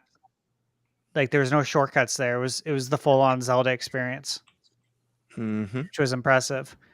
And then we got, now again, this was later. It was a launch window game, barely, but Super Mario Brothers Deluxe, which was actually really cool. And again, I gotta say the box art was pretty Pretty fire. Got you pretty hyped. And hey, let's not forget, wasn't this a transparent cartridge too? It was. I was, yeah. Which made it cooler, of course, because if it's transparent, it's cooler. Transparent cartridges were kick ass. It was just like, the colored cartridges for the Pokemon games. Like, nah, this is just special. Yep. Well, Zelda and Tetris are both black plastic. That's right. That's right. That's Yep. right. Yep. Color cartridges were the best. Like, part of me is a little jealous of the Famicom because they're all colored cartridges. Mm-hmm. Yeah. Like, that's awesome. I wish we had that. Yeah, they're really cool. Pretty much just straight gray with an occasional oddball. I love the Famicom little floppies too. Yeah. Man, So those cool. things are so cool. Yep. The only game I ever played with true floppy disks like that, besides at school, we had like these old school Apple Macs that had like the actual floppy ones that you could like bend in half. Yeah. So that's what we had. We had the first Apple Macs. Yeah, like the number munchers At school. and Yeah. Oregon Trail was on one of those. Yeah, number munchers, word munchers. Yeah. Yeah. Great time. But the first one I played with had the ones that were similar to what the Famicom had. That was Return to Zork. I had like 16 of those things to get through that game. Oh, really? Wow. Yeah, it's a huge game. I love Return to Zork, by the way. It's a very difficult game. We had a guy that lived across the street. His name was Robert. And he had a Commodore 64. That was my first experience ever with a computer. And I didn't get to play it, obviously, because I was the youngest. And I was lucky to even be in their presence, as they would say. Lucky to even be invited to come over. Sounds like what I would say to my sister when we're all outside playing cops and robbers with all the Nerf guns. And I'm like, you're lucky you even get to witness what's happening right now. So we'd go over to his house and play Ninja Turtles, but like real life, not like the game. Yeah. Of course. His dad had like a wood shop, like a wood shed, and he would make weapons, like wooden swords that were like heavy duty, and we'd beat the crap out of each other. So yeah, I wasn't allowed to come over because they were afraid that if I knew about like their backyard fight club, that I would tell my mom, which I never did. I was all about it. My dad straight up knew we were making weapons like that. He didn't care. He's like, dude, I did that shit all the time. What are you talking about? Have fun. Just make sure you don't grab the 2x4 to wrap, please. Don't do something you can kill someone with. I'm like, okay. Yeah, we beat the crap out of each other, like big time growing up. It was fun. Guys, you got to imagine what people would think today if they came over and they saw kids in the yard just beating the fuck out of each other. Like, yeah, people would be freaking out and calling the cops. Back then, it's like, whatever. Oh, I got a giant bruise on my leg. Yeah, see the other guy. Yeah, it was bad. Like, I can't tell you how many times heads were cracked open, and we had to go, emergency room to get stitches immediately. But like, no one freaked out because it's like you knew exactly what to do. I'm back out the next day doing it again. Like, whatever. Yeah, that and like put on boxing gloves and just fight in the driveway. We would use snow gloves because we didn't have boxing gloves. Yeah, we did snow gloves. Yep. It was a great time, like if today you saw someone doing that in the driveway. So there was this one game that we did. Me, my neighbors, Eric, and some others got together in the neighborhood because we wanted to play baseball. But like the problem was they wouldn't let us actually use a real baseball because we'll break windows. Right? Yeah. We're gonna hit the ball too far and break windows in the neighborhood. And so they're like, so we're smart, right? We're like, well, okay, we don't have any wiffle balls. So what are we gonna use? You know what? We're gonna make our own ball that we can't actually hit far enough to get to a house. We put rocks in a pop can and then crushed it, and that was our ball. Dangerous awesome. That was. But we had shrapnel just flying on every hit. But dude, we were catching that shit barehanded and whipping it at first base. Dude, that's so much fun. Yeah, you go back inside. Why are your hands bleeding so much? Everyone's hands are bleeding, Mom. What's the problem? Those were the good old days. Oh man, Those days that'll never happen again. oh, Only way no. that happens again is if we go back to like the old way of living and like all the power goes out. The only way it happens, I think, is in a grid down scenario. And I don't even want to talk about that. But you know what I'm saying? Like that's the only way I could ever see that kind of thing happening again. Well, I kept thinking, like, what led to that? Because I'm like, I have kids. Like, would I let my kids? No, I wouldn't let my kids do half the fucking shit I did. But here's the thing: like, if they want to play baseball in the backyard, I'll just give them a wiffle ball. I kept remembering, like, what led to us being so ghetto with all this shit, and I'm like, I was poor, man. That's what it money. was. Everyone in the neighborhood was fucking poor. We didn't have anything. Like, we had to make do with shit we could find on the ground. Like, this is what we did. I think it's a combo of that, but I also think from our generation, imaginations were, we had more opportunities to use our imagination for better, for worse. Yep. We other than sitting in front of the old CRT TV, we weren't really screen kids. We didn't have the iPods and iPads and iPhones and all that stuff for constant stimulation. So we had our brains to come up with weird shit to entertain us. Plus on TV, the only time I wanted to watch was Saturday morning. Yeah. Yeah. So For sure. Good times. anyways, Well, that wraps up week 1 of the Nintendo launch retrospective. So it's only going to get better from here. yeah, and it won't always be the last topic. Might be one of the first ones next time. Yeah. Damn. That was awesome, Stash. I love this segment. It's just going to keep getting better and better. Thanks. I had a good Dude. time, man. Eric's going to be so mad because he's now. By the way, you notice the clips have been consistent. I don't know if you've noticed the last few days. I did. I saw I've the views. I was certainly like, good noticed. Lord. Eric is now in charge of it. He took charge. Oh, He's cutting all the nice. clips. So when you guys out there, Eric's not talking much. What does he contribute to the mother effer? He's basically running the clips channel right now. He's crushing it. Like he's even coming up with the titles and everything. I'm just doing the thumbnails and sending it live. So pretty awesome. Thank you, Eric, by the way, when you do this clip. I really do appreciate it. He's gonna be so mad he missed the NES and Game Boy stuff because this is like, it's not his favorite era, but he's got a lot of memory. He played some games I didn't, and oh man. All right, let's just get to the Q&A quick. We actually don't have that many in here, which is perfect. But we'll just rush through them here because we're a little late here. Demonic Brawler says, if Nintendo doesn't do a February Direct for whatever reason, what are the odds they instead do a Direct in the first 2 weeks of March? I think for me, it's just March 10th, man.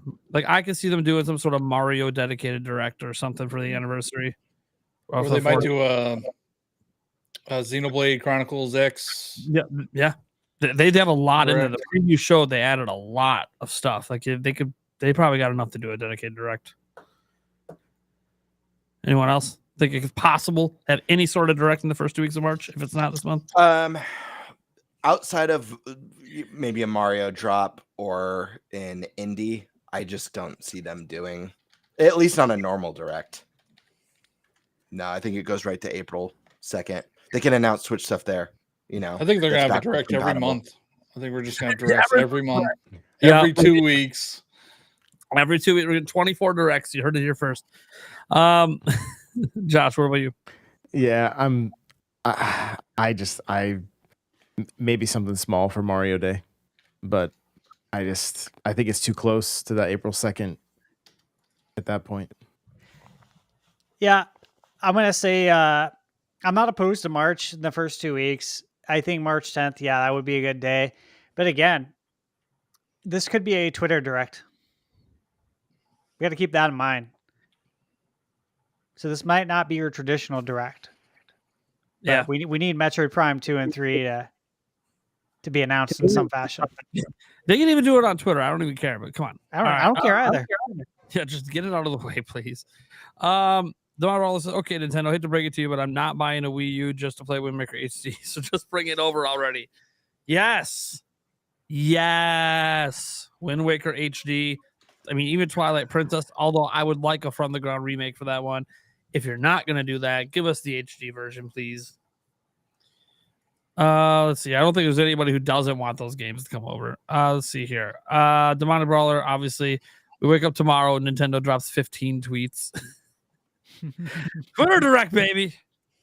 You remember Nintendo's done a few of those over the years. Twitter Directs, where it's just like, why are we getting like a tweet every half hour with like big announcements? What is going on?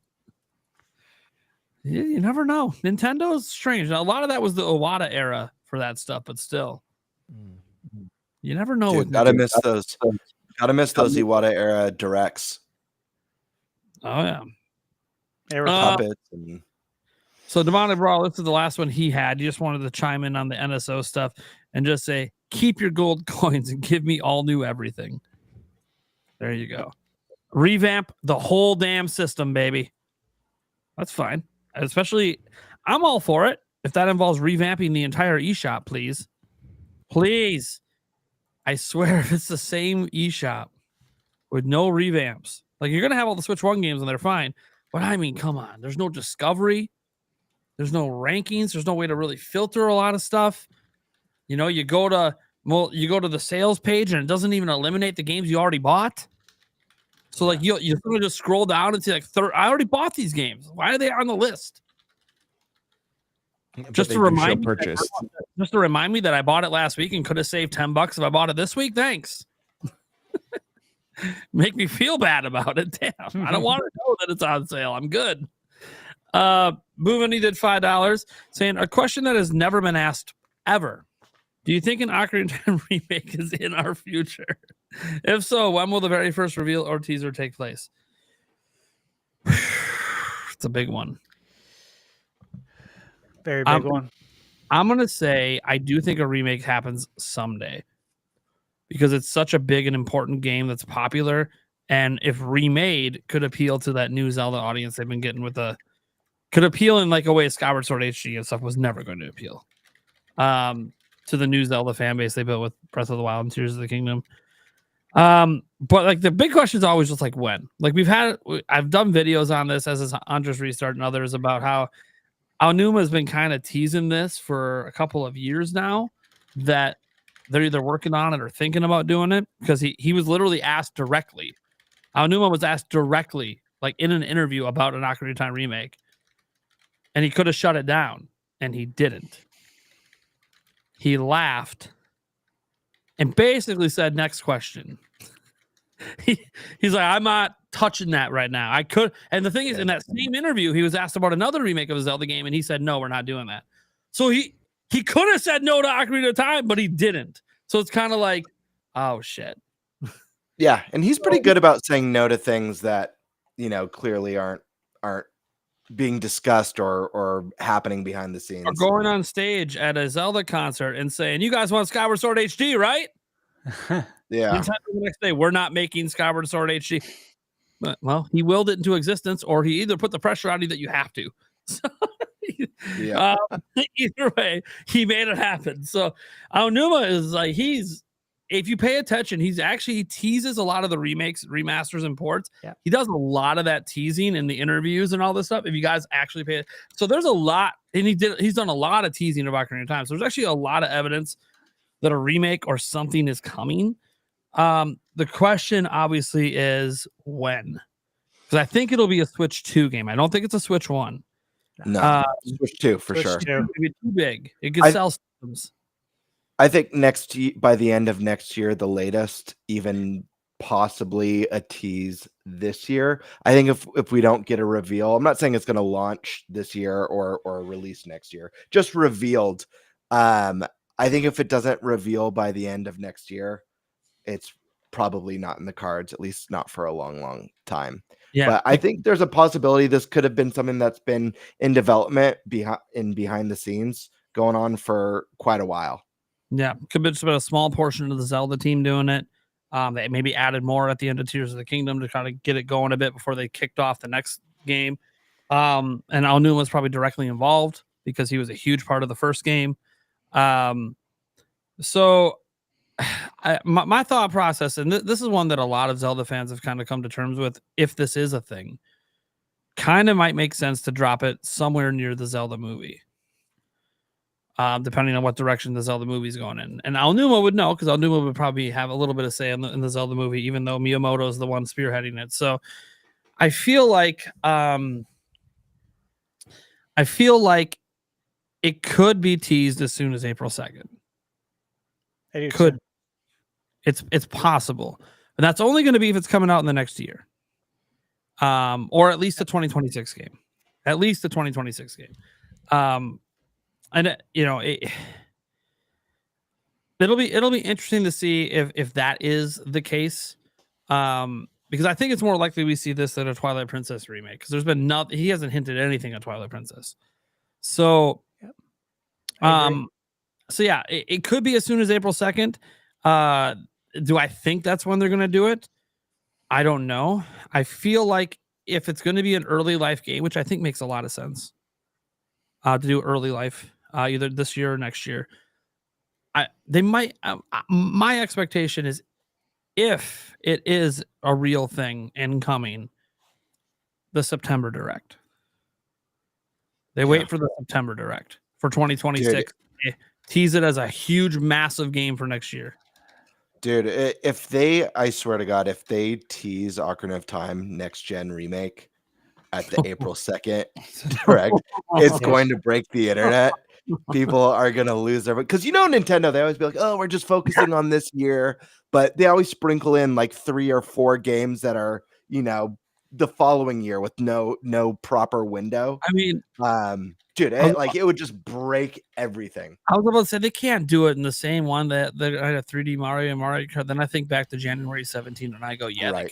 They can. Yeah, they can. They did it then. Well, dude, like, people's reactions to the Tears of the Kingdom teaser, when it wasn't like clear, like, what is this? Is this Breath of the Wild DLC?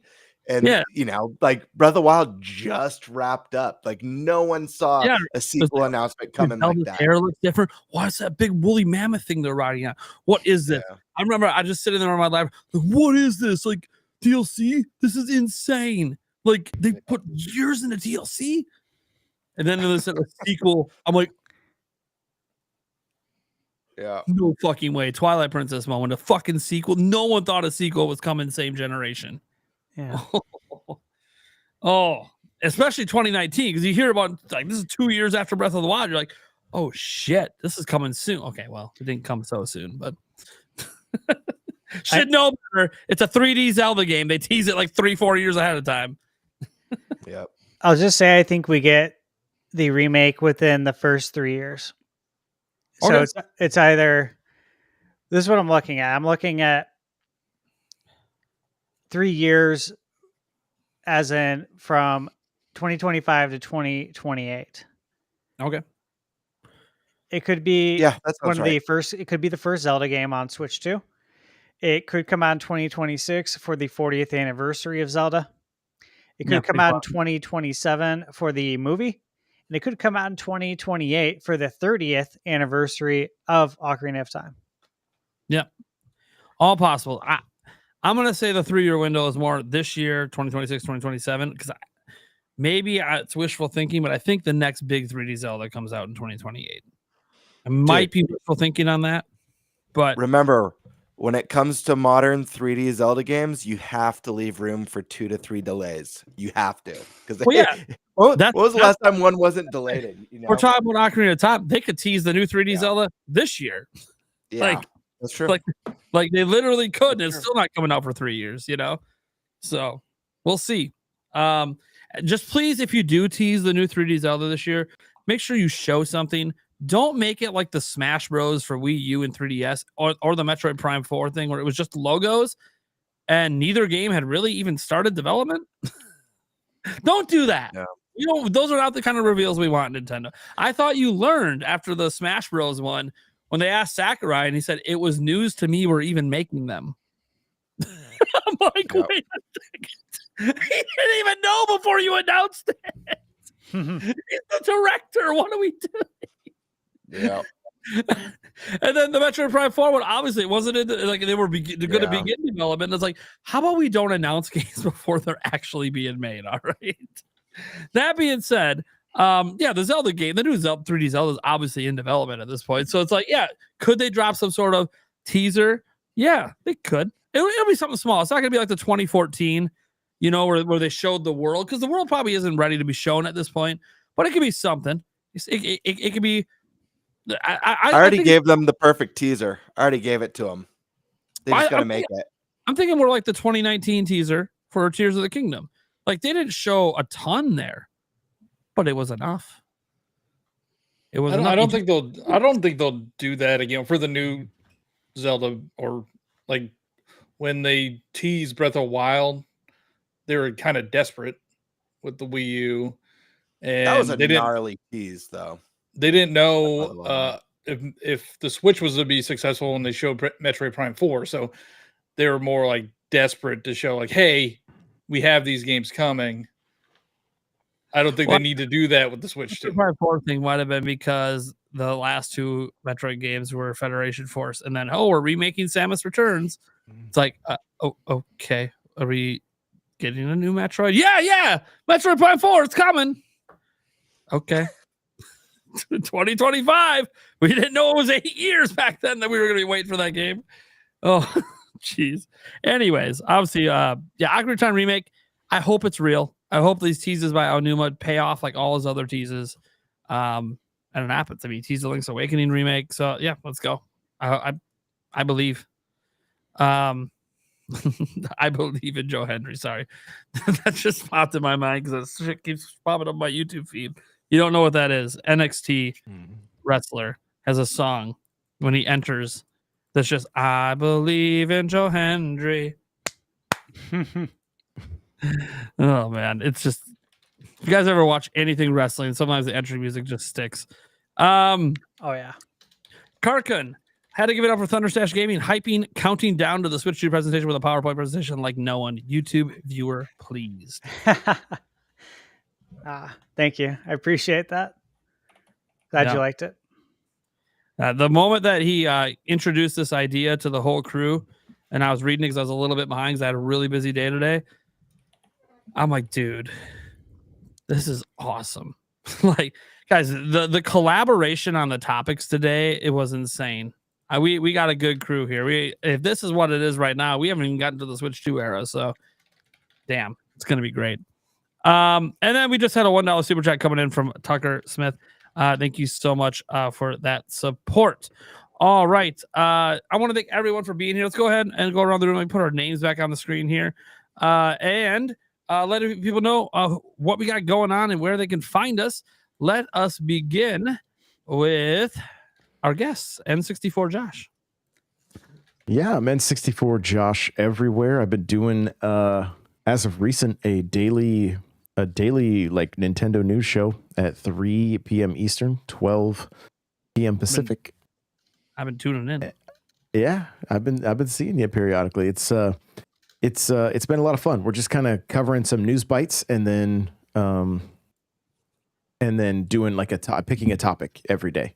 And so we did something similar today. I went through the first 2 years of the Switch's launch and kind of compared and with just exclusive titles, and Vroom in the Night Sky was on that first year's list of exclusive games. So that was a little shocking to see, honestly, but what an insane first 2 years. So, but yeah, the shows have been lasting about an hour. They're very, very community focused, getting people's voices heard, and been having a ton of fun with that. So other than that, that's been my main content as of recent. So just going hard there. Awesome. John Ebo. Yeah, I'm John Ebo everywhere: Twitter, Twitch, Instagram, YouTube, TikTok. Communication Error Podcast with Cheesy C64, and I also am on Nintendo Powercast with Josh, and maybe Sunday, right? Episode 500. Yeah, episode 500, the beginning of the 8th season. Wow. So, hell yeah, yeah. 2 p.m. Eastern is when we're shooting for. So, Me personally, I'm doing taxes right now, so I'm not doing a ton of stuff. I'm not making a lot of content, but I am trying to keep up with shorts, and I don't make many long form videos because I'm lazy, don't feel like editing. But I do like shorts. They don't take me long. Nice. Oh, yeah. All right. We got Gamebird Classic. I'm Gamebird Classic, celebrity co-host of the Nintenbyte Podcast, greatest Nintendo podcast in at least 5 countries. And you guys could find me at Gamebird Classic on YouTube. I do Nintendo content. I also do interesting little skits and little comedy Nintendo related bits. Definitely check out my channel. I just dropped a Zelda video. We talked Ocarina of Time today and Zelda today. Basically discussing the ultimate Zelda debate right now, which is traditional Zelda versus the new modern open air Zelda. Which style is better? And what do I think Nintendo's going to do with the series going forward? Do I think they're going to continue to lean into that open air, maybe do a deeper hybrid mix of the two, or kind of fall back into the traditional styles? Check it out. Really fun video. And I love to hear people's thoughts. As a huge Zelda fan, I love hearing what people prefer and why. And I kind of want to do, just want to pitch this out here. I kind of want to get together like 2 traditional side people, 2 modern side people, and kind of duke it out in a fun, friendly way on the channel if anyone's ever interested in that. That'd be fun. I will try to keep that in mind. I can be There your is a correct traditionalist, answer. or There is a your correct answer. your old head. And that's not the correct answer. So I'll probably go with the modern era. yeah. Even though Zelda 2 is my 3rd favorite Zelda game. But it's because the other 2 modern ones are in front of it. So, Thunderstash. Yep, you can find me on YouTube at Thunderstash Gaming. Everywhere else as that as well. And then on Twitter as Thunderstash_YT. And it's that because someone already had Thunderstash Gaming, apparently. Beat them up. Sue them. Yeah, couldn't make it happen there. So that's how you find me. Twitter's where I usually hang out. I don't hang out anywhere else on social media. I don't want to. I just like to be on Twitter. That's it. That's all I got time for. Good conversations there. For what I'm working on, so I got a retro game review that I'm working on. It's a game that is hard to believe. I'm not going to say what it is, but it's 30 years old now, which makes me sick. Outside of that, I have some game accessories, of course. We talked about it earlier that I'm working on. I have one that actually just finished editing earlier today. That'll go up tomorrow. And then I got the BenQ GR10 coming. And I have I think 3 or 4 other accessories coming. I have a list. And yeah, it's gonna be hot and heavy.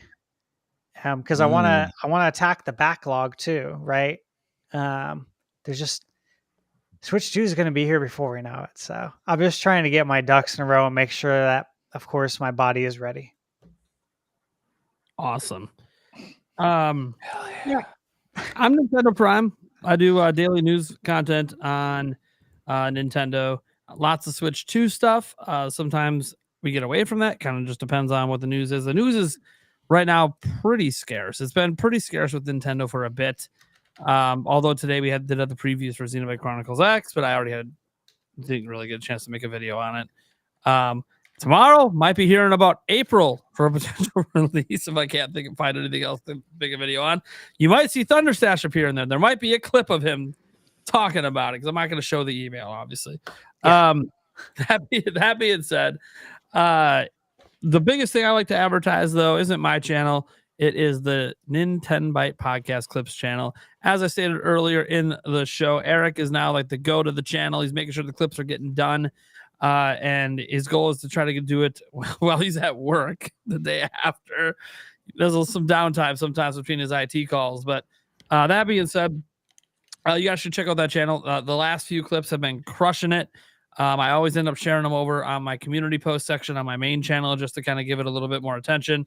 And literally, they've been crushing. I mean, the one from a couple days ago has like 8,000 plus views, doing better than some of the videos on my own channel. So it's also a great way if you are listening now and you missed a lot of the podcast. It's a great way to get the sections you only care about, because timestamps will pop up from a certain user, tomorrow after the show. And it's awesome. And it actually helps Eric make all his cuts and stuff. But I have to say that I know we run a very long show. So not everyone's interested in every topic. So what's great about that channel is you get that 40-minute, that hour-long topic, just that. And you can go watch that and enjoy just what you want. And that's a great way to also ingest the podcast without having to dedicate 3-4 hours to your listening time, because not everyone's doing 3-4 hours of listening time. Although I have seen a few people, and you might be in the chat right now, you appreciate the long podcast because you're listening to it while you work. I get that. It's nice to have, because I used to work in a motherboard manufacturing factory, and they would let us listen to stuff. And the worst part is when you're working, you got to keep changing what you're listening to. Yep. It sucks that everything's only like 10 minutes long, or a half hour, or even like an hour radio talk thing. It's like, okay, but now I got to find something else, and I can't really waste a lot of time finding things. So hey, half your shift done with one show. There you go. Thank you guys for tuning in. We'll be back same time next week. I think we only have one guest next week, and that is Nintendo Land. Nice to have him coming back on. Gonna be a fun episode, and he's gonna get to partake in part 2 of our retrospective of launch games for Nintendo. So tune in next week, guys. Catch you later. As I'm pulling my outro. Where's the outro? There it is.